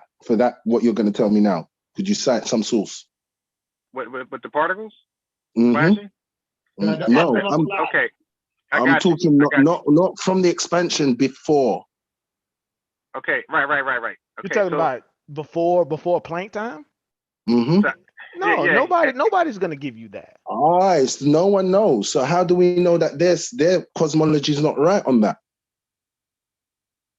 Look, I don't think. Here's the thing. I mean, I don't even science get it. doesn't speculate in terms of what happened. I'm just saying, but you can't say if you don't know, how can you know that they're not right? I don't think. Well, nobody's saying they're right or wrong, because science doesn't even deal with it before. I simply said I didn't say right or wrong. I simply said show me how they look. Show because what's gonna come if the Watcher is still there? What's gonna happen is that we gotta say that God told them. It's some Master Farah Muhammad bullshit. Unless they can show me how they came to that thought, I'm not just gonna believe God just handed it to them. But they could say that, all right, they could say, you don't know what happened before then, so how can you disclass it? The burden on proof is you can disclass it. No. If you tell me how you know something, I'm gonna say how you know that. And then they're gonna say, how do you know it's not true? Wait a minute. Wait a minute. Fitz is trying to get us to prove a negative. I don't. You can't do that. Hold on. You can't dismiss them. Hold on. This is where the problem comes in. This is where the problem comes in for me, because how did scientists come up with the idea of trying to measure background radiation, trying to even develop a tool for that? Okay, so that was serendipity, right? So that was serendipity. A scientist was trying to measure waves somewhere else, right? So this was all he was trying to do something that was serendipity, and then he realized that there was a static sound in the background of something he was trying to do opposite. He was not trying to look for that shit at all. But instrument. Hold on. I know all of that. Okay. I know that.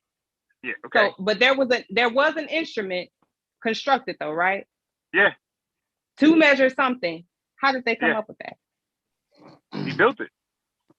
But how did they come up with the idea of what to build and what to include? Like, how did they come up with that? I don't know. We could look into the story. I don't know. Was there anything that existed prior to that did what that does?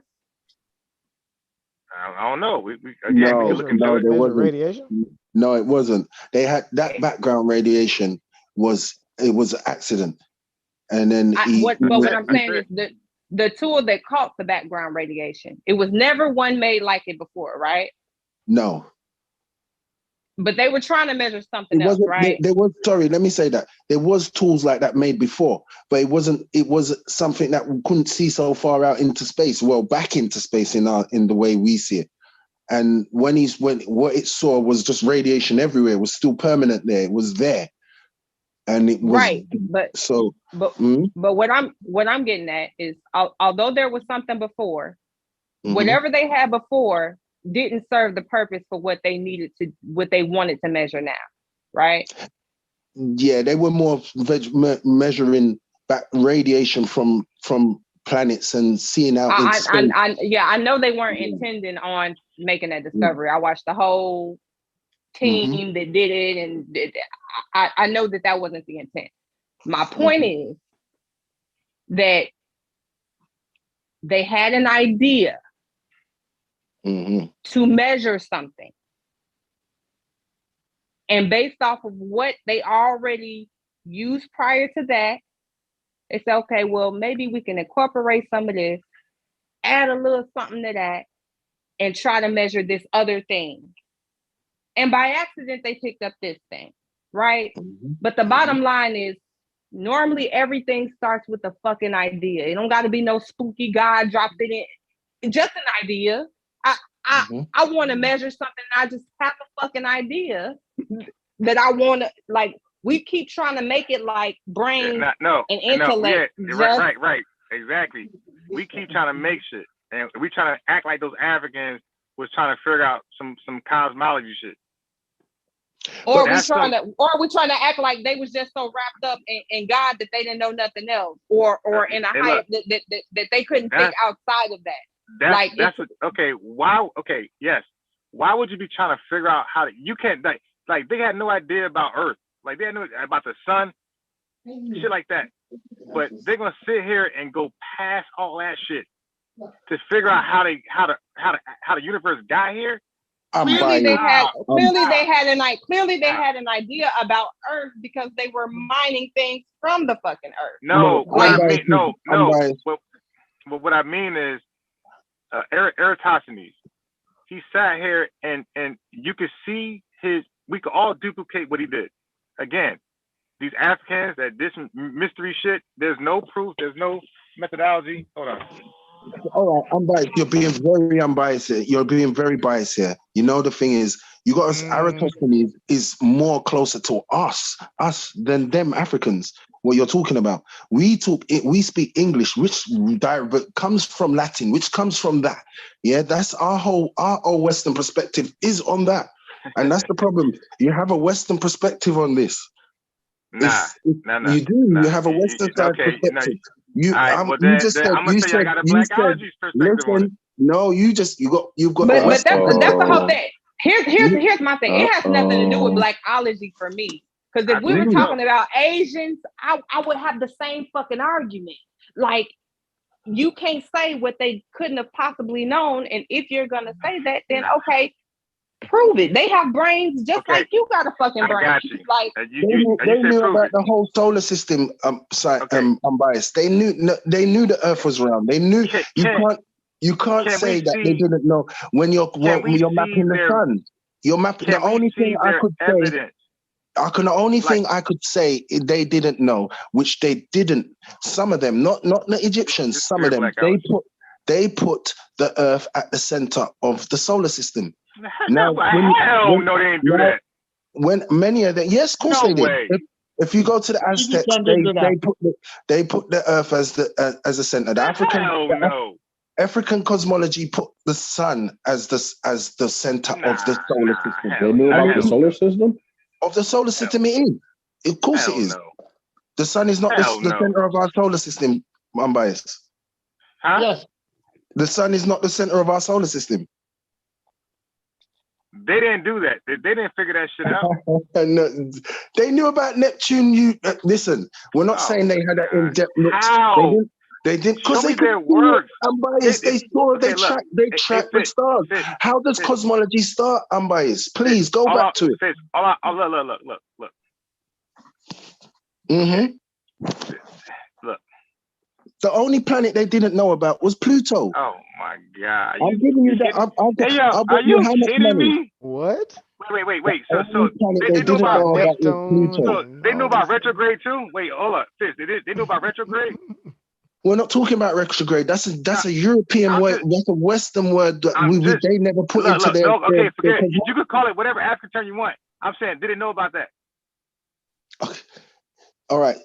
Shall we go step by step? You know, my science teacher would say, Mr. Young, talking to me, you're going ahead of yourself. Let's take it step by step. You got to realize that is your. That's crazy. No, this is advice. It's a different form of perspective of life. It's a different era of life. You can't put your lens on what they knew. They were living this. How far y'all gonna go? Like, what else do they know? You're putting modern words onto things. All right, let's say this. How do you get to something? Unbiased. Did someone just think of things, or is there a phenomenon in science? What do they say? Is there not a phenomenon? What is that phenomenon? What starts off your hypothesis? Tell me, because you're a scientist. Tell me. It's a big. All right, so I'm gonna say this. What is it? Okay, I got you. So I'm gonna say this. I'm gonna go back on mute. It's a big conspiracy. The scientists of the world want to omit Africa from science, from chemistry, and specifically. Okay, they're colluding.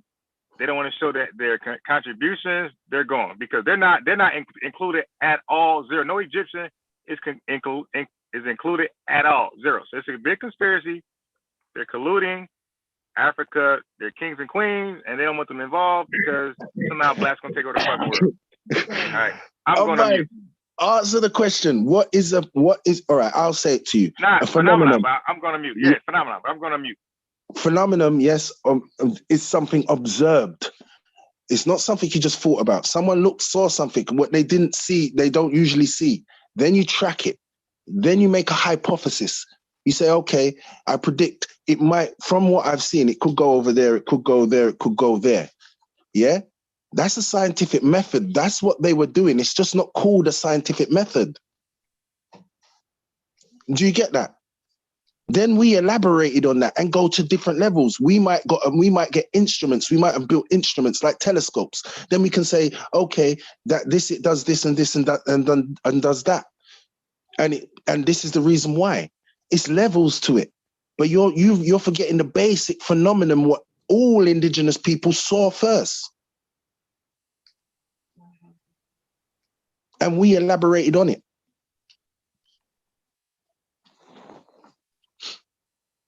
And you're not coming back off mute to say anything. So I just want to be clear as to what he's saying, because I have another source. So you're saying the Egyptians didn't have any idea about the cosmos? They didn't map planets at all?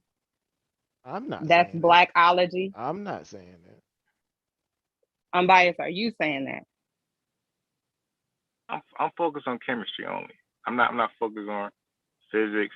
Yeah. Cosmology. I'm focused on chemistry only. Yeah, I'm squarely focused on the cosmos, and I'm not saying that. I think they knew a lot about what they could observe. Yeah. But not as much as, some would like to claim.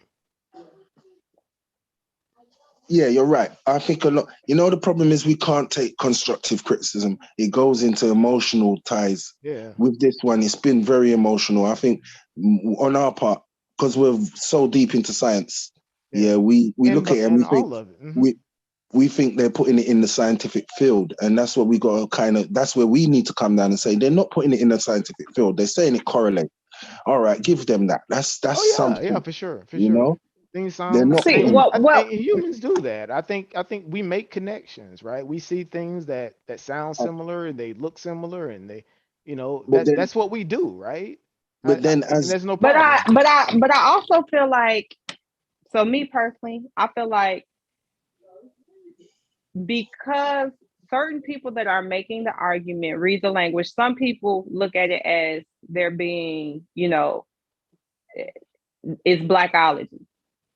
But you also have to be careful because they can read the language, they can understand the context of the analysis that they read. Because a lot of people think that if something written in English, they can understand what it's saying. That's not the case. Sure. So when people have when they study a certain area, instead of saying you wrong, that don't mean that. I read it and it mean this, or I read a book on it and that mean that, but this is what they do. They actually teach the language, study the language. Like, if anything, draw more out of them to get them to take a definitive stance, to get them to present their evidence, and then read other analysis on what they said. Mm-hmm. But you cannot go into it and say, well, no, you don't read the language, you don't analyze any of the scholars. Like, you how do you know? How do you know that? Mm-hmm. When I made the comment the other day about, they're like, well, no, they was worried about their God and this, that, and the third. And I was like, well, how do y'all know that wasn't them hiding elements of what they knew in their spirituality to keep it protected from people like outside of that. It can sound like a Yaku, but don't companies have trade secrets? Is everybody privy to a company's trade? Is everybody privy to the American government secrets? Like, in order to maintain a competitive advantage against your competitors, which would be other civilizations, yeah, some of your shit you got to keep protected, and you got to keep in a codified system. And who are these people that you? Who are these hypothetical people you speak about? You see, Unbiased, that's what you're doing wrong there. You're not, we are doing wrong. We're not going into, as Amber just said, the belief and spiritual world. They could be doing that, and we don't believe in that. So it's hard for us to obtain that kind of perspective. They were spooked the fuck out. You see, that's it. The first thing you just said was spooked. You've not even given it a chance. They were spooked out. Mankind was spooked out. Mankind was spooked out.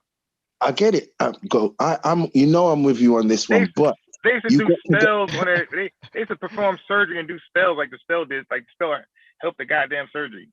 You see in your perspective, but again, they were practicing. They were trying to figure this thing out.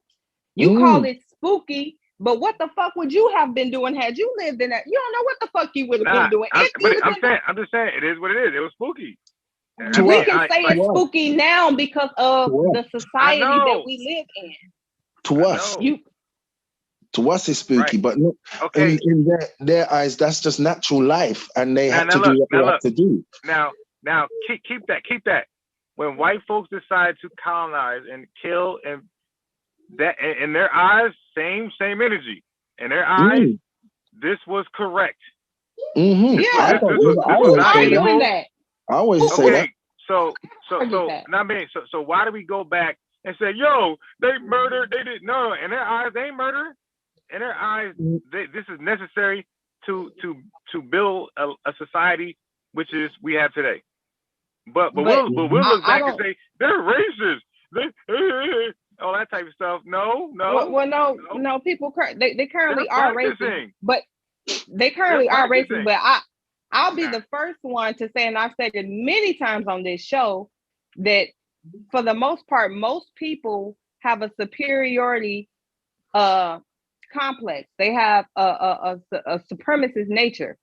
Most people think that they're the best, they're the supreme. The way they do things is right. That's like human nature, if you ask me. Like, most people ain't gonna say, oh, those people over there, they family better than mine, unless they depressed or something. Most people think their kids is the best kids in the world, their parents is the best parents in the world, their family is the best family in the world, their country is the best. Like, that's just what the fuck people do. They feel like they the best. Everybody should do what the fuck I do things like me. So for me, you have to be really mindful not to judge other people. It ain't that people don't do it or they don't overtake shit and overthrow shit. You have to be mindful not to do. I can exist in my space and be good without trying to conquer them or make them do as I do. But that takes an intentional approach. Most people are designed to think that they're better than the other motherfuckers. I mean, it's ego, self-esteem, confidence, whatever the fuck you want to call it. Now, it can be extreme, but most people do, they ain't comfortable saying it. When people say, oh, I don't feel like I'm better than nobody else, I be feeling like, no, that's bullshit. You definitely think you're better than other people. Definitely. I think Unbiased can't admit that he's got a bias. He's got a bias towards science, Western. He's this Western, modern version of science. He's not. And the thing is I get it, because he doesn't believe it. He doesn't have a belief in that sense. He don't believe in things. So before you can debunk something on their level, if it doesn't come into the science realm, you've got to go into belief. If you don't my thing is to the belief, then he's never going to be able to debunk it on his side of science, because they're not presenting it in science. But and I'm not trying to offend anyone, but to me, a lot of people have a caricature of what they think scientists do and how they approach things. Mm-hmm. So they present themselves a certain way when that's not how actual scientists would behave, or would, these aren't the words that they would say. If anything, they would give reverence to, they would give credit to what they were able to achieve in their time. And most of them are in awe. That's why it's studied so much. Mm-hmm. They're in awe of what they knew, given the limited resources and tools that they had available to them. Like, damn, these motherfuckers' minds was sharp as fuck. Absent of this, absent of that, absent of all this stuff that we need and rely on to know shit, they were able to know a lot and do a lot. But people take this stance now because they, study a little bit that, they ain't know nothing of Blackology and this, that, and the third. And that's just overall people who take that stance, when people in the field do not respond in this way. So like, you're talking about science and scientists, and even they give reverence to these ancient civilizations for what they knew and what they contributed. Like, to try to discredit that or discount that is like bananas to me. Don't blame that on the science thing. That's a you thing. And I hope I'm not coming off that way, because that's absolutely not how I'm trying to sound, right? You say I absolutely, give reverence to it. Everything that they did, everything that you just said.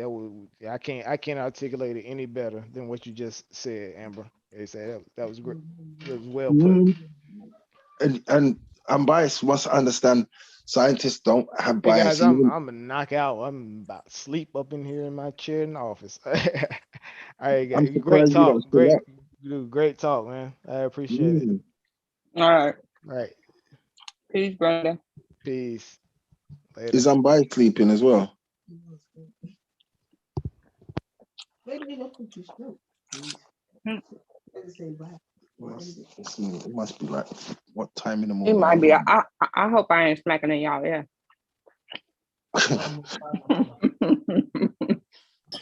Nigga, you all in the ear. Am I? Yeah. I got this. I love fake corn.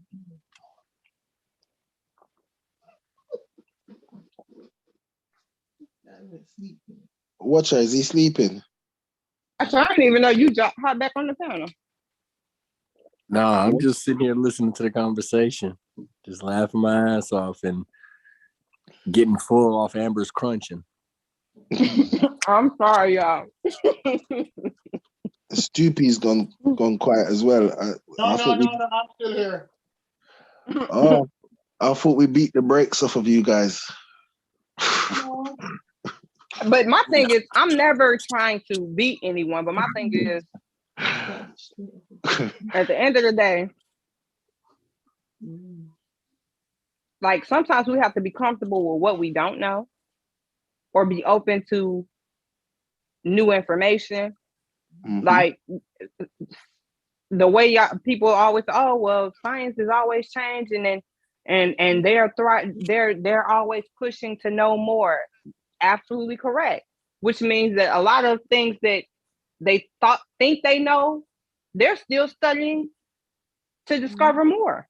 Mm-hmm. Like, so what you may have known for a fact 3 years ago, if you're not staying up to date, that position may have changed or more may have been added to that. Mm-hmm. So to think because you read or you heard somewhere, it depends what it is we're talking about, because you got scientific facts, you got scientific theory, and you got law. Okay? Absolutely. Law and facts don't change. Theory changes, because theory just explain the facts. It's the best. So when they have a scientific theory, all they're saying is that this is the best explanation known to man to represent these facts, and they challenge anybody to present their theory. They say, if you got a better theory, bring it, and let's compare. So Big Bang, gravity, tectonic for Platonic theory, all these things, they say this is the best explanation of these facts. And some of them, and some theories are considered as facts, like you said. So these quote unquote facts can't change, but they're not actual facts. They just received as facts for right now. Yes, the theory behind it. So The laws don't change, but yes, the theory behind it can, and that's what we're saying. We're basically still saying that. That's a perspective. It could change, and then you falsification, and it could change after the falsification period. Yeah. The Mayans didn't know about the wheel. Who? The Mayans. Yeah, they didn't use the wheel. Listen, people need to understand that they might have some scientific concept, but they weren't a scientist. The early African weren't a scientist. They had scientific concept, but they weren't a scientist. Do you know how the wheel came about, Stupy? No. Do you know what the concept of the phenomenon of a wheel, what the wheel, the circle was? No, but all I know that certain cultures wasn't using it. Yes, they were using it from early man, from hominids. Yes. They do you know what they saw to make the wheel? What the humans saw, the phenomenon. I'm biased, you should know this.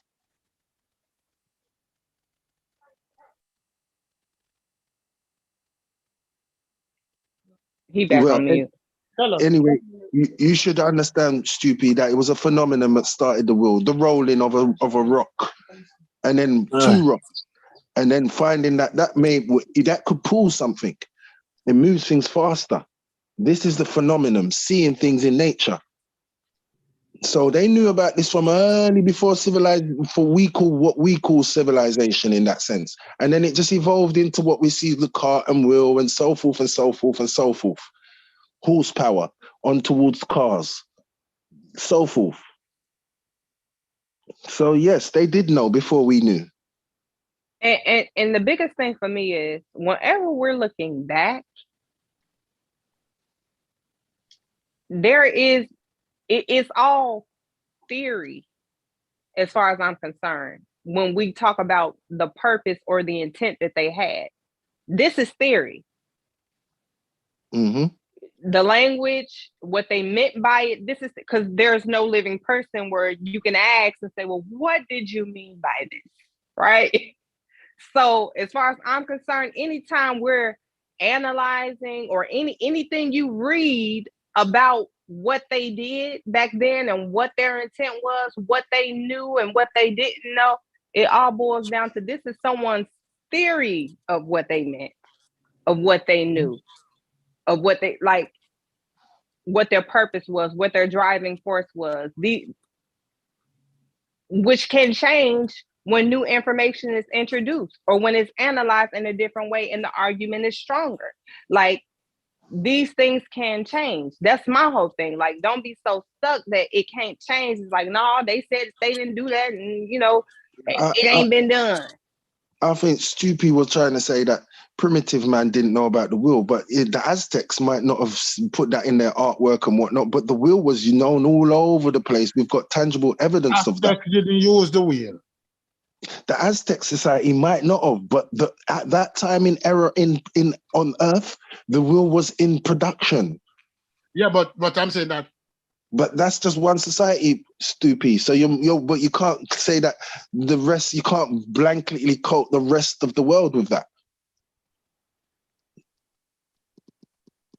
So primitive man knew a lot. That's what you're basically saying. Primitive man didn't know about the wheel. And Stupy's just over there being messy.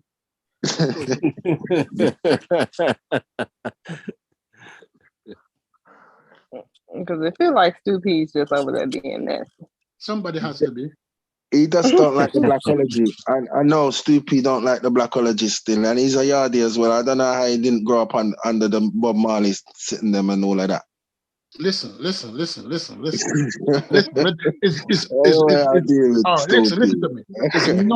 It's enough washing I have to do with my brain to unwash a lot of the brainwash. It's a lot of brainwashing I had to unwash. You grew up in the 70s with the Rasta them and all of that. No, let me tell you why. I said so. Even when you look at the Egyptians, right? Black people lost Egypt almost from the time of the Greeks, you know. Almost 1,000 years before Jesus, Black people lost Egypt, you know. So when we talk about Egypt, you know, when Black people ruled Egypt, you know, we have to be very careful, you know. Because Black people lost Egypt to the Greeks and the Romans years before, you know. Years before. It's a long society though. It's a long society, but it's a society that existed 2,000. Let's say that's a society that existed 2,500 years before Jesus, right? Mm-hmm. And the Black people ruled it for about 1,500 years. I'll give them that much. Mm-hmm. But you know, that's how the world works, and that's what people got to realize. We can't have a bias, right? As we said. You got to see how. No, the reason. No, let me finish this. The reason why I'm bringing that up is that a lot of the things that you're contributing to the Black Egyptians can be contributed to the white Egyptians. We never know what to which part. Like the pyramid building, the Sphinx, we can't say the Black people did that. Mm-hmm. Right? But a lot of other things white people did. The Greeks were white. The Greeks weren't Black. They wouldn't consider themselves white. They maybe say they're Mediterranean, but yeah, I get what you're saying. Right? The thing about it is that my thing is that people in West Africa was comfortable. They lived their life, they get up, they feed their family, they tend to their farms, and they did the thing before the European came. And any need they had, they fulfilled. If they wanted clothes, they learned to weave. If they wanted dyes, they learned to make it.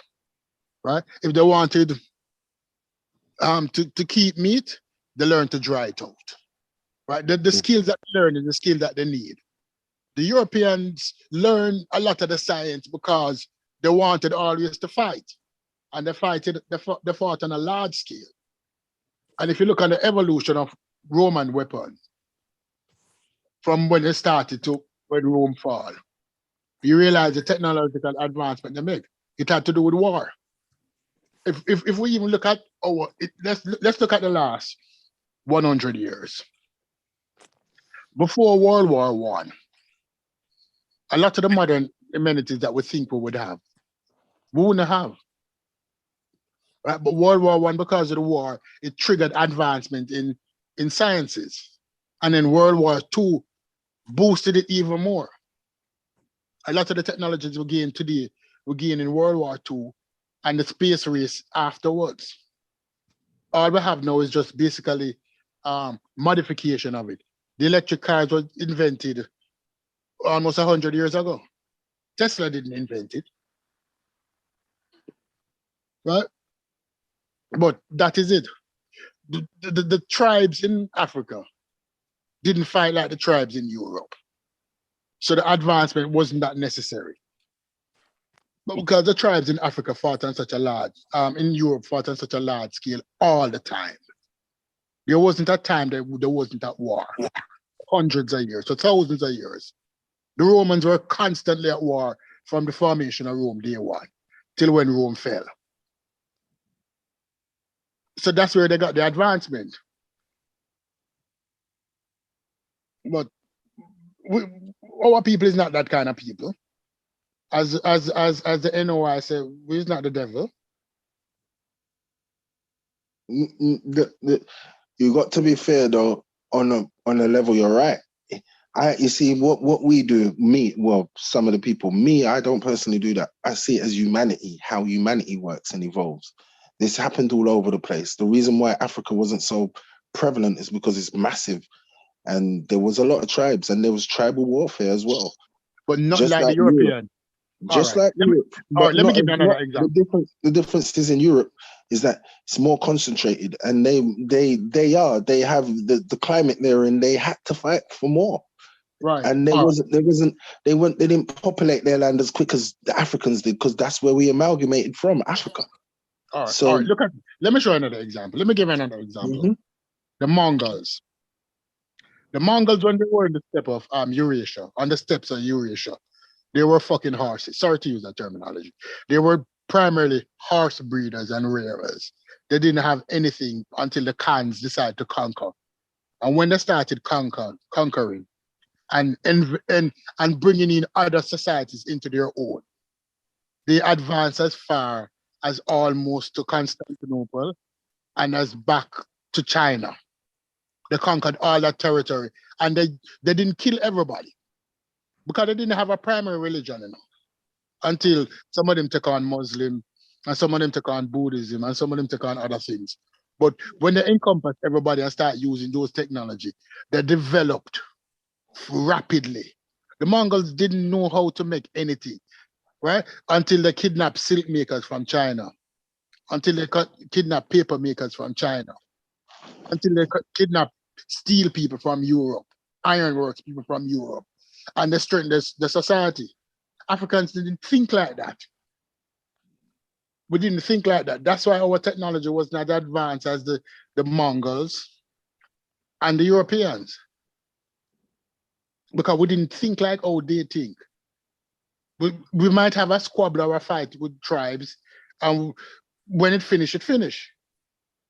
And then we'll fight again another time. I'm not saying that we never have warring tribes. But we never have the conflict like the Europeans. We never think like the Europeans.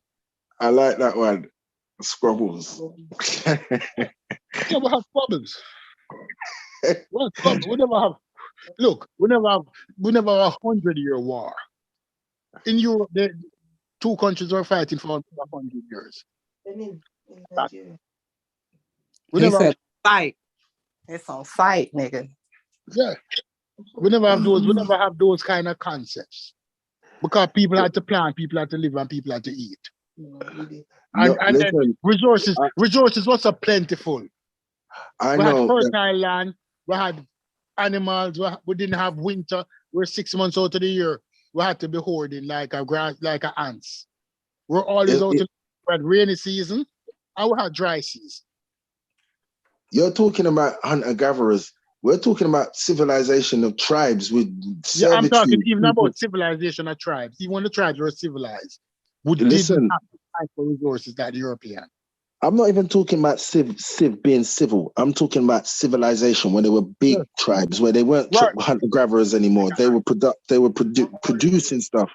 They used to take over other tribes. Servitude, I mean war, proper war. Not you might not see it as that, but they took over other tribes and had them under servitude and had to change their whole ideology. This is where you have a lot of, this is where you see different markings of different tribes, because you had to mark out your tribe.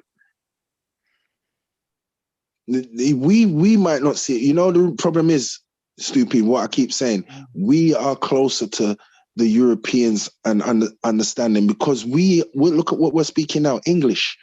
We've been grounded. This is our grounded root. That's our perspective. We don't see other things from other perspectives in that sense.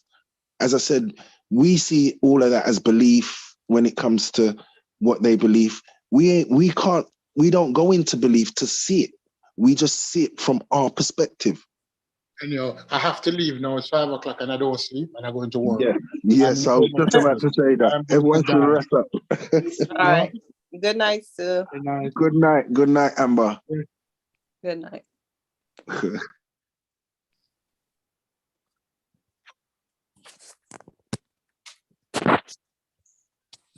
That was fascinating.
Oh, all right. Oh, so we are live. Oh, my bad. I thought my phone died. Okay, you guys logged on. I had the phone in my pocket, and I heard the thing. I heard the thing buzz. So I thought my phone died. But I see we're live. I put my phone in my pocket. Like, oh, wait, I'm still on. All right. So yeah. So good call is a late call. Dig. So anyway, Weezy out of here. It's late as hell. I ain't know this is damn late.